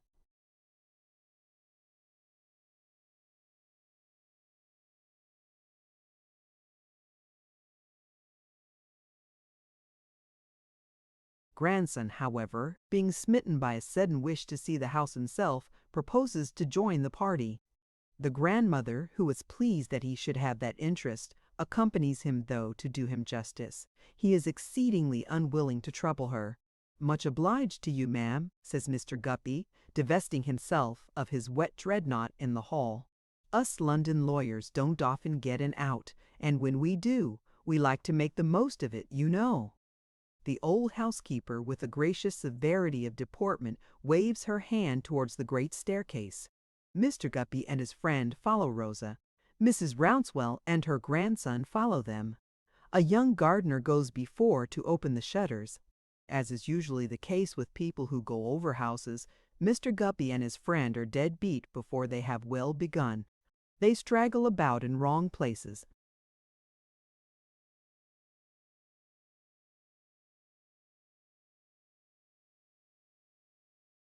Look at wrong things, don't care for the right things, gape when more rooms are opened, exhibit profound depression of spirits, and are clearly knocked up.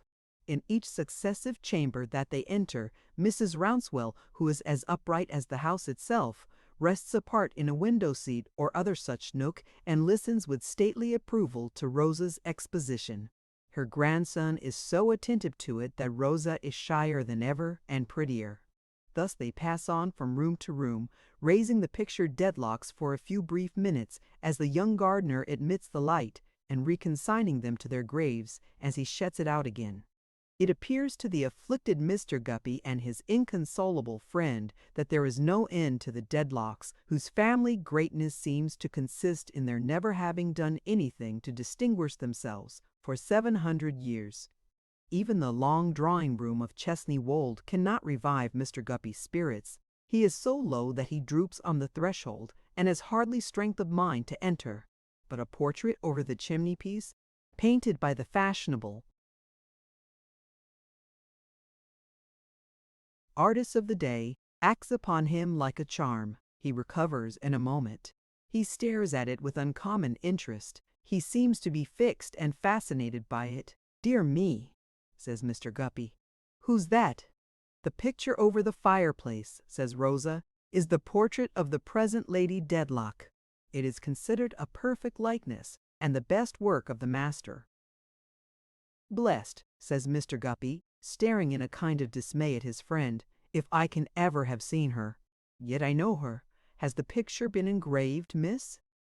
"The picture has never been engraved. Sir Leicester has always refused permission." "Well," says Mr. Guppy in a low voice, "I'll be shot if it ain't very curious how well I know that picture. So that's Lady Dedlock, is it?"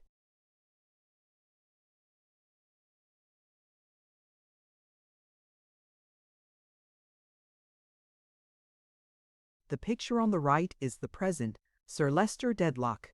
The picture on the left is his father, the late Sir Leicester. Mr. Guppy has no eyes for either of these magnates. "It's unaccountable to me," he says, still staring at the portrait, "how well I know that picture. I'm dashed," adds Mr. Guppy, looking round, "if I don't think I must have had a dream of that picture, you know." As no one present takes any especial interest in Mr. Guppy's dreams, the probability is not pursued. But he still remains so absorbed by the portrait that he stands immovable before it until the young gardener has closed the shutters, when he comes out of the room in a dazed state that is an odd though a sufficient substitute for interest, and follows into the succeeding rooms with a confused stare, as if he were looking everywhere for Lady Dedlock again. He sees no more of her. He sees her rooms, which are the last shown as being.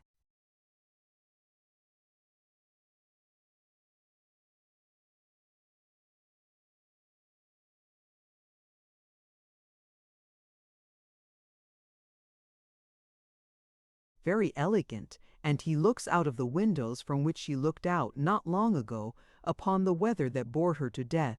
All things have an end, even houses that people take infinite pains to see and are tired of before they begin to see them.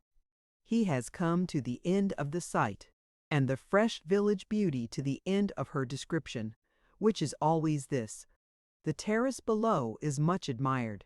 It is called, from an old story in the family, the Ghost's Walk. "No?" says Mr. Guppy, greedily curious. "What's the story, miss? Is it anything about a picture? Pray tell us the story," says Watt in a half-whisper. "I don't know it, sir." Rosa is shyer than ever. "It is not related to visitors.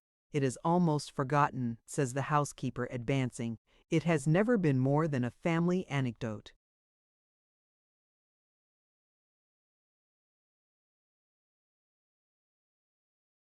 "You'll excuse my asking again if it has anything to do with a picture, ma'am," observes Mr. Guppy, "because I do assure you that the more I think of that picture, the better I know it, without knowing how I know it. The story has nothing to do with the picture. The housekeeper can guarantee that. Mr. Guppy is obliged to her for the information, and is, moreover, generally obliged." He retires with his friend, guided down another staircase by the young gardener, and presently is heard to drive away.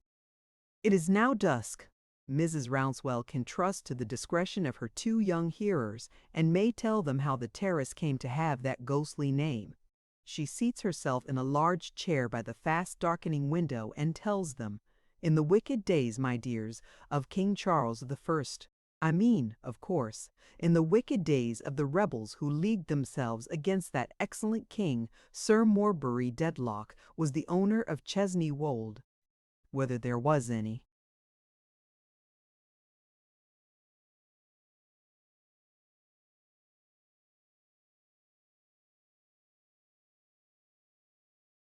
Account of a ghost in the family before those days, I can't say. I should think it very likely indeed. Mrs. Rouncewell holds this opinion because she considers that a family of such antiquity and importance has a right to a ghost. She regards a ghost as one of the privileges of the upper classes, a genteel distinction to which the common people have no claim.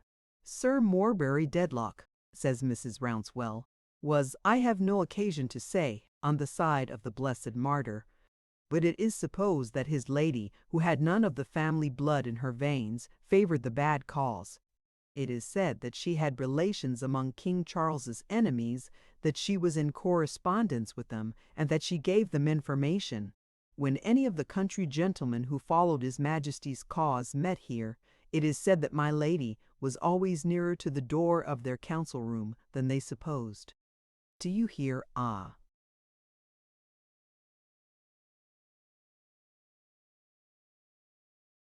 Sound like a footstep passing along the terrace, what? Rosa draws nearer to the housekeeper. I hear the rain drip on the stones, replies the young man, and I hear a curious echo. I suppose an echo which is very like a halting step. The housekeeper gravely nods and continues, partly on account of this division between them, and partly on other accounts. Sir Morbury and his lady led a troubled life. She was a lady of a haughty temper. They were not well suited to each other in age or character, and they had no children to moderate between them. After her favorite brother, a young gentleman, was killed in the civil wars by Sir Morbury's near kinsman, her feeling was so violent that she hated the race into which she had married. When the Dedlocks were about to ride out from Chesney Wold in the king's cause, she is supposed to have more than once stolen down into the stables in the dead of night and lamed their horses. And the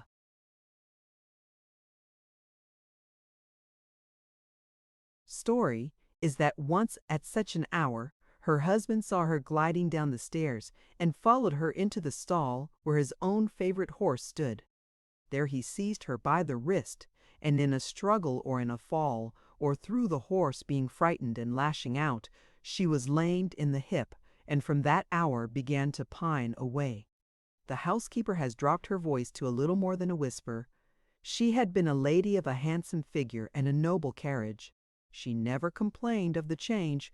She never spoke to anyone of being crippled or of being in pain, but day by day she tried to walk upon the terrace, and with the help of the stone balustrade went up and down, up and down, up and down, up and down, in sun and shadow, with greater difficulty every day. At last, one afternoon her husband, to whom she had never, on any persuasion, opened her lips since that night, standing at the great south window, saw her drop upon the pavement. He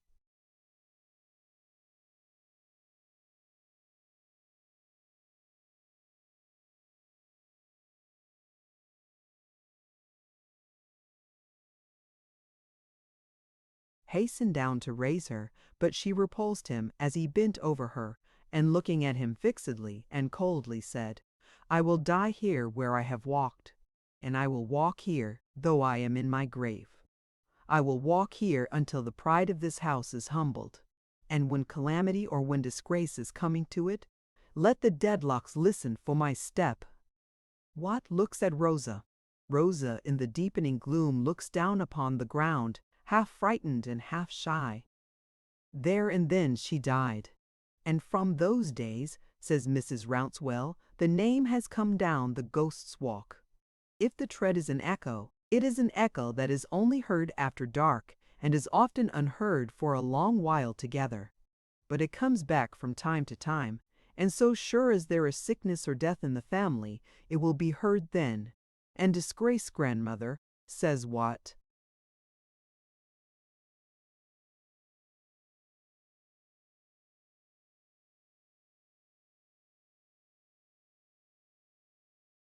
Disgrace never comes to Chesney Wold, returns the housekeeper. Her grandson apologizes with true, that is the story.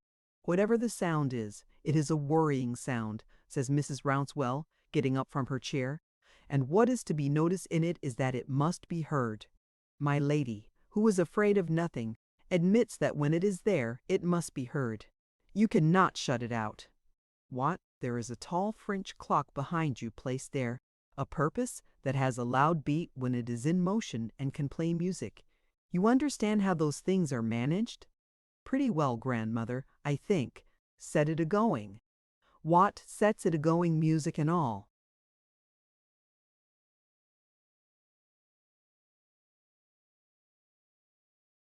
Now, come hither, says the housekeeper. Hither, child, towards my lady's pillow.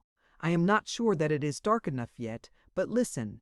Can you hear the sound upon the terrace, through the music and the beat and everything? I certainly can. So my lady says.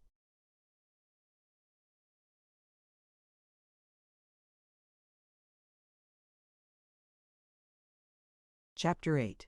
Covering a Multitude of Sins.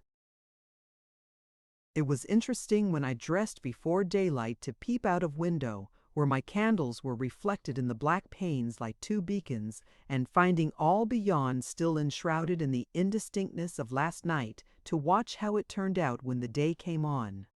As the prospect gradually revealed itself and disclosed the scene over which the wind had wandered in the dark, like my memory over my life, I had a pleasure in discovering the unknown objects that had been around me in my sleep. At first they were faintly discernible in the mist, and above them the later stars still glimmered. That pale interval over, the picture began to enlarge and fill up so fast that at every new peep I could have found enough to look at for an hour. Imperceptibly my candles became the only incongruous part of the morning. The dark places in my room all melted away, and the day shone bright upon a cheerful landscape prominent in which the old abbey church with its massive tower threw a softer train of shadow on the view than seemed compatible with its rugged character. But so from rough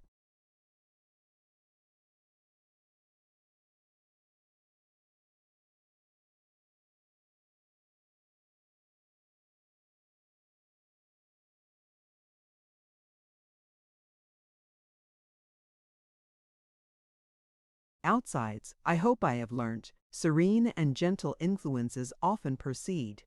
Every part of the house was in such order, and everyone was so attentive to me, that I had no trouble with my 2 bunches of keys, though what with trying to remember the contents of each little storeroom drawer and cupboard, and what with making notes on a slate about jams and pickles and preserves and bottles and glass and china and a great many other things, and what with being generally a methodical, old-maidish sort of foolish little person, I was so busy that I could not believe it was breakfast time when I heard the bell.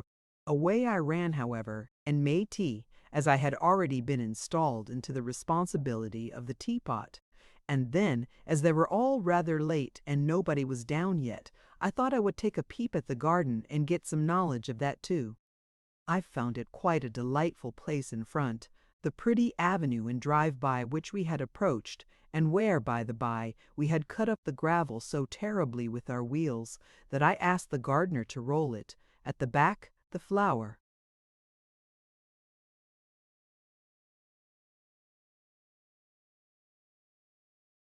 garden, with my darling at her window up there, throwing it open to smile out at me as if she would have kissed me from that distance. Beyond the flower garden was a kitchen garden, and then a paddock, and then a snug little rickyard, and then a dear little farmyard. As to the house itself, with its 3 peaks in the roof, its various shaped windows, some so large, some so small, and all so pretty, its trellis work against the south front for roses and honeysuckle, and its homely, comfortable, welcoming look, it was, as Ada said when she came out to meet me with her arm through that of its master, worthy of her cousin John, a bold thing to say, though he only pinched her dear cheek for it. Mr. Skimpole was as agreeable at breakfast as he had been overnight. There was honey on the table, and it led him into a discourse about bees. He had no objection to honey, he said, and I should think he had not, for he seemed to like it, but he protested against the overweening assumptions of bees. He didn't at all see why the busy bee should be proposed as a model to him. He supposed the bee liked to make honey, or he wouldn't do it. Nobody asked him. It was not necessary for the bee to make such a merit of his tastes. If every confectioner went buzzing about the world, banging against everything that came in his way, and egotistically calling upon everybody to take notice that he was going to his work and must not be interrupted, the world would be quite an unsupportable place. Then, after all, it was a ridiculous position to be smoked out of your fortune with brimstone as soon as you had made it. You would have a very mean opinion of a Manchester man if he spun cotton for no other purpose. He must say he thought a drone the embodiment of a pleasanter and wiser idea. The drone said unaffectedly, "You will excuse me. I really cannot attend to the shop. I find myself in a world in which there is so much to see and so short a time to see it, in that I must take the liberty of looking about me and begging to be provided for by somebody who doesn't want to look about him." This appeared to Mr. Skimpole to be the drone philosophy, and he thought it a very good philosophy.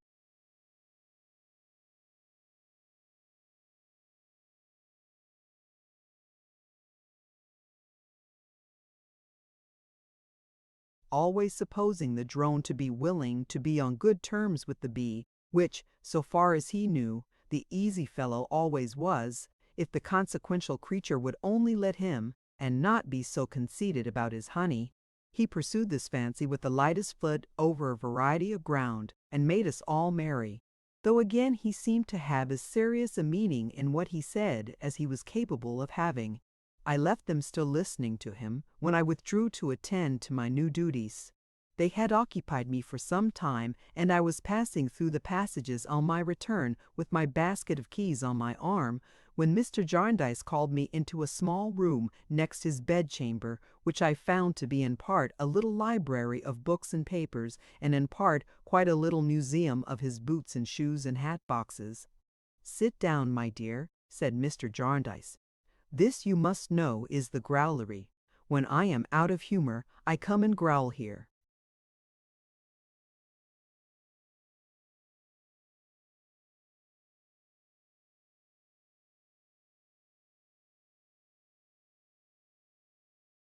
"You must be here very seldom, sir," said I.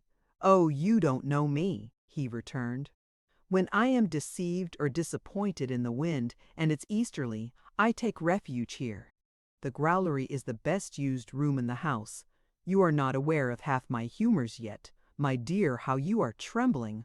I could not help it. I tried very hard, but being alone with that benevolent presence, and meeting his kind eyes, and feeling so happy and so honored there, and my heart so full, I kissed his hand. I don't know what I said, or even that I spoke. He was disconcerted and walked to the window. I almost believed with an intention of jumping out, until he turned and I was reassured by seeing in his eyes what he had gone there to hide. He gently patted me on the head, and I sat down. "There, there," he said, "that's over. Pooh, don't be foolish." "It shall not happen again, sir," I returned, "but at first it is difficult." "Nonsense," he said. "It's easy, easy." "Why not?" "I hear of a good little orphan girl without a protector, and I take it into my head to be that protector. She grows up, and more than justifies my good opinion, and I remain her guardian and her friend. What is there in all this? So. Now, we have cleared off old scores, and I have before me thy pleasant, trusty face again. I said to myself, "Esther, my dear, you surprise me. This really is not what I expected of you." And it had such a good effect that I folded my hands upon my basket and quite recovered myself. Mr. Jarndyce, expressing his approval in his face, began to talk to me as confidentially as if I had been in the habit of conversing with him every morning, for I don't know how long. I almost felt as if I had. "Of course, Esther," he said, "you don't understand this chancery business."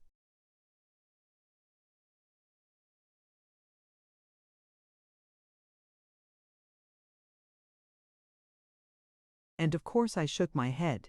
"I don't know who does," he returned. "The lawyers have twisted it into such a state of bedevilment that the original merits of the case have long disappeared from the face of the earth. It's about a will and the trusts under a will, or it was once. It's about nothing but costs now. We are always appearing and disappearing and swearing and interrogating and filing and cross-filing and arguing and sealing and motioning and referring and reporting and revolving about the Lord Chancellor and all his satellites and equitably waltzing ourselves off to dusty death about costs. That's the great question. All the rest, by some extraordinary means, has melted away. But it was, sir, said I, to bring him back, for he began to rub his head, about a will. Why, yes, it was about a will when it was about anything, he returned. Cuh.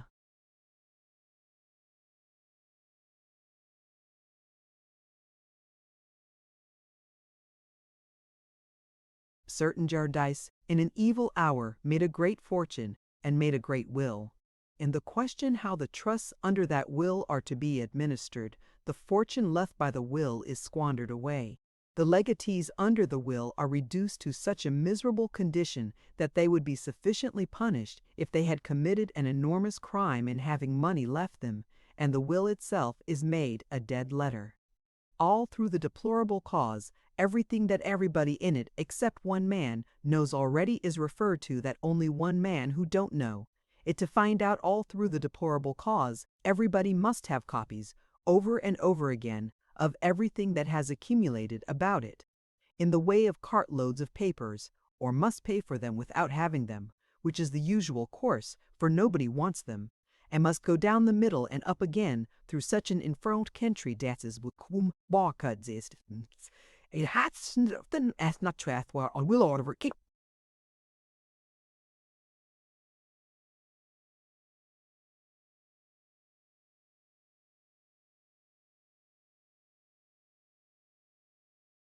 Can't do this. Equity finds it can't do that. Neither can so much as say it can't do anything without this solicitor instructing and this counsel appearing for A, and that solicitor instructing and that counsel appearing for B, and so on through the whole alphabet, like the history of the apple pie. And thus, through years and years, and lives, everything goes on, constantly beginning over and over again, and nothing ever ends. And we can't get out of the suit on any terms, for we are made parties to it, and must be parties to it, whether we like it or not. But it won't do to think of it. When my great-uncle, poor Tom Jarndyce, began to think of it, it was the beginning of the end. The Mr. Jarndyce, sir, whose story I have heard? He nodded gravely. I was his heir, and this was his house, Esther. When I came here it was bleak indeed. He had left the signs of his misery upon it. How changed it must be now, I said. It had been called, before his time, the Peaks. He gave it its present name, and lived here shut up, day and night poring over the wicked heaps of papers in the suit, and hoping against hope to disentangle it from its mystification and bring it to a close. In the meantime, the place became dilapidated. The wind whistled through the cracked walls, the rain fell through the broken roof, the weeds choked the passage to the rotting door. When I brought what remained of him home here, the brains seemed to me to have been blown out of the house too. It was so shattered and ruined. He walked a little to and fro after saying this to himself with a shudder, and then looked at me and brightened, and came and sat down again with his hands in his pockets. I told you this was the growlery, my dear. Where was I? I reminded him at the hopeful change he had made in Bleak House.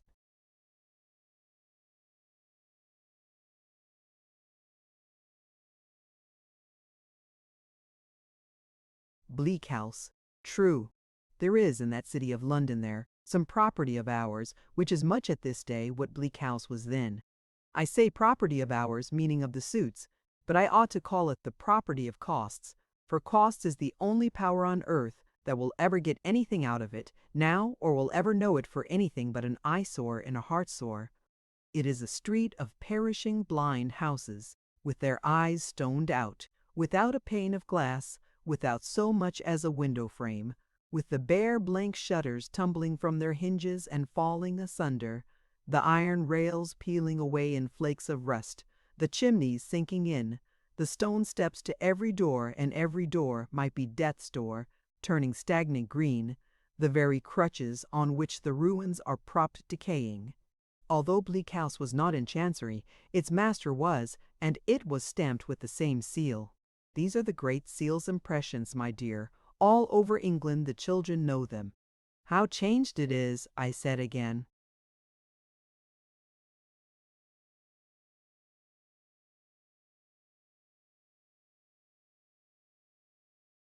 "Why, so it is," he answered much more cheerfully.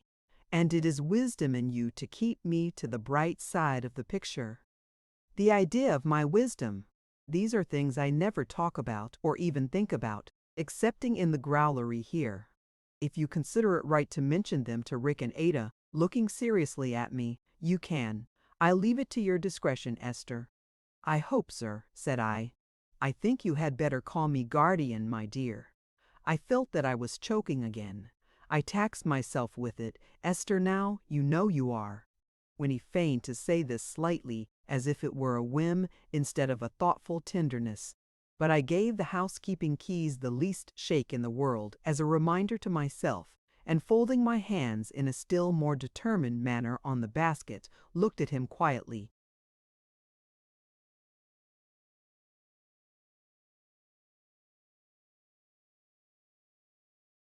"I hope, guardian," said I, "that you may not trust too much to my discretion. I hope you may not mistake me. I am afraid it will be a disappointment to you to know that I am not clever, but it really is the truth, and you would soon find it out if I had not the honesty to confess it." He did not seem at all disappointed. Quite the contrary.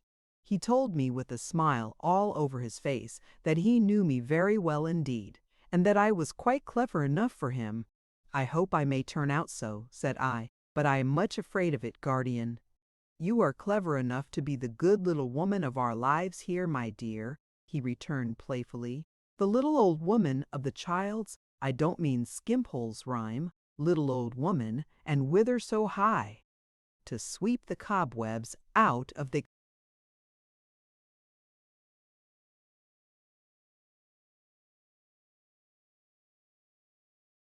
sky.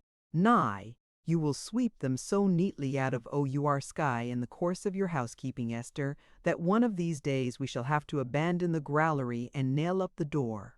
This was the beginning of my being called old woman, and little old woman, and cobweb, and Mrs. Shipton, and Mother Hubbard, and Dame Durden, and so many names of that sort that my own name soon became quite lost among them. "However," said Mr. Jarndyce, "to return to our gossip, here's Rick, a fine young fellow full of promise. What's to be done with him?" "Oh, my goodness! The idea of asking my advice on such a point!" "Here he is, Esther," said Mr. Jarndyce, comfortably putting his hands into his.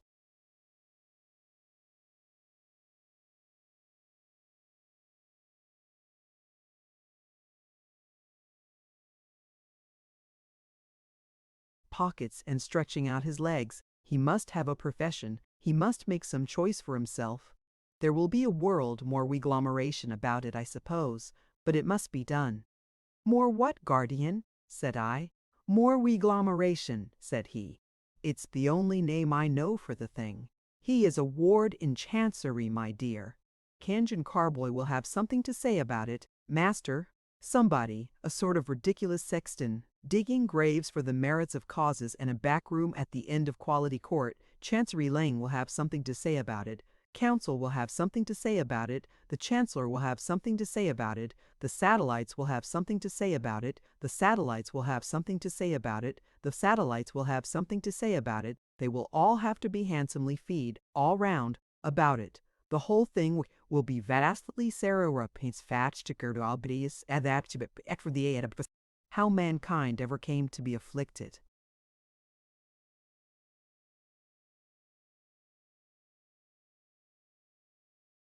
With Wilgul-Moritation, or for whose sins these young people ever fell into a pit of it, I don't know. So it is. He began to rub his head again and to hint that he felt the wind. But it was a delightful instance of his kindness towards me, that whether he rubbed his head, or walked about, or did both, his face was sure to recover its benignant expression as it looked at mine, and he was sure to turn comfortable again and put his hands in his pockets and stretch out his legs. "Perhaps it would be best, first of all," said I, "to ask Mr. Richard what he inclines to himself." "Exactly so," he returned. "That's what I mean. You know, just accustom yourself to talk it over, with your tact, and in your quiet way, with him and Ada, and see what you all make of it.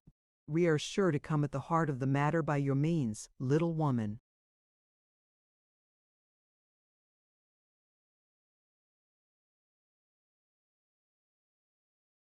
I really was frightened at the thought of the importance I was attaining and the number of things that were being confided to me. I had not meant this at all. I had meant that he should speak to Richard. But of course I said nothing in reply except that I would do my best, though I feared I really felt it necessary to repeat this, that he thought me much more sagacious than I was. At which my guardian only laughed the pleasantest laugh I ever heard. "Come," he said, rising and pushing back his chair. "I think we may have done with the growlery for one day. Only a concluding word. Esther, my dear, do you wish to ask me anything?" He looked so attentively at me that I looked attentively at him and felt sure I understood him. "About myself, sir," said I. "Yes." "Guardian," said I, venturing to put my hand, which was suddenly colder than I could have wished, in his. "Nothing. I am quite sure that if there were anything I ought to know, or had any need to know, I should not have to ask you to tell it to me. If my whole reliance and confidence were not placed in you, I must have a hard heart indeed. I have nothing to ask you, nothing in the world." He drew my hand through his arm, and we went away to look for Ada. From that hour I felt quite easy with him, quite unreserved, quite content to know no more, quite happy. We lived, at first, rather a busy life at Bleak House, for we had to become acquainted with many residents in and out of the neighborhood who knew Mr. Jarndyce. It seemed to Ada and me that everybody knew him who wanted to do anything with anybody else's money. It amazed us when we began to sort his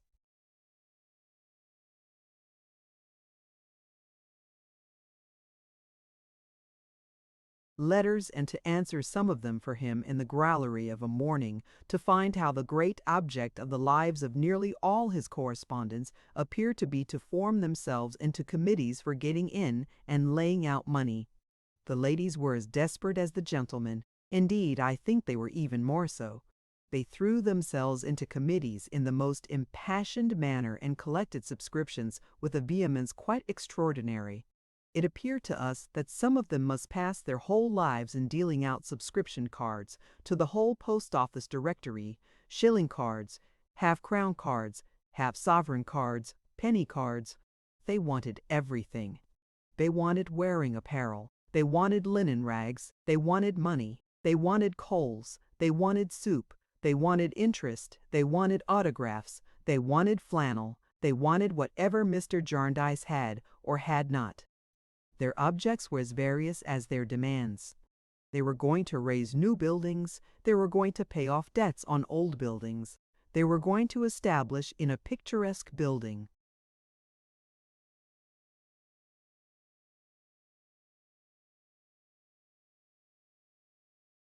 Engraving of proposed west elevation attached the sisterhood of medieval Marys. They were going to give a testimonial to Mrs. Jellyby. They were going to have their secretary's portrait painted and presented to his mother-in-law, whose deep devotion to him was well known. They were going to get up everything, I really believe, from 500,000 tracts to an annuity and from a marble monument to a silver teapot. They took a multitude of titles. They were the women of England, the daughters of Britain, the sisters of all the cardinal virtues separately, the females of America, the ladies of 100 denominations. They appeared to be always excited about canvassing and electing. They seemed to our poor wits, and according to their own accounts, to be constantly polling people by tens of thousands, yet never bringing their candidates in for anything. It made our heads ache to think, on the whole, what feverish lives they must lead, among the ladies who were most distinguished for this rapacious benevolence.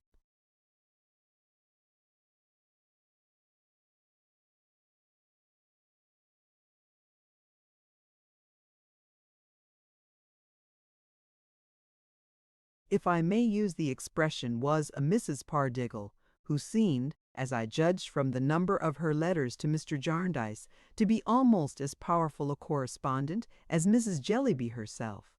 We observed that the wind always changed when Mrs. Pardiggle became the subject of conversation, and that it invariably interrupted Mr. Jarndyce and prevented his going any farther when he had remarked that there were two classes of charitable people: one, the people who did a little and made a great deal of noise; the other, the people who did a great deal and made no noise at all. We were therefore curious to see Mrs. Pardiggle, suspecting her to be a type of the former class, and were glad when she called one day with her 5 young sons. She was a formidable style of lady with spectacles, a prominent nose, and a loud voice, who had the effect of wanting a great deal of room. And she really did, for she knocked down little chairs with her skirts that were quite a great way off. As only Ada and I were at home, we received her timidly, for she seemed to come in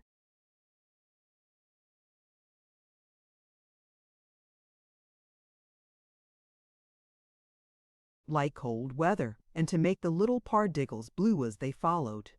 "These young ladies," said Mrs. Pardiggle with great volubility after the first salutations, "are my 5 boys. You may have seen their names in a printed subscription list, perhaps more than one in the possession of our esteemed friend, Mr. Jarndyce. Egbert, my eldest 12, is the boy who sent out his pocket money, to the amount of 5 and 3d, to the Takahupoo Indians. Oswald, my second 10½, is the child who contributed 2 and 9d to the great National Smithers Testimonial. Francis, my third 9, 1 and 6d halfpenny. Felix, my fourth 7, 8d to the superannuated widows. Alfred, my youngest 5, has voluntarily enrolled himself in the infant bonds of joy, and is pledged never, through life, to use tobacco in any form.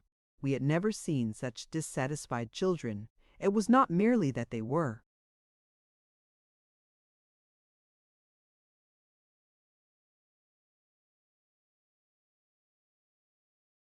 weazened and shriveled, though they were certainly that too, but they looked absolutely ferocious with discontent. At the mention of the Takahupoo Indians, I could really have supposed Egbert to be one of the most baleful members of that tribe. He gave me such a savage frown. The face of each child, as the amount of his contribution was mentioned, darkened in a peculiarly vindictive manner, but his was by far the worst. I must except, however, the little recruit into the infant bonds of joy, who was stolidly and evenly miserable. "You have been visiting, I understand," said Mrs. Pardiggle, "at Mrs. Jellyby's?" We said yes, we had passed one night there. "Mrs. Jellyby," pursued the lady, always speaking in the same demonstrative, loud, hard tone, so that her voice impressed my fancy as if it had a sort of spectacles on too. And I may take the opportunity of remarking that her spectacles were made the less engaging by her eyes being what Ada called choking eyes.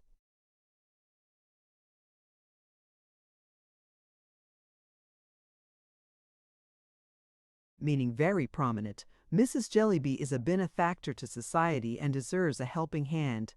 My boys have contributed to the African Project Egbert, 1 and 6, being the entire allowance of 9 weeks.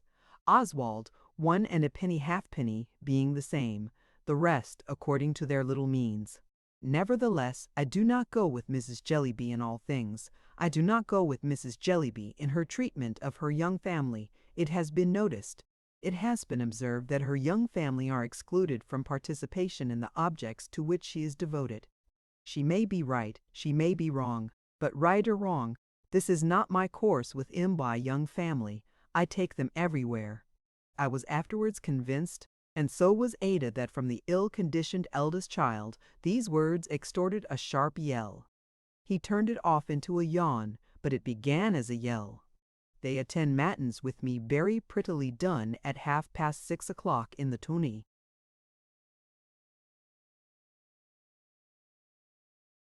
Morning all the year round, including of course the depth of winter, said Mrs. Pardiggle rapidly, and they are with me during the revolving duties of the day. I am a school lady, I am a visiting lady, I am a reading lady, I am a distributing lady, I am a distributing lady, I am on the local linen box committee and many general committees, and my canvassing alone is very extensive, perhaps no one's more so. But they are my companions everywhere. and by these means they acquire that knowledge of the poor, and that capacity of doing charitable business in general, in short, that taste for the sort of thing which will render them in after life a service to their neighbors, and a satisfaction to themselves. My young family are not frivolous. They expend the entire amount of their allowance in subscriptions, under my direction, and they have attended as many public meetings and listened to as many lectures, orations, and discussions as generally fall to the lot of few grown people. Alfred V, who, as I mentioned, has of his own election joined the infant bonds of joy, was one of the very few children who manifested consciousness on that occasion, after a fervid address of 2 hours from the chairman of the evening. Alfred glowered at us as if he never could or would forgive the injury of that night. "You may have observed, Miss Summerson," said Mrs. Pardiggle, "in some of the lists to which I have referred, in the possession of our esteemed friend Mr. Jarndyce, that the names of my young family are concluded with the name of O.A. Pardiggle, F.R.S., £1. That is their father. We usually observe the same routine. I put down my mite first, then my young family enroll their contributions, according to their ages and their little means, and then Mr. Pardiggle brings up the rear. Mr. Pardiggle is happy to throw in his limited donation, under my direction, and thus things are made not only pleasant to ourselves, but, we trust, improving to others."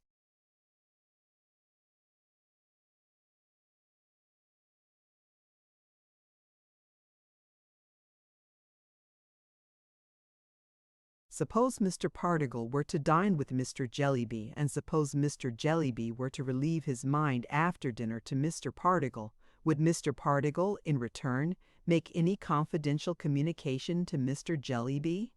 I was quite confused to find myself thinking this, but it came into my head.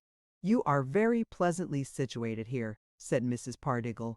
We were glad to change the subject, and going to the window, pointed out the beauties of the prospect, on which the spectacles appeared to me to rest with curious indifference.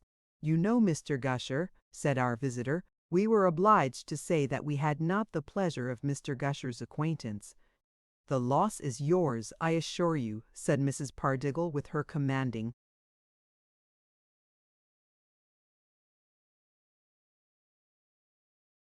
deportment. "He is a very fervid, impassioned speaker, full of fire. Stationed in a wagon on this lawn now, which from the shape of the land is naturally adapted to a public meeting, he would improve almost any occasion you could mention for hours and hours." "By this time, young ladies," said Mrs. Pardiggle, moving back to her chair and overturning, as if by invisible agency, a little round table at a considerable distance with my work-basket on it, "by this time you have found me out, I dare say." This was really such a confusing question that Ada looked at me in perfect dismay. As to the guilty nature of my own consciousness after what I had been thinking, it must have been expressed in the color of my cheeks. "Found out, I mean," said Mrs. Pardiggle, "the prominent point in my character. I am aware that it is so prominent as to be discoverable immediately. I lay myself open to detection, I know. Well, I freely admit I am a woman of business. I love hard work. I enjoy hard work. The excitement does me good. I am so accustomed and inured to hard work that I don't know what fatigue is." We murmured that it was very astonishing and very gratifying, or something to that effect. I don't think we knew what it was either, but this is what our politeness expressed. "I do not understand what it is to be tired. You cannot tire me if you try," said Mrs. Pardiggle. "The quantity of exertion, which is no exertion to me, the amount of business which I regard as nothing, that I go through sometimes astonishes myself. I have seen my young family, and Mr. Pardiggle, quite worn out with witnessing it, when I may truly say I have been as fresh as a lark. If that dark-visaged eldest boy could look more malicious than he had already looked, this was the time when he did it. I observed that he doubled his right fist and delivered a secret blow into the crown of his cap, which was under his left.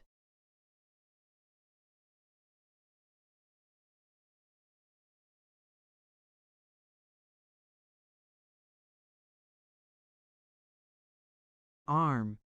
"This gives me a great advantage when I am making my rounds," said Mrs. Pardiggle. "If I find a person unwilling to hear what I have to say, I tell that person directly. I am incapable of fatigue. My good friend, I am never tired, and I mean to go on until I have done." "It answers admirably. Miss Summerson, I hope I shall have your assistance in my visiting rounds immediately, and Miss Clare's very soon." At first I tried to excuse myself for the present on the general ground of having occupations to attend to which I must not neglect. But as this was an ineffectual protest, I then said, more particularly, that I was not sure of my qualifications, that I was inexperienced in the art of adapting my mind to minds very differently situated and addressing them from suitable points of view, that I had not that delicate knowledge of the heart which must be essential to such a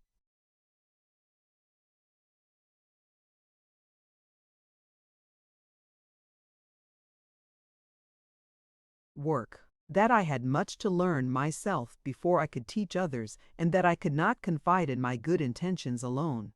For these reasons, I thought it best to be as useful as I could, and to render what kind services I could to those immediately about me, and to try to let that circle of duty gradually and naturally expand itself.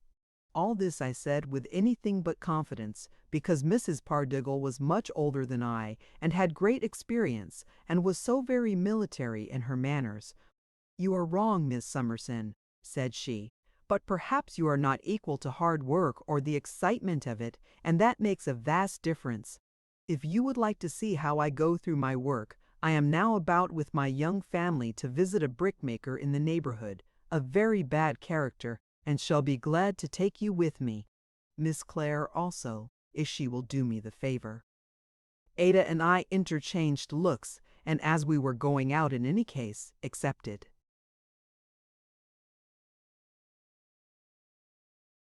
the offer. When we hastily returned from putting on our bonnets, we found the young family languishing in a corner, and Mrs. Pardiggle sweeping about the room, knocking down nearly all the light objects it contained. Mrs. Pardiggle took possession of Ada, and I followed with the family. Ada told me afterwards that Mrs. Pardiggle talked in the same loud tone, that, indeed, I overheard all the way to the brickmakers about an exciting contest which she had for 2 or 3 years waged against another lady relative to the bringing in of their rival candidates for a pension somewhere. There had been a quantity of printing, and promising, and proxying, and polling, and it appeared to have imparted great liveliness to all concerned, except the pensioners, who were not elected yet. I am very fond of being confided in by children, and am happy in being usually favored in that respect. But on this occasion it gave me great uneasiness. As soon as we were out of doors, Egbert, with the manner of a little footpad, demanded a shilling of me on the ground that his pocket money was boned from him. On my pointing out the great impropriety of the word, especially in connection with his parent, for he added sulkily, "Buy her," he pinched me and said, "Oh, then, now, who are you? You wouldn't like it, I think? What does she make a sham for and pretend to give me money and take it away again? Why do you call it my allowance and never let me spend it?" These exasperating questions so inflamed his mind and the minds of Oswald and Francis that they all pinched me at once, and in a dreadfully expert way screwing up such little pieces of my arms that I could hardly forbear crying out. Felix, at the same time, stamped upon my toes, and the bond of joy, who on account of always having the whole of his little income anticipated, stood in fact pledged to abstain from cakes as well as tobacco, so swelled with grief and rage when we passed a pastrycook's shop that he terrified me by becoming purple. I never underwent so much, both in body and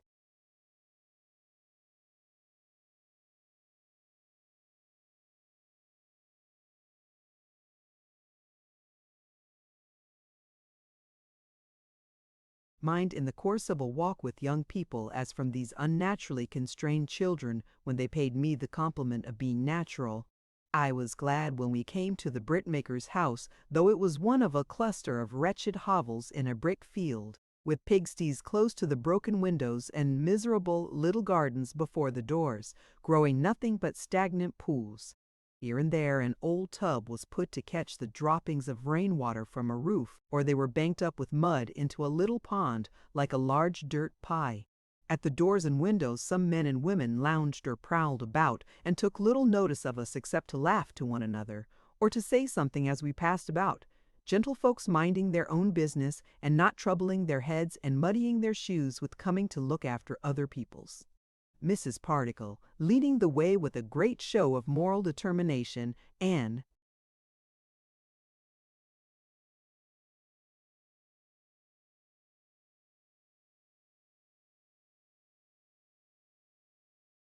talking with much volubility about the untidy habits of the people, though I doubted if the best of us could have been tidy in such a place, conducted us into a cottage at the farthest corner, the ground floor room of which we nearly filled.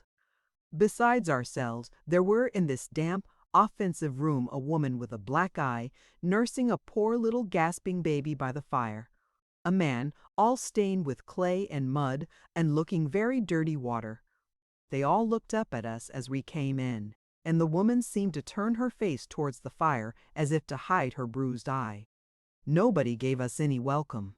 "Well, my friends," said Mrs. Pardiggle, but her voice had not a friendly sound, I thought. It was much too businesslike and systematic. "How do you do, all of you? I am here again. I told you, you couldn't tire me, you know. I am fond of hard work, and am true to my word." "They're intent," growled the man on the floor, whose head rested on his hand as he stared at us. "Any more on you to come in, is there?" "No, my friend," said Mrs. Pardiggle, seating herself on one stool and knocking down another. "We are all here." "Because I thought there weren't enough of you, perhaps," said the man, with his pipe between his lips as he looked round upon us. The young man and the girl both laughed. Two friends of the young man, whom we had attracted to the doorway, and who stood there with their hands in their pockets, echoed the laugh noisily. "You can't tire me, good people," said Mrs. Pardiggle to these latter. "I enjoy hard work, and the harder you make mine, the better I like it." "Then make it easy for her," growled the man upon the floor. "I wants it done." And over. I wants a end of these liberties took with my place. I wants an end of being drawed like a batcher. Now, you're a-going to poll pry and question according to custom. I know what you're a-going to be up to. Well, you haven't got no occasion to be up to it. I'll save you the trouble. Is my daughter a-washin'? Yes, she is a-washin'. Look at the water, smell it, that's what we drinks. How do you like it, and what do you think of gin instead? Ain't my place dirty? Yes, it is dirty, it's naturally dirty, and it's naturally unwholesome. And we've had 5 dirty and unwholesome children, as is all dead infants, and so much the better for them, and for us besides. Have I read the little book what you left? No, I ain't read the little book what you left. There ain't nobody here as knows how to read it, and if there was, it wouldn't be suitable to me. It's a book fit for a babby, and I'm not a babby. If you was to leave me a doll, I shouldn't nuss it. How have I been conducting of myself? Why, I've been drunk for 3 days, and I'd have been drunk 4 if I'd had the money. Don't I never mean for to go to church? No, I don't.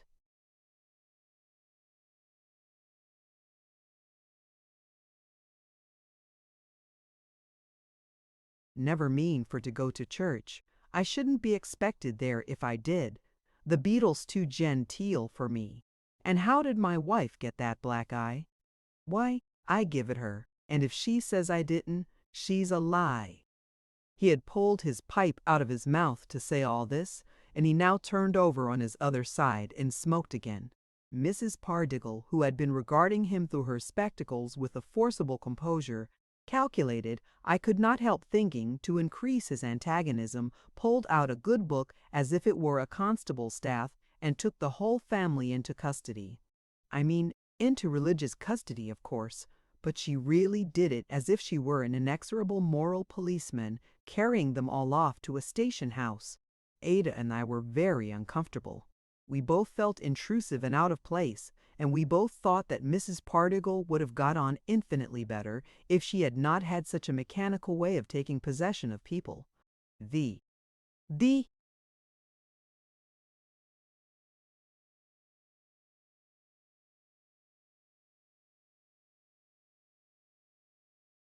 children sulked and stared. The family took no notice of us whatever, except when the young man made the dog bark, which he usually did when Mrs. Pardiggle was most emphatic. We both felt painfully sensible that between us and these people there was an iron barrier which could not be removed by our new friend. By whom or how it could be removed, we did not know, but we knew that even what she read and said seemed to us to be ill-chosen for such auditors, if it had been imparted ever so modestly and with ever so much tact. As to the little book to which the man on the floor had referred, we acquired a knowledge of it afterwards, and Mr. Jarndyce said he doubted if Robinson Crusoe could have read it, though he had had no other on his desolate island. We were much relieved, under these circumstances, when Mrs. Pardiggle left off. The man on the floor, then turning his head round again, said morosely, "Well, you done, have you? For today I have, my friend, but I am never fatigued." "I shall come to you again in your regular order," returned to Mrs. Pardiggle with demonstrative cheerfulness. "So long as you goes now," said he, folding his arms and shutting his eyes with an oath, "you may do what you like." Mrs. Pardiggle accordingly rose and made a little vortex in the confined room from which the pipe itself very narrowly escaped. Taking one of her young family in each hand, and telling the others to follow closely, and expressing her hope that the brickmaker and all his house would be improved when she saw them next, she then proceeded to another cottage. I hope it is not unkind in me to say that she certainly did make, in this as in everything else, a show that was not conciliatory of doing charity by wholesale, and of dealing in it to a large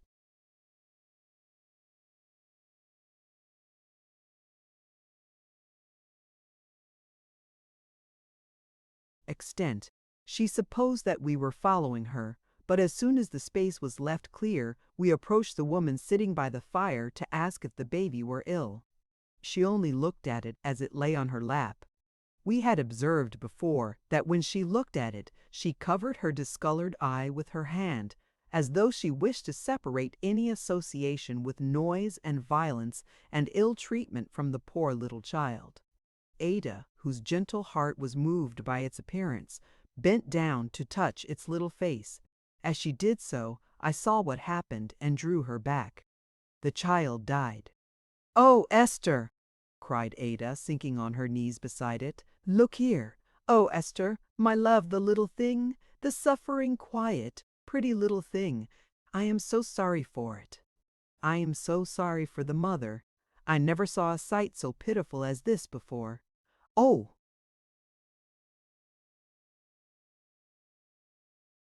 Baby, baby, such compassion, such gentleness, as that with which she bent down weeping and put her hand upon the mother's might have softened any mother's heart that ever beat. The woman at first gazed at her in astonishment, and then burst into tears. Presently, I took the light burden from her lap, did what I could to make the baby's rest the prettier and gentler, laid it on a shelf, and covered it with my own handkerchief. We tried to comfort the mother, and we whispered to her what our Saviour said of children. She answered nothing, but sat weeping very much. When I turned, I found that the young man had taken out the dog and was standing at the door looking in upon us with dry eyes, but quiet. The girl was quiet too, and sat in a corner looking on the ground. The man had risen, he still.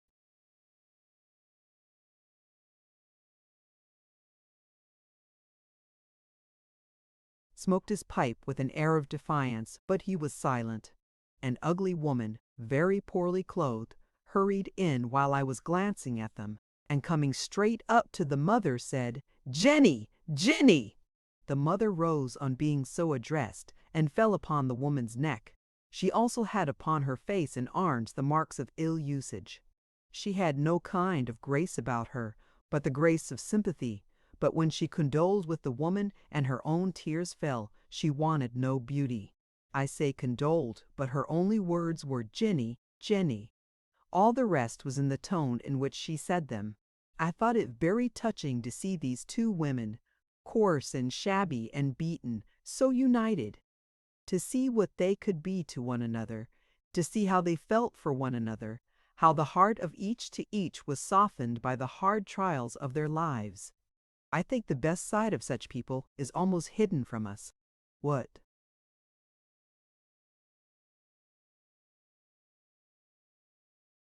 The poor are two. The poor is little known, excepting to themselves and God. We felt it better to withdraw and leave them uninterrupted.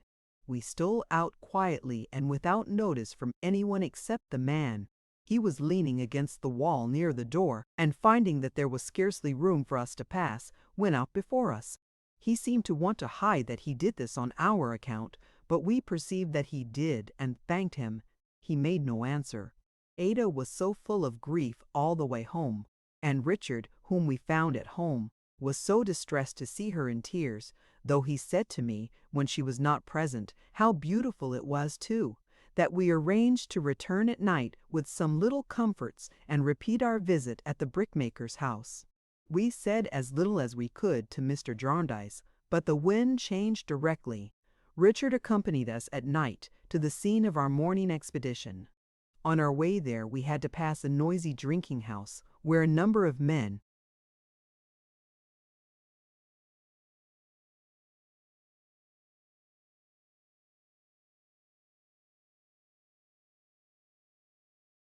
were flocking about the door. Among them, and prominent in some dispute, was the father of the little child. At a short distance we passed the young man and the dog in congenial company. The sister was standing laughing and talking with some other young women at the corner of the row of cottages, but she seemed ashamed and turned away as we went by. We left our escort within sight of the brickmaker's dwelling and proceeded by ourselves. When we came to the door, we found the woman who had brought such consolation with her standing there, looking anxiously out. "It's you, young ladies, is it?" she said in a whisper. "I'm a-watching for my master. My heart's in my mouth. If he was to catch me away from home, he'd pretty near murder me." "Do you mean your husband?" said I. "Yes, miss, my master. Jenny's asleep, quite worn out.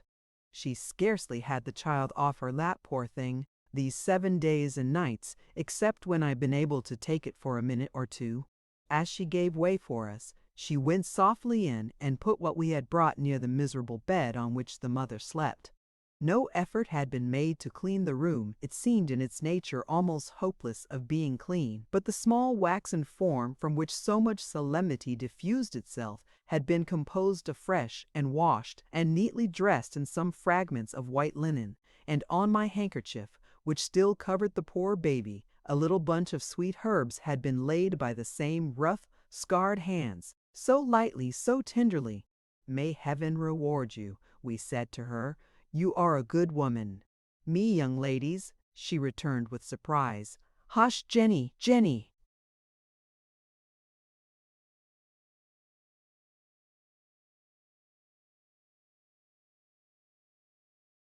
The mother had moaned in her sleep and moved. The sound of the familiar voice seemed to calm her again. She was quiet once more. How little I thought, when I raised my handkerchief to look upon the tiny sleeper underneath, and seemed to see a halo shine around the child through Ada's drooping hair, as her pity bent her head, how little I thought in whose unquiet bosom that handkerchief would come to lie. After covering the motionless and peaceful breast, I only thought that perhaps the angel of the child might not be all unconscious of the woman who replaced it with so compassionate a hand, not all unconscious of her presently when we had taken leave and left her at the door, by turns looking and listening in terror for herself, and saying in her old soothing manner, "Jenny, Jenny!"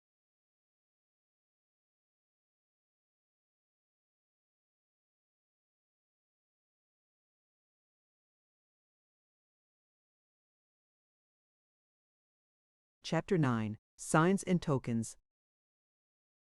I don't know how it is, I seem to be always writing about myself. I mean all the time to write about other people, and I try to think about myself as little as possible. And I am sure when I find myself coming into the story again, I am really vexed and say, "Dear, dear, you tiresome little creature, I wish you wouldn't." But it is all of no use. I hope anyone who may read what I write will understand that if these pages contain a great deal about me, I can only suppose it must be because I have really something to do with them and can't be kept out. My darling and I read together and worked and practiced and found so much employment for our time that the winter days flew by us like bright-winged birds. Generally in the afternoons and always in the evenings, Richard gave us his company. Although he was one of the most restless creatures in the world, he certainly was very fond of our society. He was very, very, very fond of Ada. I mean it, and I had better say it at once. I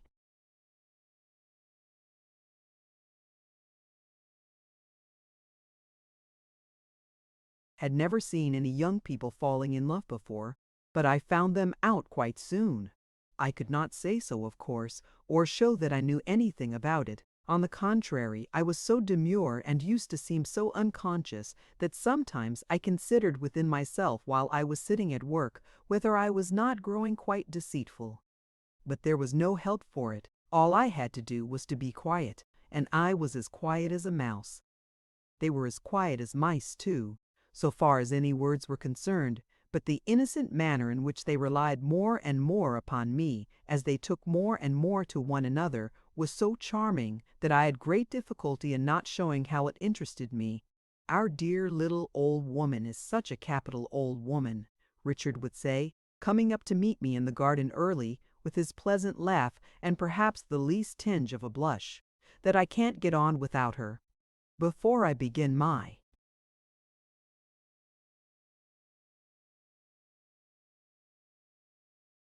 hurry-skyrum day grinding away at those books and instruments and then galloping up hill and down dale, all the country round, like a highwayman, it does me so much good to come and have a steady walk with our comfortable friend, that here I am again. You know, Dame Durden, dear," Ada would say at night, with her head upon my shoulder and the firelight shining in her thoughtful eyes, "I don't want to talk when we come upstairs here. Only to sit a little while thinking with your dear face for company, and to hear the wind and remember the poor sailors at sea. Ah, perhaps Richard was going to be a sailor." We had talked it over very often now, and there was some talk of gratifying the inclination of his childhood for the sea. Mr. Jarndyce had written to a relation of the family, a great Sir Leicester Dedlock, for his interest in Richard's favor generally, and Sir Leicester had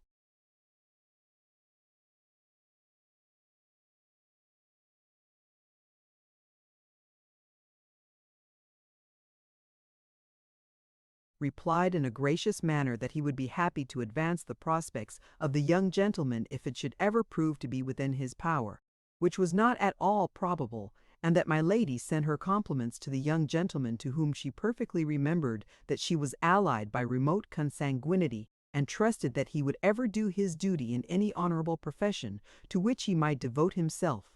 "So I apprehend it's pretty clear," said Richard to me, "that I shall have to work my own way. Never mind, plenty of people have had to do that before now, and have done it.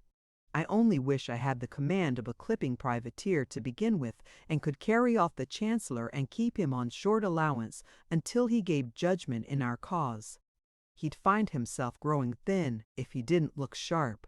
With a buoyancy and hopefulness and a gaiety that hardly ever flagged, Richard had a carelessness in his character that quite perplexed me, principally because he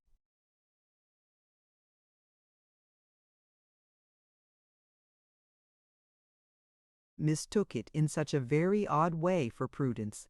It entered into all his calculations about money in the singular manner which I don't think I can better explain than by reverting for a moment to our loan to Mr. Skimpole.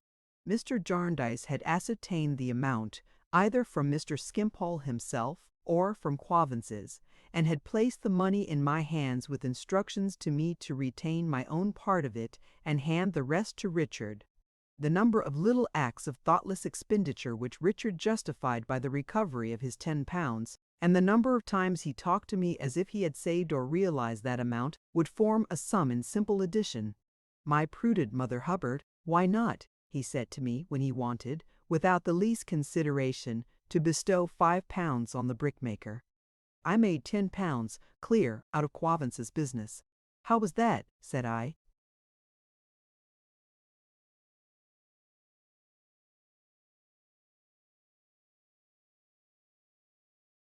"Why, I got rid of £10, which I was quite content to get rid of, and never expected to see any more." "You don't deny that?" "No," said I. "Very well. Then I came into possession of £10, the same £10, I hinted. "That has nothing to do with it," returned Richard. "I have got £10 more than I expected to have, and consequently I can afford to spend it without being particular." In exactly the same way, when he was persuaded out of the sacrifice of these £5 by being convinced that it would do no good, he carried that sum to his credit and drew upon it.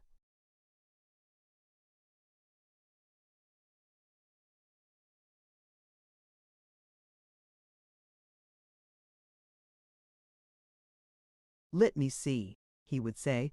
"I saved £5 out of the brickmaker's affair. So if I have a good rattle to London and back in a post-chaise and put that down at £4, I shall have saved one. And it's a very good thing to save one, let me tell you. A penny saved is a penny got." I believe Richard's was as frank and generous a nature as there possibly can be. He was ardent and brave, and in the midst of all his wild restlessness, was so gentle that I knew him like a brother in a few weeks. His gentleness was natural to him, and would have shown itself abundantly even without Ada's influence. But with it he became one of the most winning of companions, always so ready to be interested and always so happy, sanguine and light-hearted. I am sure that I, sitting with them and walking with them and talking with them and noticing from day to day how they went on, falling deeper and deeper in love and saying nothing about it, and each shyly thinking that this love was the greatest of secrets, perhaps not yet suspected even by the other, I am sure that I was scarcely less enchanted than they were, and scarcely less pleased with the pretty dream. We were going on in this way, when one morning at breakfast Mr. Jarndyce received a letter, and looking at the superscription said, "From Boythorn? Aye, aye," and opened and read it with evident pleasure, announcing to us in a parenthesis when he was about halfway through that Boythorn was coming down on a visit. Now who was Boythorn, we all thought, and I dare say we all thought too. I am sure I did, for one would Boythorn at all interfere with what was going forward? "I went to school with this fellow, Lawrence Boythorn," said Mr. Jarndyce, tapping the letter as he laid it on the table, "more than 45 years ago. He was then the most impetuous boy in the world, and he is now the most impetuous man. He was then the loudest boy in the world, and he is now the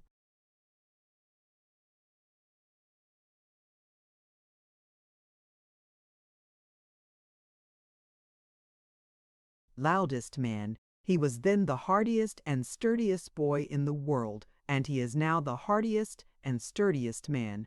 He is a tremendous fellow." "In stature, sir?" asked Richard.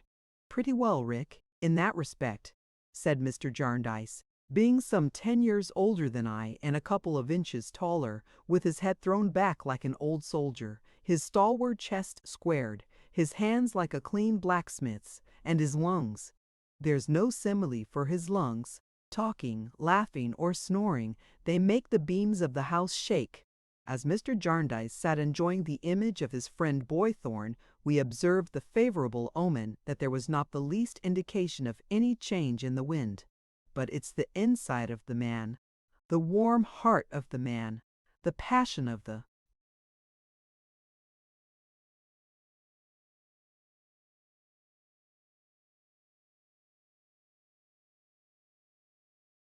man, the fresh blood of the man, Rick and Ada, and little Cobweb too, for you are all interested in a visitor that I speak of," he pursued.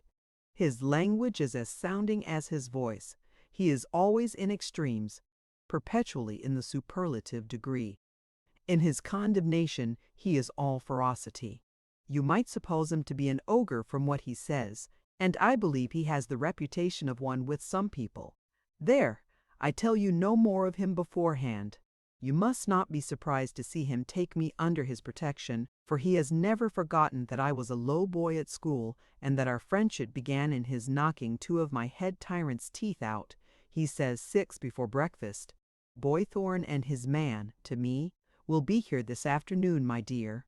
I took care that the necessary preparations were made for Mr. Boythorn's reception, and we look forward to his arrival with some curiosity. The afternoon wore away, however, and he did not appear. The dinner hour arrived, and still he did not appear. The dinner was put back an hour, and we were sitting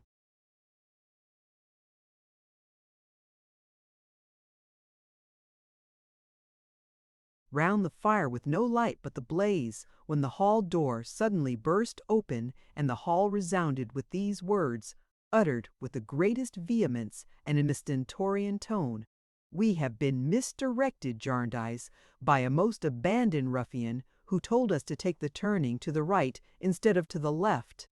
He is the most intolerable scoundrel on the face of the earth. His father must have been a most consummate villain, ever to have such a son. I would have had that fellow shot without the least remorse." "Did he do it on purpose?" Mr. Jarndyce inquired.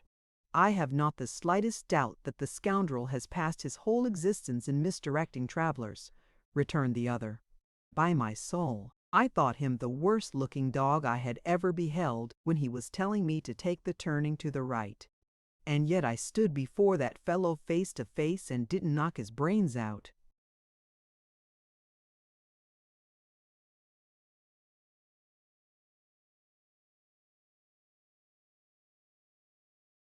"Teeth, you mean?" said Mr. Jarndyce. "Ha, ha, ha, ha!" laughed Mr. Lawrence Boythorn, really making the whole house vibrate. "What, you have not forgotten it yet? Ha, ha, ha!" And that was another most consummate vagabond. By my soul, the countenance of that fellow when he was a boy was the blackest image of perfidy, cowardice, and cruelty ever set up as a scarecrow in a field of scoundrels. If I were to meet that most unparalleled despot in the streets tomorrow, I would fell him like a rotten tree. "I have no doubt of it," said Mr. Jarndyce. "Now, will you come upstairs?" "By my soul, Jarndyce," returned his guest, who seemed to refer to his watch, "if you had been married, I would have turned back at the garden gate and gone away to the remotest summits of the Himalaya mountains sooner than I would have presented myself at this unseasonable hour."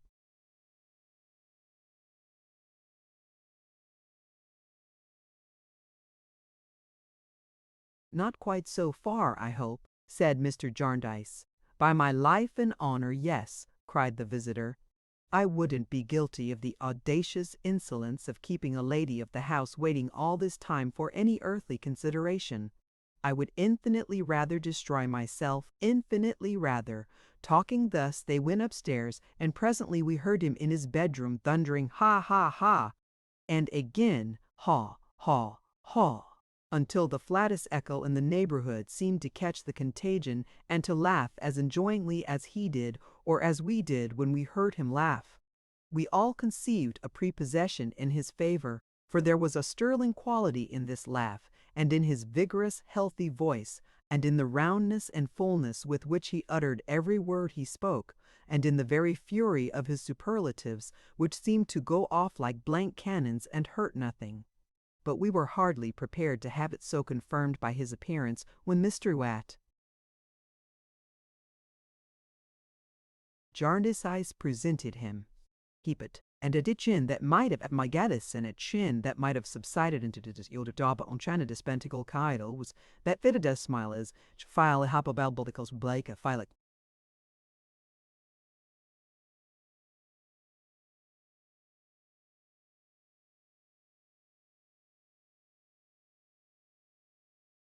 "You have brought your bird with you, I suppose," said Mr. Jarndyce. "By heaven, he is the most astonishing bird in Europe," replied the other.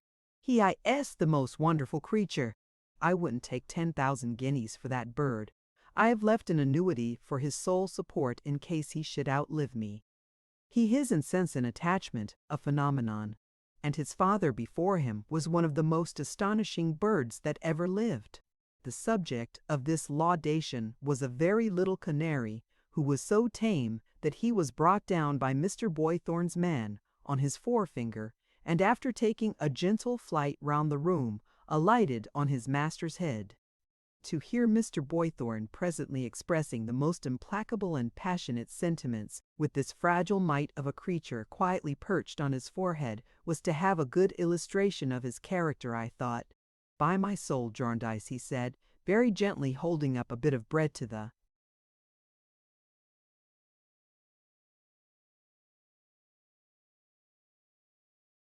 canary to peck at, "if I were in your place, I would seize every master in Chancery by the throat tomorrow morning, and shake him until his money rolled out of his pockets, and his bones rattled in his skin. I would have a settlement out of somebody, by fair means or by foul. If you would empower me to do it, I would do it for you with the greatest satisfaction." All this time, the very small canary was eating out of his hand. "I thank you, Lawrence, but the suit is hardly at such a point at present," returned Mr. Jarndyce, laughing, "that it would be greatly advanced even by the legal process of shaking the bench and the whole bar. There never was such an infernal cauldron as that Chancery on the face of the earth," said Mr. Boythorn.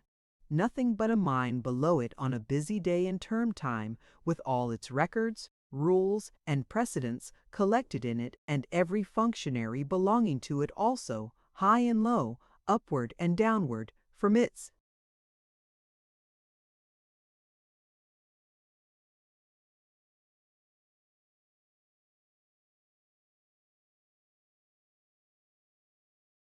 son, the accountant general, to its father, the devil, and the whole blown to atoms with 10,000 hundredweight of gunpowder, would reform it in the least."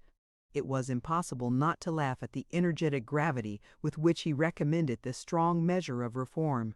When we laughed, he threw up his head and shook his broad chest, and again the whole country seemed to echo to his "ha ha ha ha." It had not the least effect in disturbing the bird, whose sense of security was complete, and who hopped about the table with its quick head, now on this side and now on that, turning its bright sudden eye on its master, as if he were no more than another bird. "But how do you and your neighbor get on about the disputed right of way?" said Mr. Jarndyce. "You are not free from the toils of the law yourself. The fellow has brought actions against me for trespass, and I have brought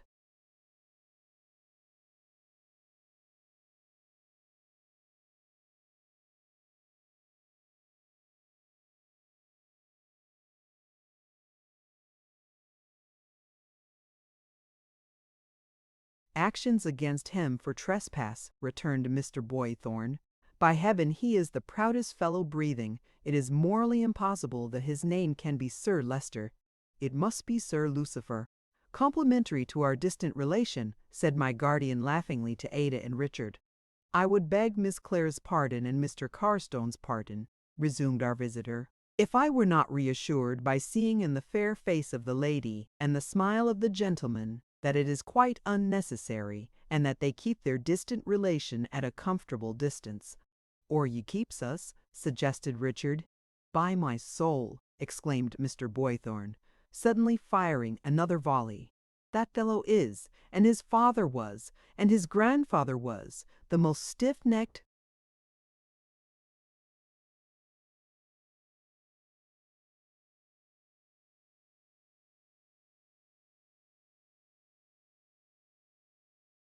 arrogant imbecile, pig-headed numbskull, ever, by some inexplicable mistake of nature, born in any station of life but a walking-stick's. The whole of that family are the most solemnly conceited and consummate blockheads. But it's no matter, he should not shut up my pap, if he were 50 baronets melted into one, and living in 100 Chesney Wolds, one within another, like the ivory balls in a Chinese carving. The fellow by his agent or secretary or somebody writes to me Sir Leicester Dedlock, Baronet, presents his compliments to Mr. Lawrence Boythorn and has to call his attention to the fact that the green pathway by the old parsonage house, now the property of Mr. Lawrence Boythorn, is Sir Leicester's right-of-way, being in fact a portion of the park of Chesney Wold, and that Sir Leicester finds it convenient to close up the same. I write to the fellow, Mr. Ruforley.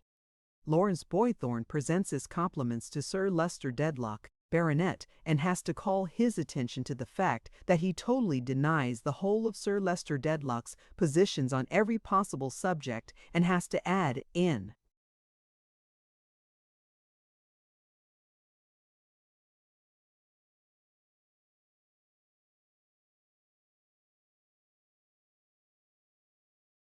reference to closing up the pathway that he will be glad to see the man who may undertake to do it. The fellow sends a most abandoned villain with one eye to construct a gateway.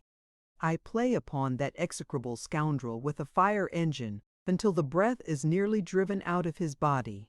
The fellow erects a gate in the night. I chop it down and burn it in the morning. He sends his myrmidons to come over the fence and pass and repass. I catch them in humane man-traps, fire split peas at their legs, play upon them with the engine resolve to free mankind from the insupportable burden of the existence of those lurking ruffians. He brings actions for trespass. I bring actions for trespass. He brings actions for assault and battery. I defend them and continue to assault and batter. Ha ha ha! To hear him say all this with unimaginable energy, one might have thought him the angriest of mankind. To see him at the very same time, looking at the bird now perched upon his thumb and softly smoothing its feathers with his forefinger, one might have thought him the gentlest. To hear him laugh and see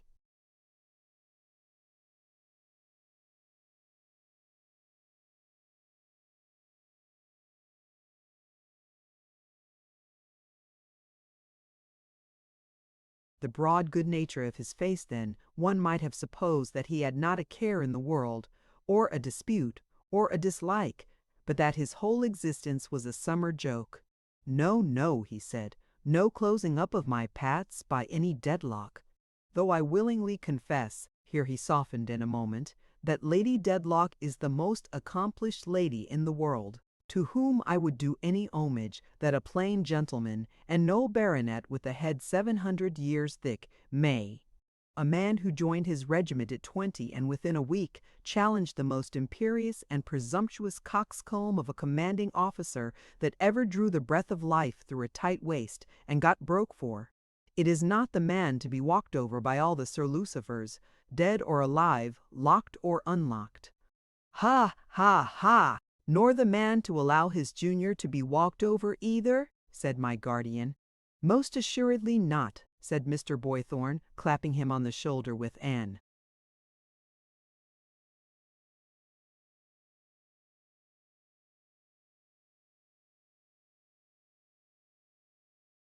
air of protection that had something serious in it, though he laughed.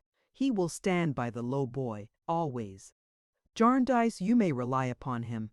But speaking of this trespass, with apologies to Miss Clare and Miss Summerson for the length at which I have pursued so dry a subject, is there nothing for me from your men Kinge and Carboy? I think not, Esther, said Mr. Jarndyce. Nothing, guardian. Much obliged, said Mr. Boythorn.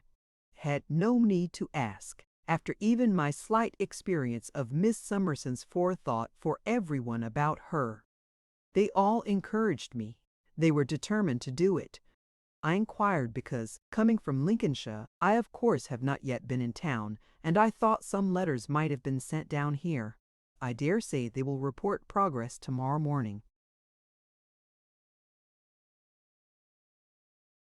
I saw him so often in the course of the evening, which passed very pleasantly, contemplate Richard and Ada with an interest and a satisfaction that made his fine face remarkably agreeable as he sat at a little distance from the piano listening to the music, and he had small occasion to tell us that he was passionately fond of music, for his face showed it, that I asked my guardian as we sat at the backgammon board whether Mr. Boythorn had ever been married.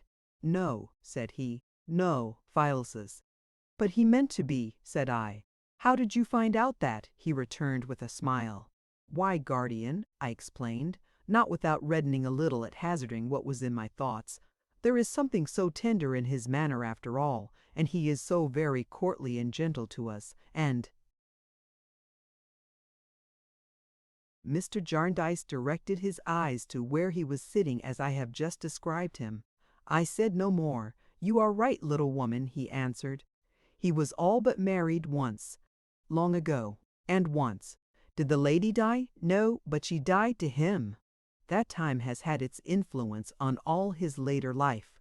Would you suppose him to have a head and a heart full of romance yet? I think, guardian, I might have supposed so, but it is easy to say that when you have told me so. He has never since been what he might have been," said Mr. Jarndyce, "and—"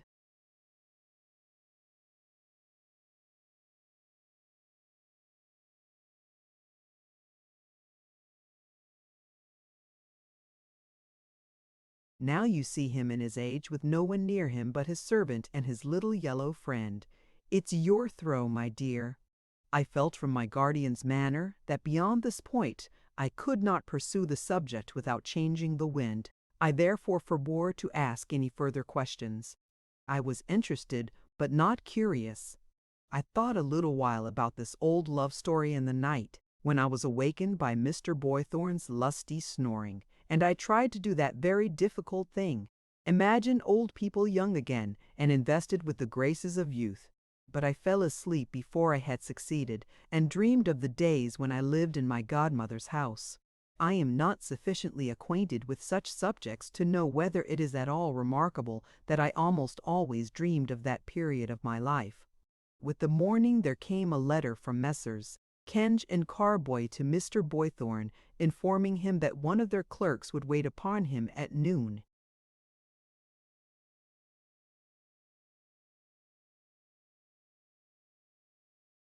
As it was the day of the week on which I paid the bills and added up my books and made all the household affairs as compact as possible, I remained at home while Mr. Jarndyce, Ada, and Richard took advantage of a very fine day to make a little excursion. Mr. Boythorn was to wait for Kenge and Carboy's clerk, and then was to go on foot to meet them on their return. Well, I was full of business, examining tradesmen's books, adding up columns, paying money, filing receipts, and I dare say making a great bustle about it when Mr. Guppy was announced and shown in. I had had some idea that the clerk who was to be sent down might be the young gentleman who had met me at the coach office, and I was glad to see him because he was associated with my present happiness. I scarcely knew him again. He was so uncommonly smart. He had an entirely new suit of glossy clothes on, a shining hat, lilac kid gloves, a neckerchief of a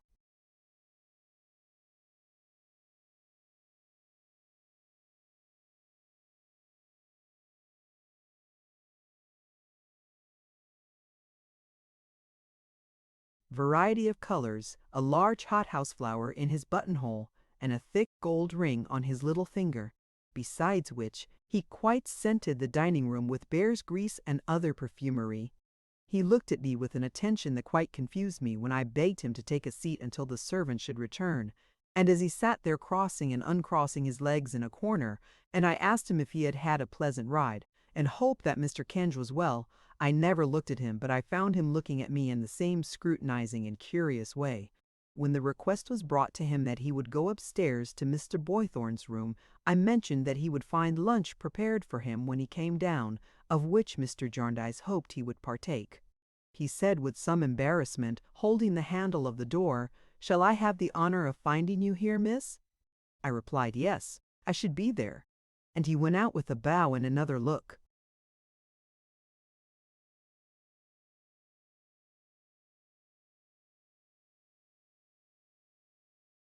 I thought him only awkward and shy, for he was evidently much embarrassed, and I fancied that the best thing I could do would be to wait until I saw that he had everything he wanted, and then to leave him to himself.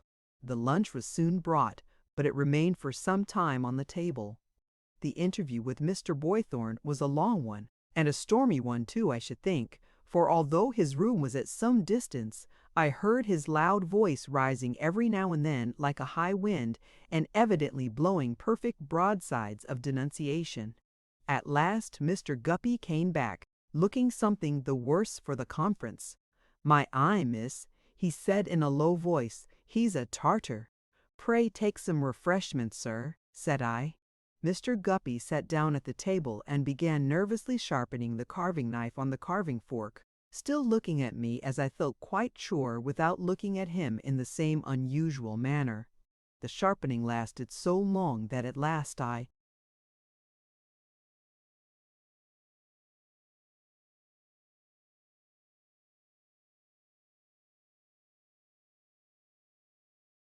felt a kind of obligation on me to raise my eyes in order that I might break the spell under which he seemed to labor of not being able to leave off. He immediately looked at the dish and began to carve. "What will you take yourself, miss? You'll take a morsel of something." "No, thank you," said I.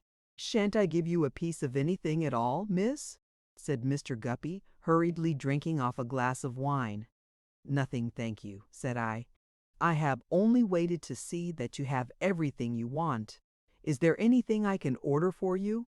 "No, I am much obliged to you, miss, I'm sure.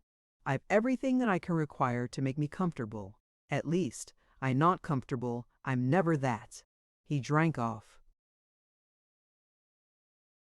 2 more glasses of wine, one after another. I thought I had better go. "I beg your pardon, miss," said Mr. Guppy, rising when he saw me rise.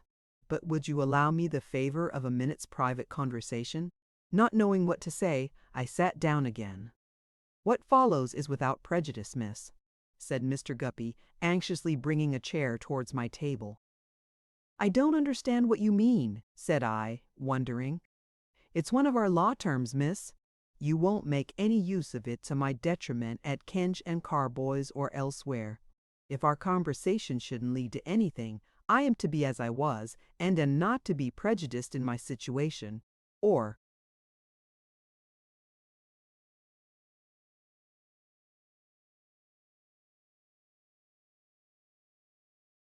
worldly prospects. In short, it's in total confidence." "I am at a loss, sir," said I, "to imagine what you can have to communicate in total confidence to me, whom you have never seen but once, but I should be very sorry to do you any injury." "Thank you, miss, I'm sure of it, that's quite sufficient." All this time Mr. Guppy was either planing his forehead with his handkerchief, or tightly rubbing the palm of his left hand with the palm of his right. "If you would excuse my taking another glass of wine, miss, I think it might assist me in getting on without a continual choke that cannot fail to be mutually unpleasant." He did so, and came back again. I took the opportunity of moving well behind my table. "You wouldn't allow me to offer you one, would you, miss?" said Mr. Guppy, apparently refreshed. "Not any," said I. "Not half a glass," said Mr. Guppy. "Quarter? No." Then to proceed. "My present salary, Miss Summerson, at Kenge and Carboys, is £2 a week. When I first had the happiness of looking upon you, it was £1.15, and had stood at that figure for a lengthened period.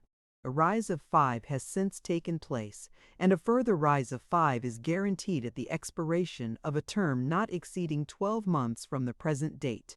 My mother has a little property, which takes the form of a small life annuity, upon which she lives in an independent though unassuming manner in the Old Street Road. She is eminently calculated for a mother-in-law. She never interferes, is all for peace, and her disposition easy. She has her failings, as who has not? But I never knew her do it when company was present, at which time you may freely trust her with wines, spirits, or malt liquors. My own abode is lodgings at Penton Place, Pentonville. It is lowly but airy, open at the back, and considered one of the healthiest outlets. Miss Summerson, in the mildest language, I adore you. Would you be so kind as to allow me, as I may say, to file a declaration to make an offer?" Mr. Guppy went down on his knees. I was well behind my table and not much frightened. I said, "Get up from that ridiculous position immediately, sir, or you will oblige me to break my implied promise and ring the bell." "Hear me out, miss," said Mr. Guppy, folding his hands. "I cannot consent to hear another word, sir," I returned, "unless you get up from the carpet directly and go and sit down at the table as you ought to do if you have any sense at all." He looked piteously, but slowly rose and did so.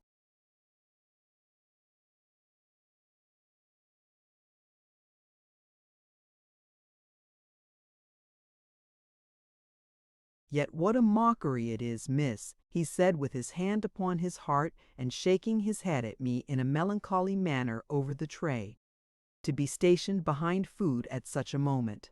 The soul recoils from food at such a moment, miss."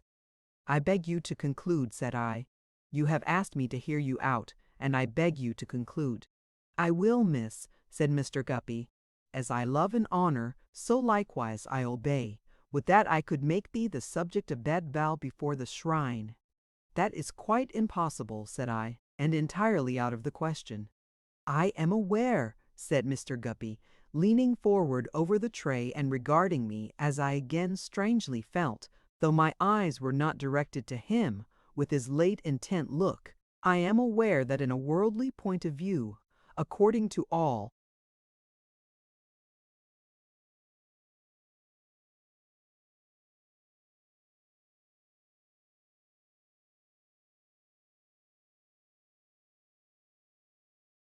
appearances, my offer is a poor one.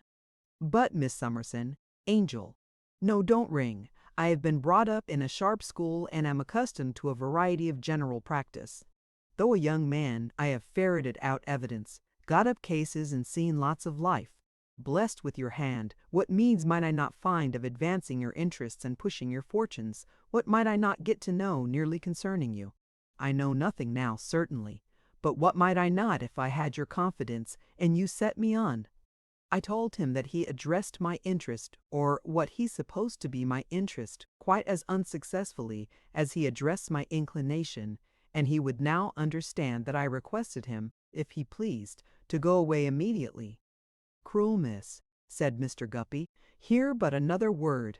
I think you must have seen that I was struck with those charms on the day when I waited at the Whitehor cellar. I think you must have remarked that I could not forbear a tribute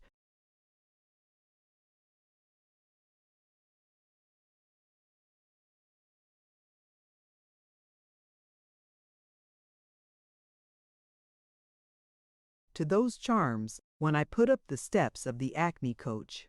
It was a feeble tribute to thee, but it was well meant. Thy image has ever since been fixed in my breast. I have walked up and down of an evening opposite Jellyby's house only to look upon the bricks that once contained thee. This out of today, quite an unnecessary out so far as the attendance which was its pretended object went, was planned by me alone for thee alone. If I speak of interest, it is only to recommend myself and my respectful wretchedness. Love was before it, and is before it. I should be pained, Mr. Guppy," said I, rising and putting my hand upon the bell rope, "to do you or anyone who was sincere the injustice of slighting any honest feeling, however disagreeably expressed.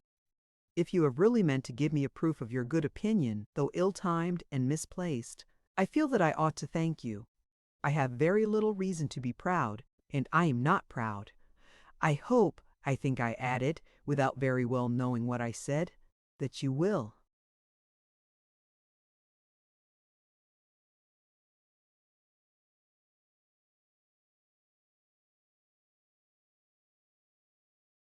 "Now go away as if you had never been so exceedingly foolish, and attend to Messrs. Kenyon Carboy's business. Half a minute, miss," cried Mr. Guppy, checking me as I was about to ring. "This has been without prejudice?" "I will never mention it," said I, "unless you should give me future occasion to do so." "A quarter of a minute, miss." "In case you should think better at any time, however distant, that's no consequence, for my feelings can never alter of anything I have said. Particularly what might I not do, Mr. William Guppy, 87, Penton Place, or if removed, or dead of blighted hopes or anything of that sort, care of Mrs. Guppy, 302, Old Street, will be sufficient."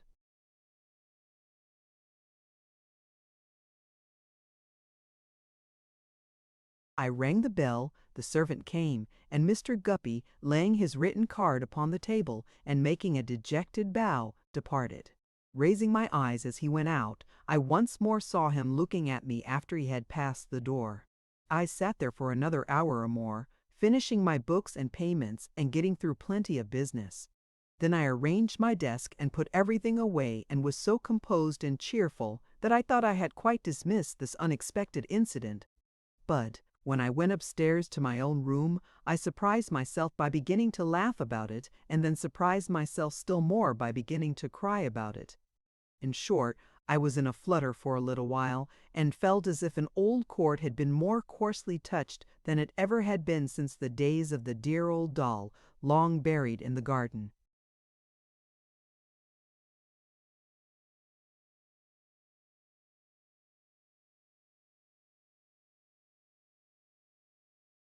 Chapter 10. The Law Writer.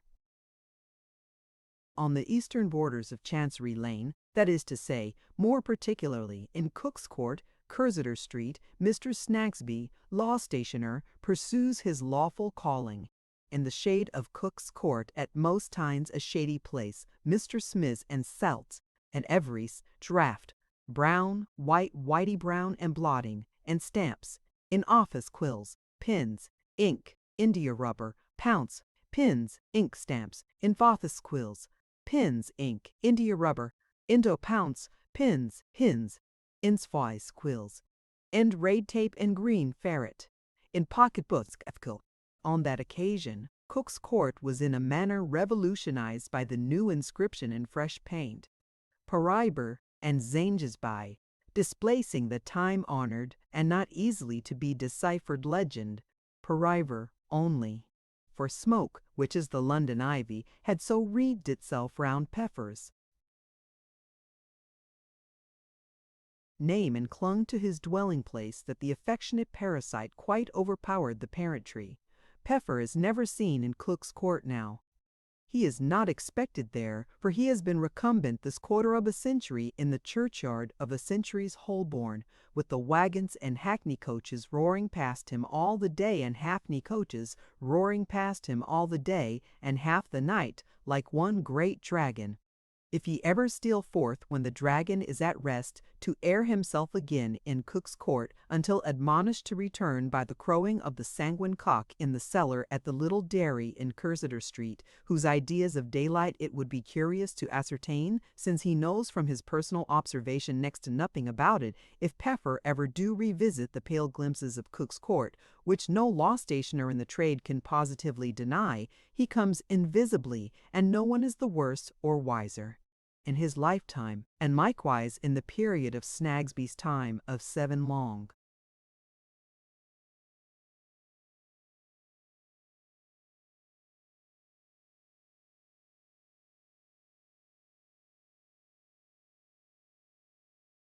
Years there dwelt with Peffer in the same law stationering premises a niece, a short, shrewd niece, something too violently compressed about the waist, and with a sharp nose like a sharp autumn evening, inclining to be frosty towards the end.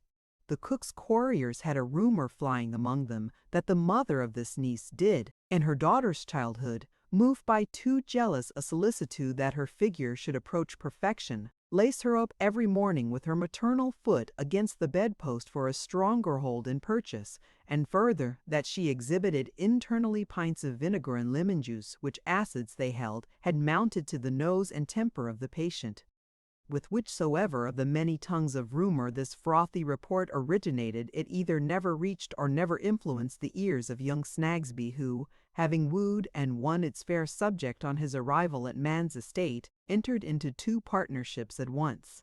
So now, in Cook's Court, Cursitor Street, Mr. Snagsby and the niece are one, and the niece still cherishes her figure, which, however tastes may differ, is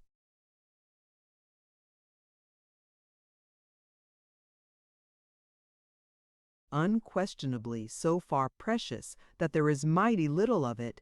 Mr. and Mrs. Snagsby are not only one bone and one flesh, but, to the neighbor's thinking, one voice too. That voice, appearing to proceed from Mrs. Snagsby alone, is heard in Cook's Court very often. Mr. Snagsby, otherwise than as he finds expression through these dulcet tones, is rarely heard. He is a mild, bald, timid man with a shining head and a scrubby clump of black hair sticking out at the back. He tends to meekness and obesity. As he stands at his door in Cook's Court in his gray shopcoat and black calico sleeves, looking up at the clouds, or stands behind a desk in his dark shop with a heavy flat ruler, snipping and slicing at sheepskin in company with his two prentices, he is emphatically a retiring and unassuming man. From beneath his feet, at such times as from a shrill ghost unquiet in its grave, there frequently arise complainings and lamentations in the voice already mentioned, and haply, on some occasions when these reach a sharper pitch than usual, Mr. Snagsby mentions to the prentices, I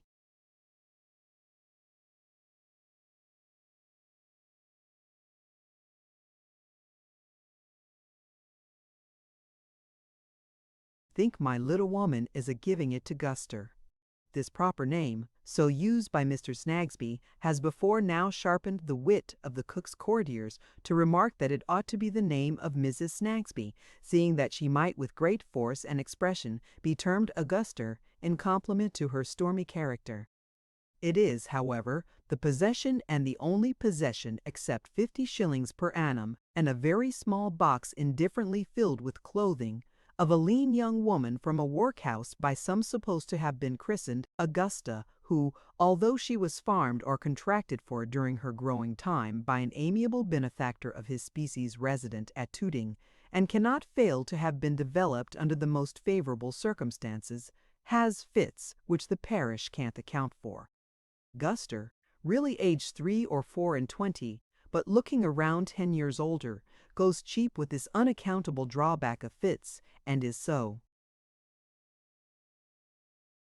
apprehensive of being returned on the hands of her patron saint, that except when she is found with her head in the pail, or the sink, or the copper, or the dinner, or anything else that happens to be near her at the time of her seizure, she is always at work.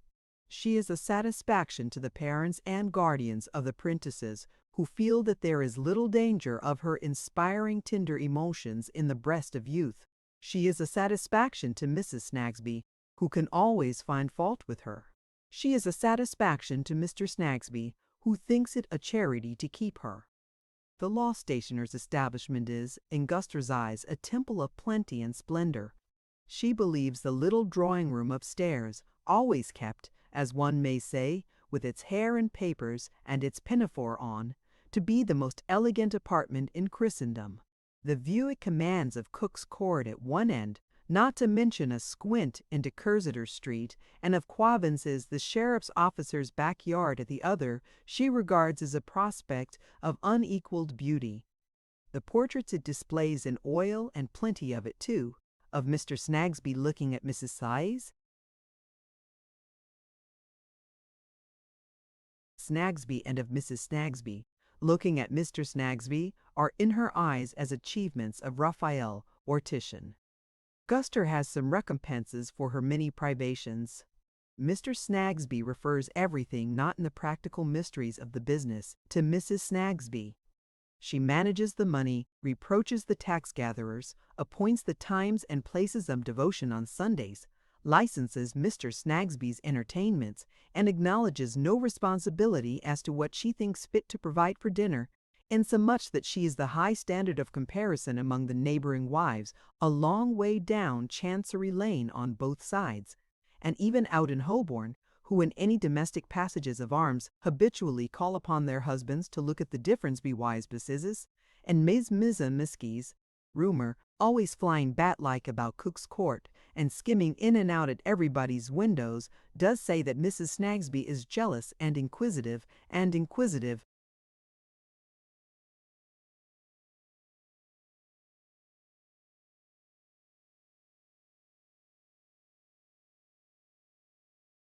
that Mr. Snagsby is sometimes worried out of house and home, and that if he had the spirit of a mouse, he wouldn't stand it. It is even observed that the wives who quote him to their self-willed husbands as a shining example in reality look down upon him, and that nobody does so with greater superciliousness than one particular lady, whose lord is more than suspected of laying his umbrella on her as an instrument of correction. But these vague whisperings may arise from Mr. Snagsby's being in his way rather a meditative and poetical man, loving to walk in Staple Inn in the summer-time and to observe how countrified the sparrows and the leaves are, also to lounge about the Rolls Yard of a Sunday afternoon, and to remark if in good spirits that there were old times once, and that you'd find a stone coffin or two now under that chapel, he'll be bound, if you was to dig for it. He solaces his imagination, too, by thinking of the many chancellors and vices and masters of the rolls who are deceased.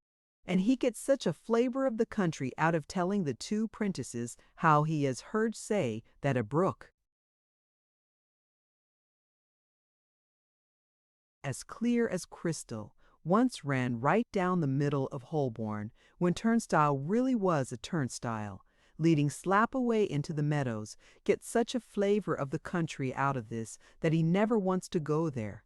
The day is closing in, and the gas is lighted, but is not yet fully effective, for it is not quite dark. Mr. Snagsby, standing at his shop door looking up at the clouds, sees a crow who was out late skim westward over the slice of sky belonging to Cook's Court.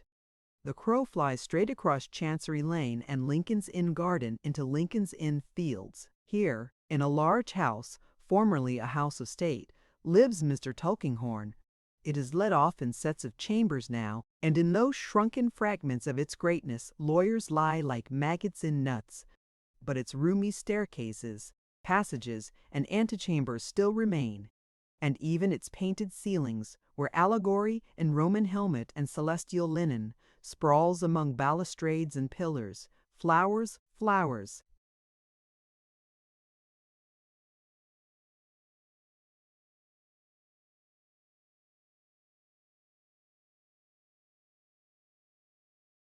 Clouds, and big-legged boys, and makes the head ache, as would seem to be allegory's object always, more or less. Here, among his many boxes labeled with transcendent names, lives Mr. Tulkinghorn, when not speechlessly at home, in country houses where the great ones of the earth are bored to death. Here he is today, quiet at his table, an oyster of the old school whom nobody can open, like as he is to look at. So is his apartment in the dusk of the present afternoon, rusty, out of date, withdrawing from attention, able to afford it. Heavy, broad-backed, old-fashioned, mahogany and horsehair chairs, not easily lifted, obsolete tables with spindle legs and dusty baize covers, presentation prints of the holders of great titles in the last generation, or the last but one, environ him. A thick and dingy Turkey carpet muffles the floor where he sits, attended by two candles in old-fashioned silver candlesticks that give a very insufficient light to his large room. The titles on the backs of his books have retired into the binding. Everything that can have a lock has got one. No key is visible. Very few loose.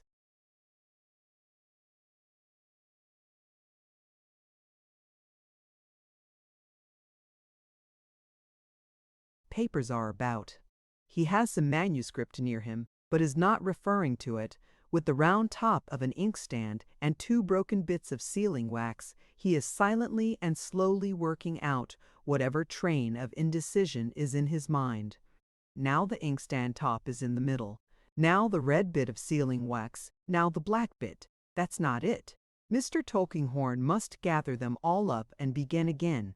Here, beneath the painted ceiling, with foreshortened allegory staring down at his intrusion as if it meant to swoop upon him, and he cutting it dead, Mr. Tulkinghorn has at once his house and office. He keeps no staff, only one middle-aged man, usually a little out at elbows, who sits in a high pew in the hall and is rarely overburdened with business. Mr. Tulkinghorn is not in a common way. He wants no clerks. He is a great reservoir of confidences, not to be so tapped. His clients want him. He is all in all. Drafts that he requires to be drawn are drawn by special pleaders in the Temple on mysterious instructions. Fair copies that he requires to be made are made at the stationer's, expense being no.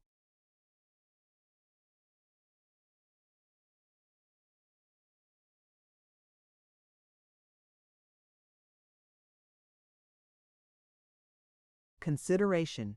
The middle-aged man in the pew knows scarcely more of the affairs of the peerage than any crossing sweeper in Holborn. The red bit, the black bit, the inkstand top, the other inkstand top, the little sandbox. So, you to the middle, you to the right, you to the left. This train of indecision must surely be worked out now or never.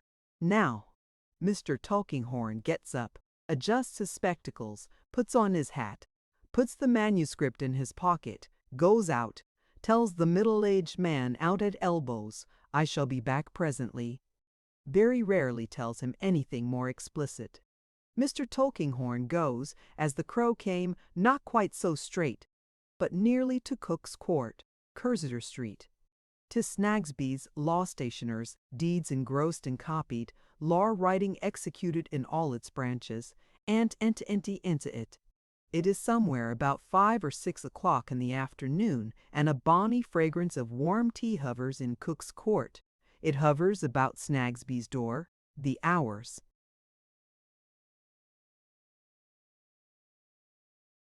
are early there, dinner at 1:30 and supper at 9:30. Mr. Snagsby was about to descend into the subterranean regions to take tea when he looked out of his door just now and saw the crow who was out late.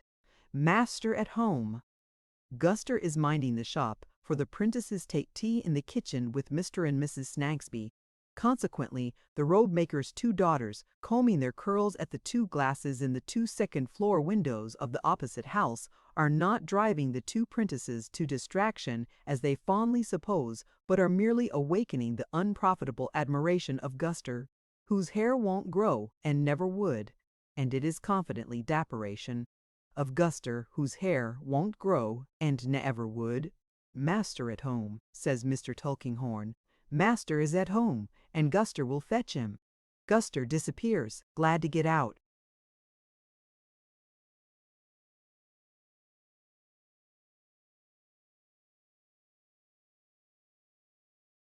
Of the shop, which she regards with mingled dread and veneration as a storehouse of awful implements of the great torture of the law, a place not to be entered after the gas is turned off. Mr. Snagsby appears, greasy, warm, herbaceous, and chewing, bolts a bit of bread and butter, says, "Bless my soul, sir, Mr. Tulkinghorn, I want half a word with you, Snagsby." "Certainly, sir. Dear me, sir, why didn't you send your young man round for me? Pray walk into the back shop, sir." Snagsby has brightened in a moment. The confined room, strong of parchment grease, is warehouse, counting house, and copying office. Mr. Tulkinghorn sits, facing round on a stool at the desk. Jarndyce and Jarndyce, Snagsby.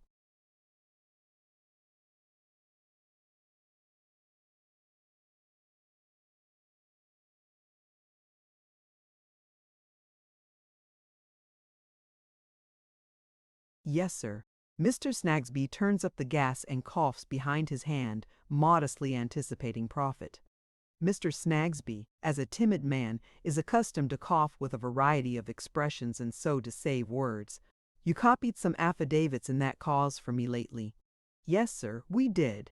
There was one of them," says Mr. Tulkinghorn, carelessly feeling tight, unopenable oyster of the old school, in the wrong coat pocket, the handwriting of which is peculiar, and I rather like. As I happened to be passing, and thought I had it about me, I looked in to ask you, but I haven't got it. No matter, any other time will do." "Ah, here it is. I looked in to ask you who copied this." "Who copied this, sir?" says Mr. Snagsby, taking it, laying it flat on the desk, and separating all the sheets at once, with a twirl and a twist of the left hand.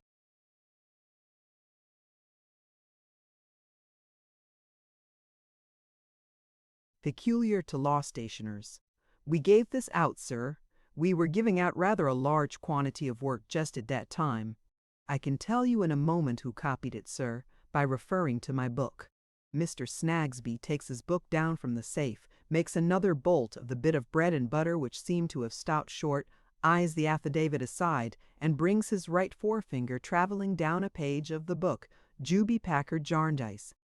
"Jarndyce, here we are, sir," says Mr. Snagsby. To be sure, I might have remembered it. This was given out, sir, to a writer who lodges just over, on the opposite side of the lane. Mr. Tulkinghorn has seen the entry, found it before the law stationer, read it while the forefinger was coming down the hill. What do you call him? Nemo? Says Mr. Tulkinghorn. Nemo, sir. Here it is, 42 folio. Given out on the Wednesday night at 8 o'clock, brought in on the Thursday morning at 9:30.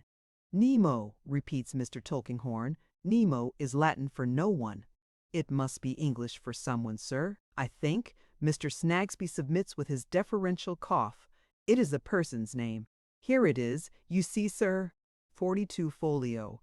Given out Wednesday night, 8 o'clock. Brought in Thursday morning, 9:30. The tail of Mr. Snagsby's eye becomes conscious of the head of Mrs. Snagsby, looking in at the shop door to know what he means by deserting his tea. Mr. Snagsby addresses an explanatory cough to Mrs. Snagsby, as who should say, "My dear, a customer."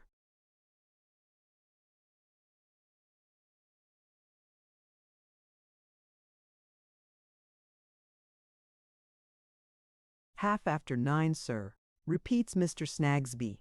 Our law writers who live by job work are a queer lot, and this may not be his name, but it's the name he goes by. I remember now, sir, that he gives it in a written advertisement he sticks up down at the Rule Office, and the King's Bench Office, and the Judges' Chambers, and so forth. You know the kind of document, sir, wanting employ. Mr. Tulkinghorn glances through the little window at the back of Quavince's, the sheriff's officers, where lights shine in Quavince's windows. Coavince's coffee room is at the back, and the shadows of several gentlemen, under a cloud, loom cloudily upon the blinds. Mr. Snagsby takes the opportunity of slightly turning his head to glance over his shoulder at his little woman and to make apologetic motions with his mouth to this effect. "Tulkinghorn, rich and fluent al." "Have you given this man work before?" asks Mr. Tulkinghorn. "Oh dear, yes, sir. Work of yours."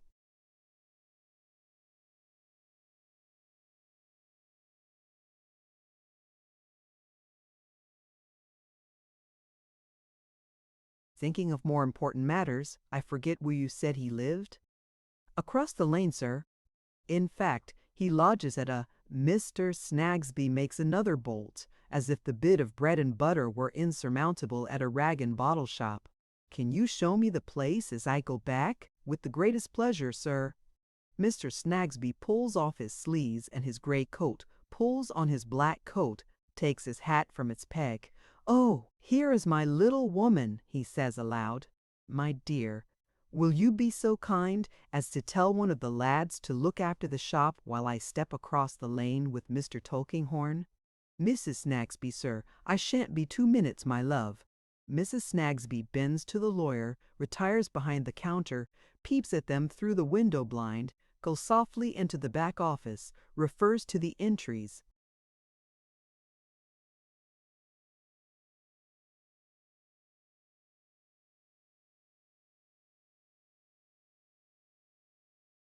And the book still lying open is evidently curious. "You will find that the place is rough, sir," says Mr. Snagsby, walking deferentially in the road and leaving the narrow pavement to the lawyer. "And the party is very rough. But they're a wild lot in general, sir. The advantage of this particular man is that he never wants sleep. He'll go at it right on end if you want him to, as long as ever you like." It is quite dark now, and the gas lamps have acquired their full effect. Jostling against clerks going to post the day's letters, and against counsel and attorneys going home to dinner, and against plaintiffs and defendants and suitors of all sorts, and against the general crowd in whose way the forensic wisdom of ages has interposed a million of obstacles to the transaction of the commonest business of life. Diving through law and equity, and through that kindred mystery, the street mud, which is made of nobody knows what and collects about.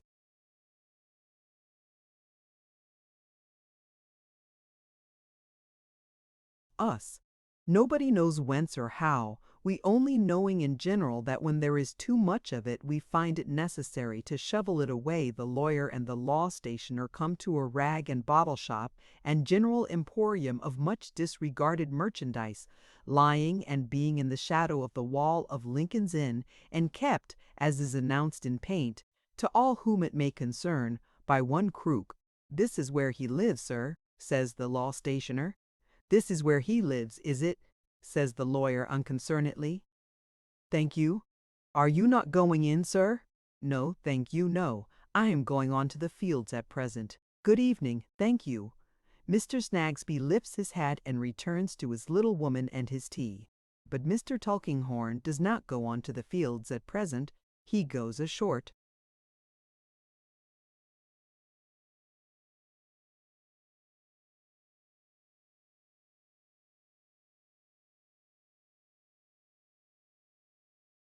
way, turns back, comes again to the shop of Mr. Crook, and enters it straight. It is dim enough, with a blot-headed candle or so in the windows, and an old man and a cat sitting in the back part by a fire. The old man rises and comes forward with another blot-headed candle in his hand. "Pray, is your lodger within?" "Male or female, sir?" says Mr. Crook. "Male or female, sir?" says Mr. Crook. The person who does copying, Mr. Crook, has eyed his man narrowly, knows him by sight, has an indistinct impression of his aristocratic repute. "Did you wish to see him, sir?" "Yes."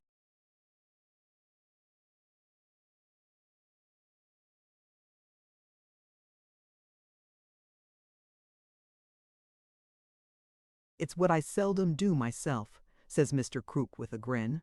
"Shall I call him down? But it's a weak chance if he'd come, sir." "I'll go up to him then," says Mr. Tulkinghorn. "Second floor, sir. Take the candle. Up there." Mr. Crook, with his cat beside him, stands at the bottom of the staircase, looking after Mr. Tulkinghorn. "Hi, hi!" he says when Mr. Tulkinghorn has nearly disappeared. The lawyer looks down over the handrail. The cat expands her wicked mouth and snarls at him. "Order, Lady Jane." "Behave yourself to visitors, my lady. You know what they say of my lodger," whispers Crook, going up a step or two. "What do they say of him?" "They say he has sold himself to the enemy, but you and I know better he don't buy. I'll tell you what, though. My lodger is so black-humored and gloomy that I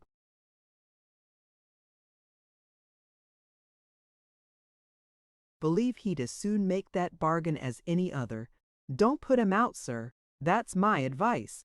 Mr. Tulkinghorn, with a nod, goes on his way. He comes to the dark door on the second floor. He knocks, receives no answer, opens it, and accidentally extinguishes his candle in doing so. The air of the room is almost bad enough to have extinguished it if he had not.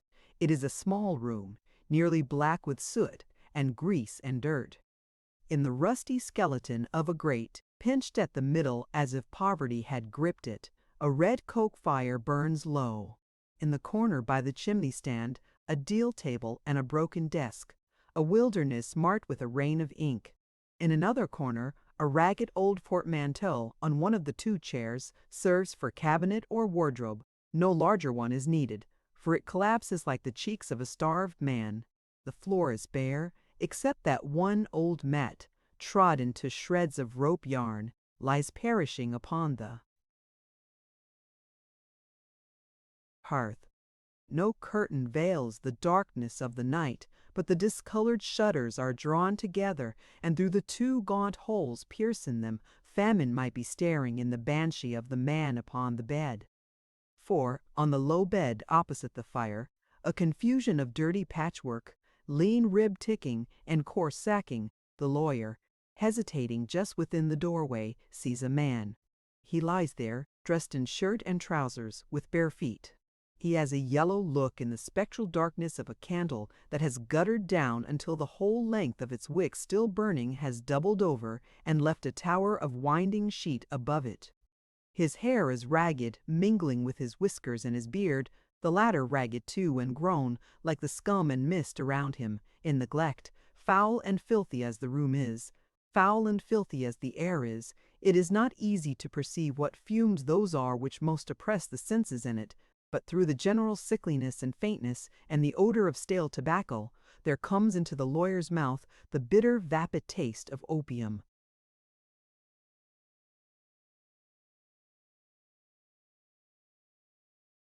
"Hello, my friend," he cries, and strikes his iron candlestick against the door.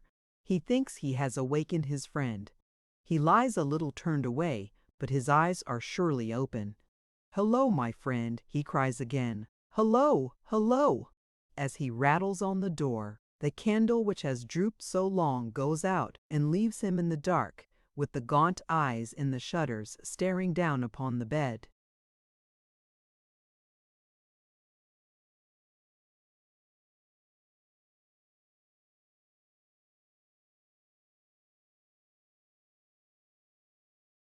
Chapter 11. Our Dear Brother.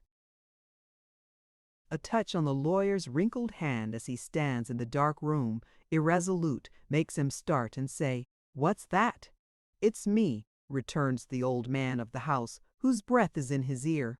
"Can't you wake him?" "No." "What have you done with your candle?" "It's gone out. Here it is." Crook takes it, goes to the fire, stoops over the red embers, and tries to get a light. The dying ashes have no light to spare, and his endeavors are vain. Muttering, after an ineffectual call to his lodger, that he will go downstairs and bring a lighted candle from the shop, the old man departs. Mr. Tulkinghorn, for some new reason that he has, does not await his return in the room, but on the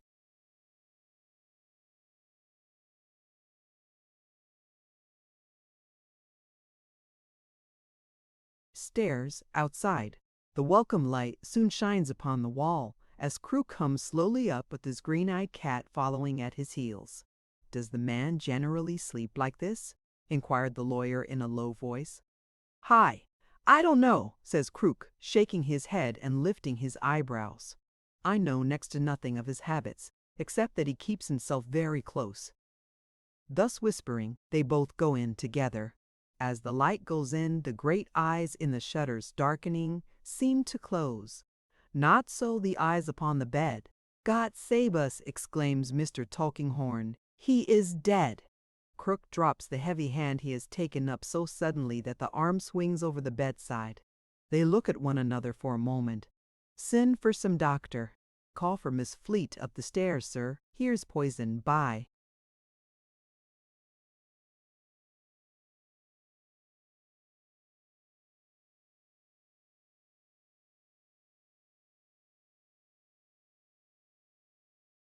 "Bed, call out for Flight, will you?" says Krook, with his lean hands spread out above the body like a vampire's wings. Mr. Tulkinghorn hurries to the landing and calls, "Miss Flight." "Fleet, make haste, here, whoever you are." "Fleet!" Krook follows him with his eyes, and while he is calling, finds opportunity to steal to the old portmanteau and steal back again. "Run, Flight, run! The nearest doctor, run!" So Mr. Krook addresses a crazy little woman who is his female lodger, who appears and vanishes in a breath, who soon returns accompanied by a testy medical man brought from his dinner, with a broad snuffy upper lip and a broad snuffy upper lip, and a broad Scotch tongue. "It, bless the hearts o' ye," says the medical man, looking up at them after a moment's examination. "He's just as dead as fairy." Mr. Tulkinghorn, standing by the old portmanteau, inquires if he has been. "Dead, any time." "Any time, sir," says the medical gentleman. "It's probable he will have been dead about 3 hours." "About that time, I should say," observes a dark young man on the other side of the bed. "Air you in the medical profession yourself, sir?" inquires the first. The dark young man says yes. "Then I'll just talk my departure," replies the other, "for I'm may good here," with which remark he finishes his brief attendance and returns to finish his dinner. The dark young surgeon passes the candle across and across the face and carefully examines the law writer, who has established his pretensions to his name by becoming indeed no one. I knew this person by sight very well, says he. He has purchased opium of me for the last year and a half. Was anybody present related to him? Glancing round upon the three bystanders.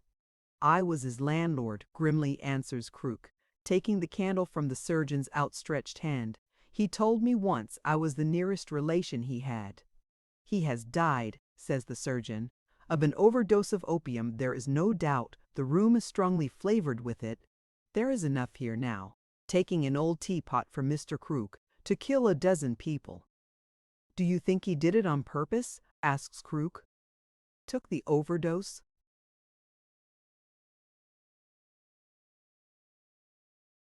Yes. Krook almost smacks his lips with the unction of a horrible interest. I can't say. I should think it unlikely, as he has been in the habit of taking so much. But nobody can tell. He was very poor, I suppose? I suppose he was. His room don't look rich, says Krook, who might have changed eyes with his cat as he casts his sharp glance around. But I have never been in it since he had it, and he was too close to name his circumstances to me. Did he owe you any rent? 6 weeks. He will never pay it, says the young man, resuming his examination.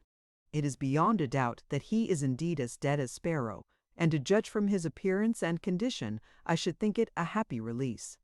Yet he must have been a good figure when a youth, and I dare say, good-looking. He says this not unfeelingly, while sitting on the bedstead's edge with his face towards that other face and his hand upon the region of the heart.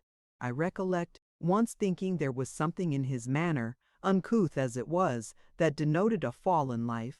Was that so? He continues looking round. Krook replies, You might as well ask me to describe the ladies whose heads of hair I have got in sacks downstairs. Than that he was my lodger for a year and a half, and lived or didn't live by law writing, I know no more of him. During this dialogue, Mr. Tulkinghorn has stood aloof by the old portmanteau, with his hands behind him, equally removed, to all appearance, from all three kinds of interest exhibited near the bed, from the young surgeon's professional interest in death, noticeable as being quite apart from his remarks on the deceased as an individual, from the old man's unction, and the little crazy woman's awe. His imperturbable face has been as inexpressive as his rusty. Close. One could not even say he has been thinking all this while.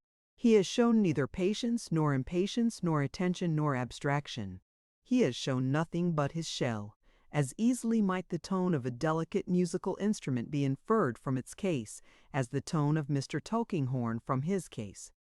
He now interposes, addressing the young surgeon in his unmoved, professional way. I looked in here, he observes, just before you, with the intention of giving this deceased man, whom I never saw alive, some employment at his trade of copying. I had heard of him from my stationer Snagsby of Cook's Court. Since no one here knows anything about him, it might be as well to send for Snagsby. Ah, to the little crazy woman who has often seen him in court, and whom he has often seen, and who proposes, in frightened dumb show, to go for the law stationer. Suppose you do.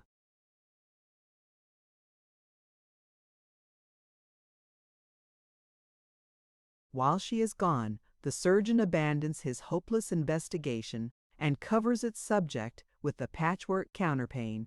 Mr. Krook and he interchange a word or two.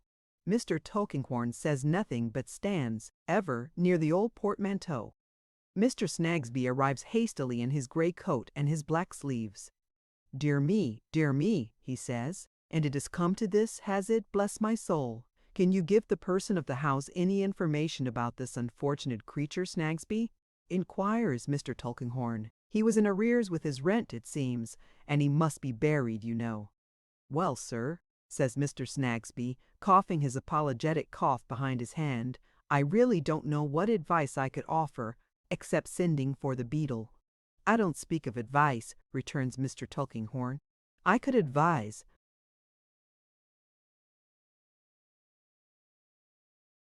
No one better, sir, I am sure, says Mr. Snagsby with his deferential cough.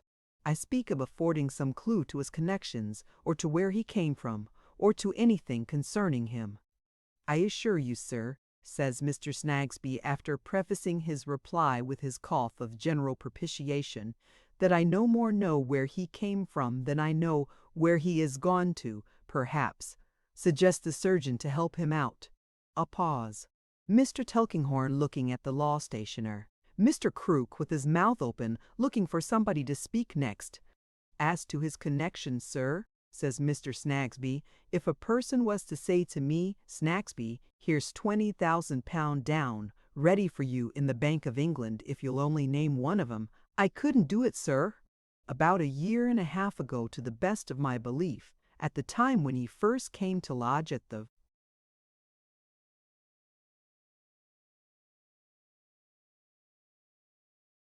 present rag and bottle shop. That was the time, says Crook with a nod. About a year and a half ago, says Mr. Snagsby, strengthened, he came into our place one morning after breakfast, and finding my little woman, which I name Mrs. Snagsby when I use that appellation in our shop, produced a specimen of his handwriting, and gave her to understand that he was in want of copying work to do, and was, not to put too fine a point upon it, a favorite apology for plain speaking with Mr. Snagsby, which he always offers with a sort of argumentative frankness. Hard up, my little woman is not in general partial to strangers, particular not to put too fine a point upon it when they want anything. But she was rather took by something about this person, whether by his being unshaved, or by his hair being in want of attention, or by what other ladies' reasons, I leave you to judge. And she accepted of the specimen, and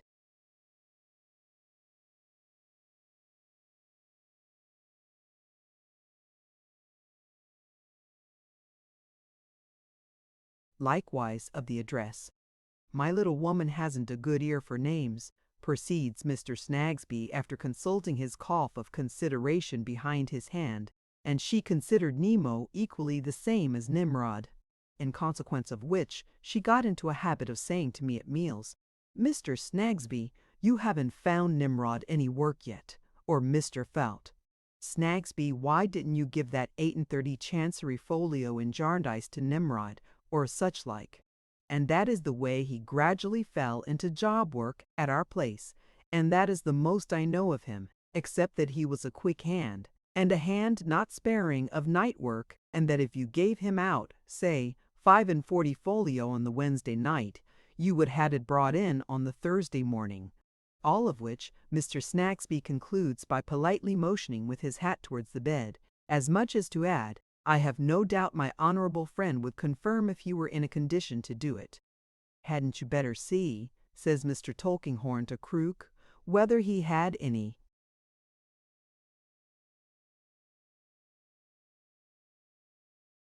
papers that may enlighten you? There will be an inquest, and you will be asked the question. You can read? No, I can't, returns the old man with a sudden grin. Snagsby, says Mr. Tulkinghorn, look over the room for him. He will get into some trouble or difficulty otherwise. Being here, I'll wait if you make haste, and then I can testify on his behalf, if it should ever be necessary, that all was fair and right. If you will hold the candle for Mr. Snagsby, my friend, he'll soon see whether there is anything to help you. In the first place, here's an old portmanteau, sir, says Snagsby. Ah, to be sure, so there is. Mr. Tulkinghorn does not appear to have seen it before, though he is standing so close to it, and though there is very little else, heaven knows.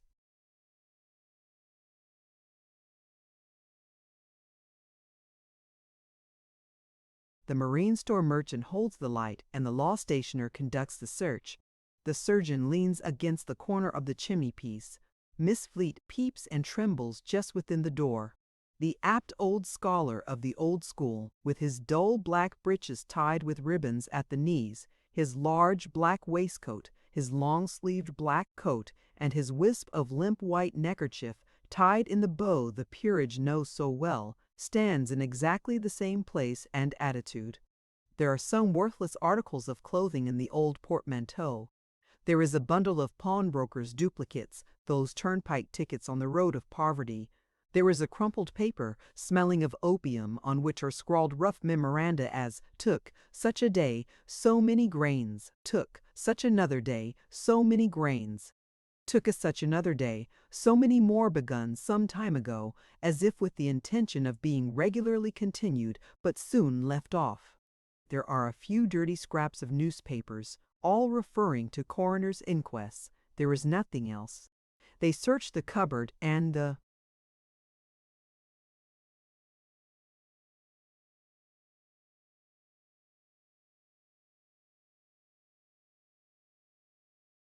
drawer of the ink-splashed table. There is not a morsel of an old letter or of any other writing in either. The young surgeon examines the dress on the law writer. A knife and some odd halfpence are all he finds. Mr. Snagsby's suggestion is the practical suggestion after all, and the beadle must be called in. So the little crazy lodger goes for the beadle, and the rest come out of the room. "Don't leave the cat there," says the surgeon. "That won't do."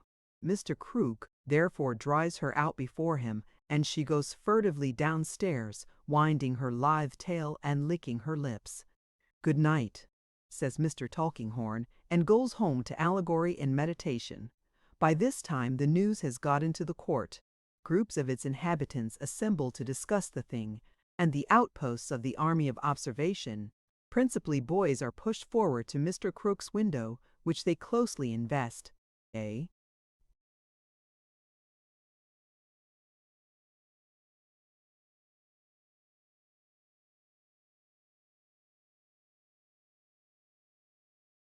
Policeman has already walked up to the room and walked down again to the door, where he stands like a tower, only condescending to see the boys at his base occasionally.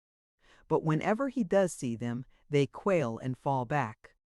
Mrs. Perkins, who has not been for some weeks on speaking terms with Mrs. Piper in consequence for an unpleasantness originating in young Perkins's having fetched young Piper a crack, renews her friendly intercourse on this auspicious occasion.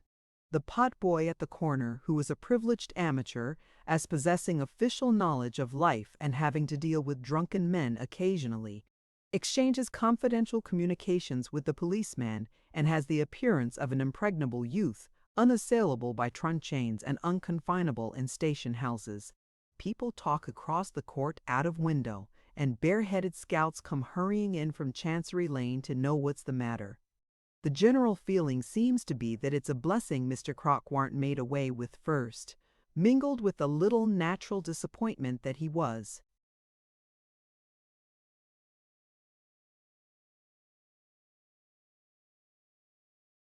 Not in the midst of this sensation, the beadle arrives.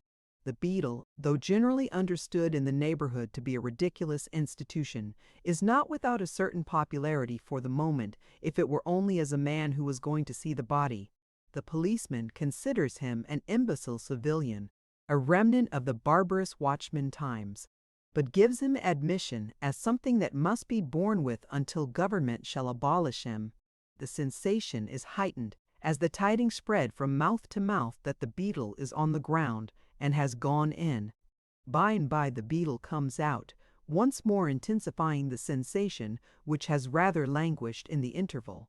He is understood to be in want of witnesses for the inquest tomorrow, who can tell the coroner and jury anything whatever respecting the deceased. Is immediately referred to innumerable people who can tell nothing whatever, is made more imbecile by being constantly informed that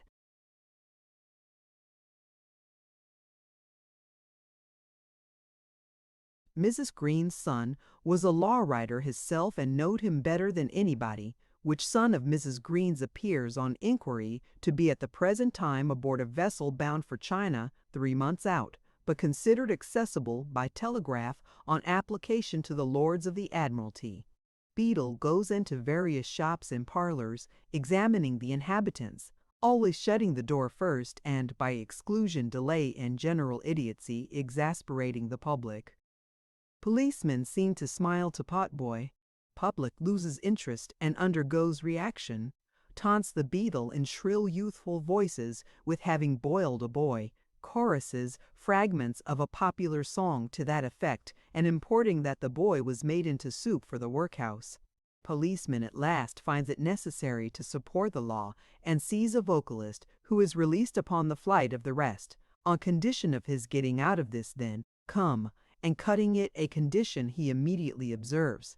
So the sensation dies off for the time, and the unmoved policeman, to whom a little opium more or less is nothing, with his shining hat, stiff stock, inflexible great coat, stout belt and bracelet, and all things fitting, pursues his lounging way with a heavy tread, beating the palms of his white gloves one against the other, and stopping now and then at a street corner to look casually about for anything between a lost child and a murder. Under cover of the night, the feeble-minded beadle comes flitting about Chancery Lane with his summonses, in which every juror's name is wrongly spelt, and nothing rightly spelt but the beadle's own name, which nobody can read or wants to know. The summons is served, and his witnesses forewarned. The beadle goes to Mr. Crooks to keep a small appointment he has made with certain paupers who, presently arriving, are conducted upstairs, where they leave the great eyes in the shutter, something new to stare at, in that last shape which earthly lodgings take for no one and for every one. And all that night the coffin stands ready by the old portmanteau, and the lonely figure on the bed, whose path in life has lain through 45 years, lies there with no more track behind him that anyone can trace than a deserted infant. Next day the court is all aligned as like a fair, as Mrs. Perkins, more than reconciled to Mrs. Piper, says in amicable conversation with that excellent woman. The coroner is to sit in the first-floor room at the Soul's Arms, where the harmonic meetings take place twice a week, and where the chair is filled by a gentleman of professional celebrity, faced by Little Swills, the comic vocalist, who hopes, according to the bill in the window, that his friends will rally round him and support first-rate talent. The Soul's Arms does a brisk stroke of business all the morning. Even children so require sustaining under the general excitement that a peaman who has established himself for the occasion at the corner of the court says his brandy balls go off like smoke. What time the beadle, hovering between the door of Mr. Crock's establishment and the door of the Soul's Arms, shows the quote,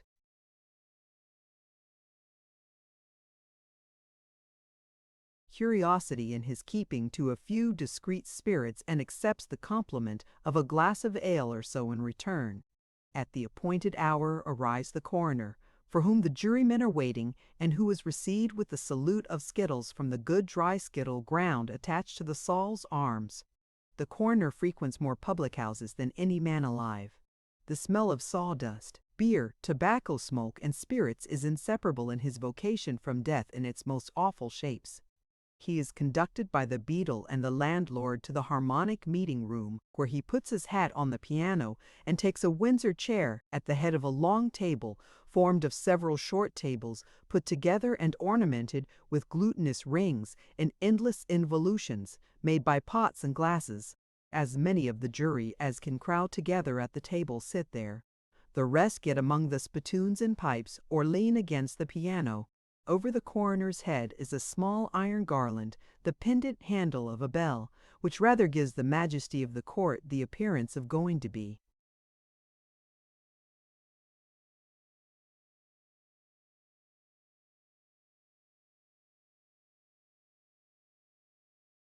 Hanged presently. Call over and swear the jury. While the ceremony is in progress, sensation is created by the entrance of a chubby little man in a large shirt collar, with a moist eye and an inflamed nose, who modestly takes a position near the door as one of the general public, but seems familiar with the room too. A whisper circulates that this is Little Swills. It is considered not unlikely that he will get up in imitation of the coroner and make it the principal feature of the harmonic meeting in the evening. Well, gentlemen, the coroner begins. Silence there, will you, says the beadle. Not to the coroner, though it might appear so. Well, gentlemen, resumes the coroner, you are impaneled here to inquire.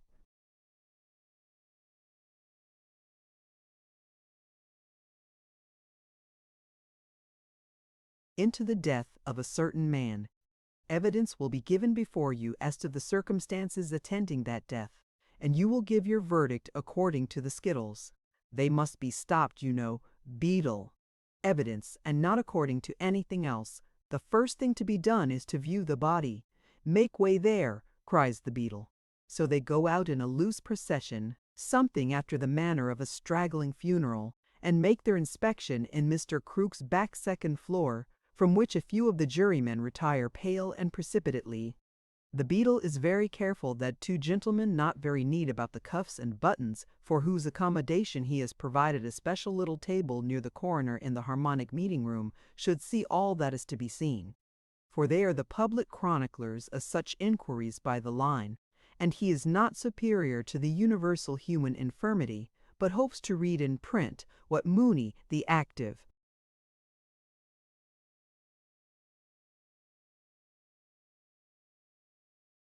an intelligent beadle of the district, said and did, and even aspires to see the name of Mooney as familiarly and patronizingly mentioned as the name of the hangman is, according to the latest examples. Little Swills is waiting for the coroner and jury on their return. Mr. Tulkinghorn also. Mr. Tulkinghorn is received with distinction and seated near the coroner between that high judicial officer, a bagatelle board, and the coal box. The inquiry proceeds.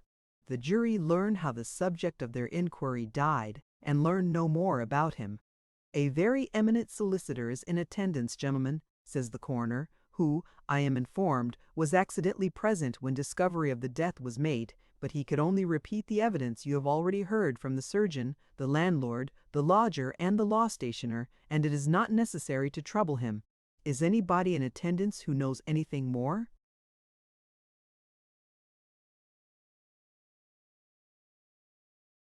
Mrs. Piper pushed forward by Mrs. Perkins. Mrs. Piper sworn.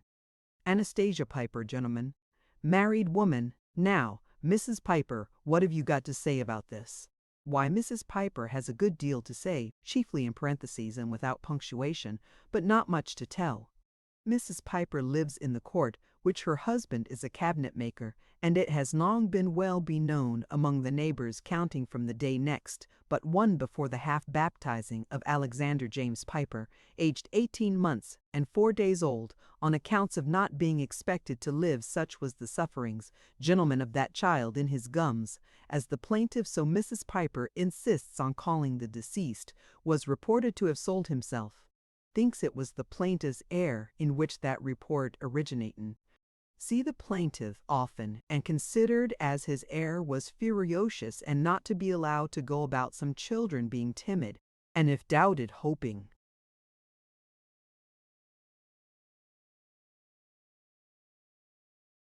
Mrs. Perkins may be brought forward, for she is here and will do credit to her husband and herself and family. Has seen the plaintiff vexed and worrited by the children, for children they will ever be, and you cannot expect them specially, if of playful dispositions, to be Methuselahs, which you was not yourself. On accounts of this and his dark looks has often dreamed as she see him take a pickaxe from his pocket and split Johnny's head, which the child knows not fear, and has repeatedly called after him close at his heels. Never, however, see the plaintiff take a pickaxe or any other weapon far from it. Has seen him hurry away when run and called after as if not partial to children, and never see him speak to neither child nor grown person at any time excepting the boy that sweeps the crossing down the lane over the way round the corner, which if he was here would tell you that he has been seen a speaking to him frequent. Says the coroner, is that boy here? Says the beadle, no sir, he is not here. Says the coroner, go and fetch him then. In the absence of the active and intelligent,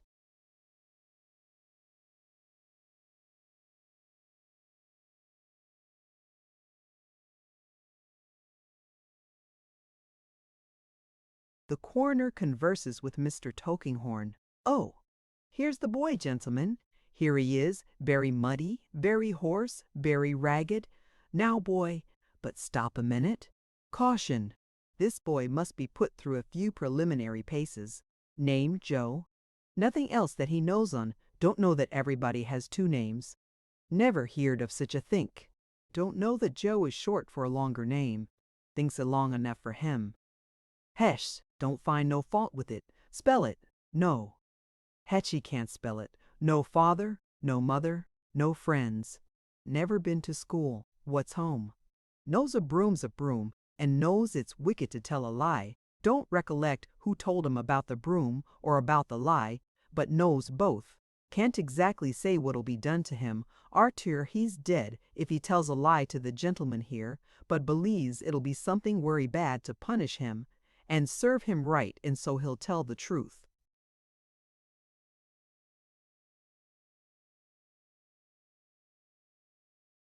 This won't do, gentlemen, says the coroner with a melancholy shake of the head. Don't you think you can receive his evidence, sir? Asks an attentive juryman. Out of the question, says the coroner. You have heard the boy. Can't exactly say won't do, you know. We can't take that in the court of justice, gentlemen. It's terrible depravity. Put the boy aside. Boy put aside, to the great edification of the audience, especially of Little Swills, the comic vocalist. Now, is there any other witness? No other witness. Very well, gentlemen. Here's a man unknown, proved to have been in the habit of taking opium in large quantities for a year and a half, found dead of too much opium. If you think you have any evidence to lead you to the conclusion that he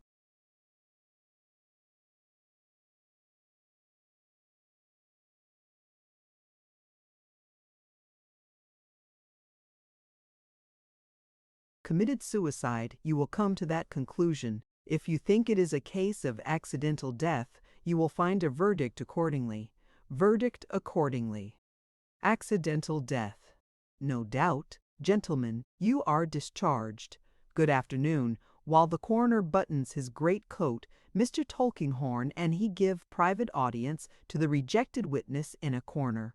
That graceless creature only knows that the dead man whom he recognized just now by his yellow face and black hair was sometimes hooted and pursued about the streets.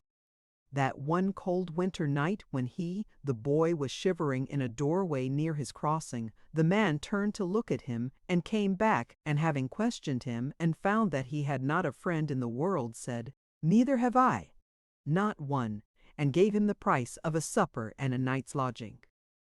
That the man had often spoken to him since and asked him whether he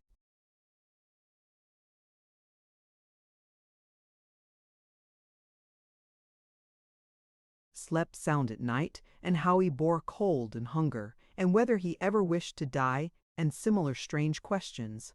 That when the man had no money, he would say in passing, "I am as poor as you today, Joe." But that when he had any, he had always, as the boy most heartily believes, been glad to give him some. "He was werry good to me," says the boy, wiping his eyes with his wretched sleeve. "When I see him a-layin' so stritched out just now, I wished he could have heard me tell him so. He was werry good to me, he was." As he shuffles downstairs, Mr. Snagsby, lying in wait for him, puts a half-crown in his hand. "If you ever see me coming past your crossing with my little woman, I mean a lady," says Mr. Snagsby with his finger on his nose, "don't allude to it." For some little time the jurymen hang about the Saul's Arms colloquially. In the sequel, half a dozen are caught up in a cloud of pipe smoke that pervades the parlor of the Saul's Arms. 2 stroll to Hampstead, and 4 engage to go half.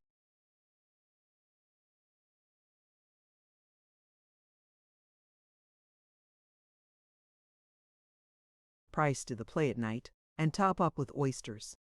Little Swills is treated on several hands. Being asked what he thinks of the proceedings, characterizes them, his strength lying in a slangler direction, as a rummy start. The landlord of the Saul's Arms, finding Little Swills so popular, commends him highly to the jurymen and public, observing that for a song and character he don't know his equal, and that man's character wardrobe would fill a cart. Thus gradually the Saul's Arms melts into the shadowy night, and then flares out of it strong in gas. The harmonic meeting hour arriving, the gentleman of professional celebrity takes the chair, is faced red-faced by Little Swills. Their friends rally round them and support first-rate talent. In the zenith of the evening, Little Swills says, "Gentlemen, if you'll permit me, I'll attempt a short description of a scene of real life that came off here today." Is much applauded and encouraged. Goes out of the room as Swills. Comes in as the coroner, not the least in the world like him. Describes the inquest with recreative intervals of piano-forte accompaniment to the refrain, with the coroner's tippy-toe-lid-all-lid-all, tippy-toe-lid-all-lid, tippy-toe-lid-all-lid-all. D. The jingling piano at last is silent, and the harmonic friends rally round their pillows. Then there is rest around the lonely figure, now laid in its last earthly habitation, and it is watched by the gaunt eyes and the shutters through some quiet hours of night. If this forlorn man could have been prophetically seen lying here by the mother at whose breast he nestled, a little child, with eyes upraised to her loving face, and soft hands scarcely knowing how to close upon the neck to which it crept, what an impossibility the vision would have seemed. Oh, if in brighter days the now extinguished fire within him ever burned for one woman who held him in her heart! Where is she, while these ashes are above the ground? It is anything but a night of rest at Mr. Snagsby's, in Cook's Court, where Guster murders sleep by going, as Mr. Snagsby himself allows not to put too fine.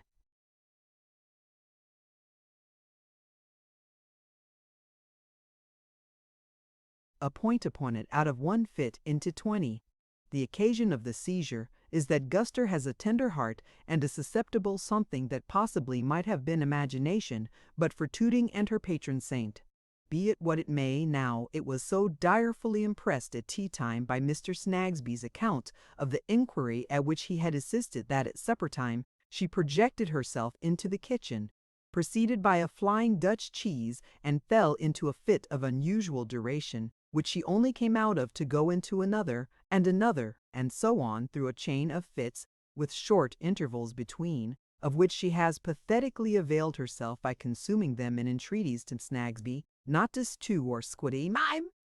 Hence, Mr. Snagsby, at last hearing the cock at the little dairy in Cursitor Street go into that disinterested ecstasy of his on the subject of daylight, says, drawing a long breath, though the most patient of men, "I thought you was dead, I am sure."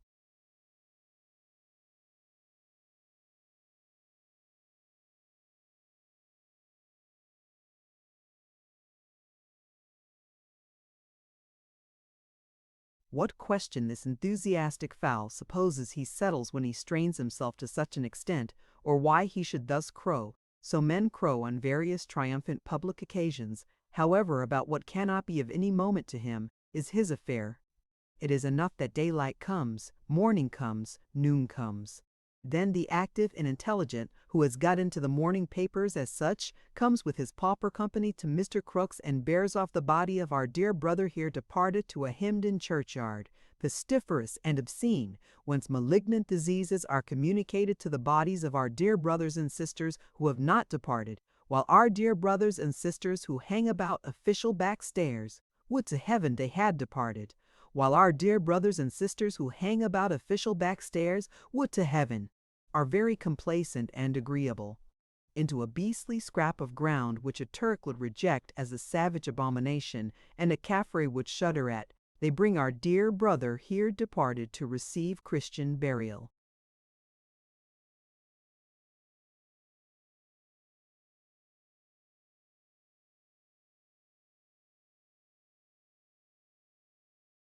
With houses looking on every side, save where a reeking little tunnel of a court gives access to the iron gate with every villainy of life in action, close on death, and every poisonous element of death in action, close on life here, they lower our dear brother down a foot or two, here sow him in corruption, to be raised in corruption, an avenging ghost at many a sick bedside, a shameful testimony to future ages how civilization and barbarism walk this boastful island together.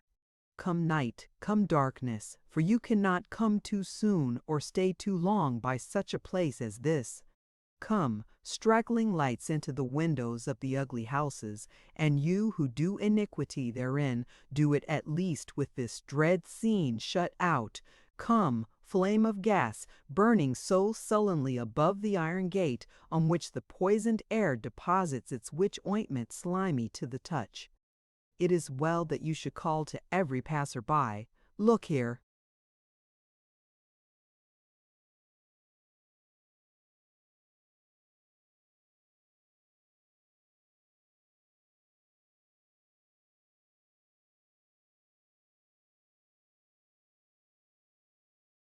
With the night comes a slouching figure through the tunnel court to the outside of the iron gate.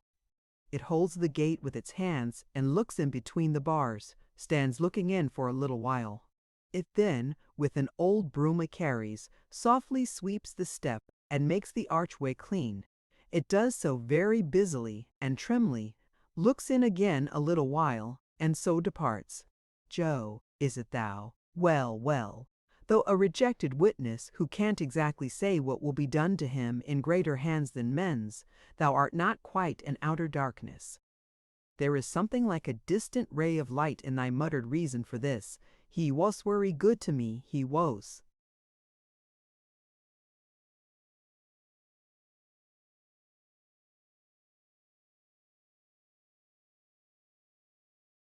The end. Thank you for listening to this story. I hope you enjoyed the journey, the characters, and the world they carried with them. If you enjoyed this audiobook, please subscribe to the channel and leave a comment below. Your support helps keep these stories alive and allows more timeless books to be shared with listeners around the world. Until next time, thank you for listening.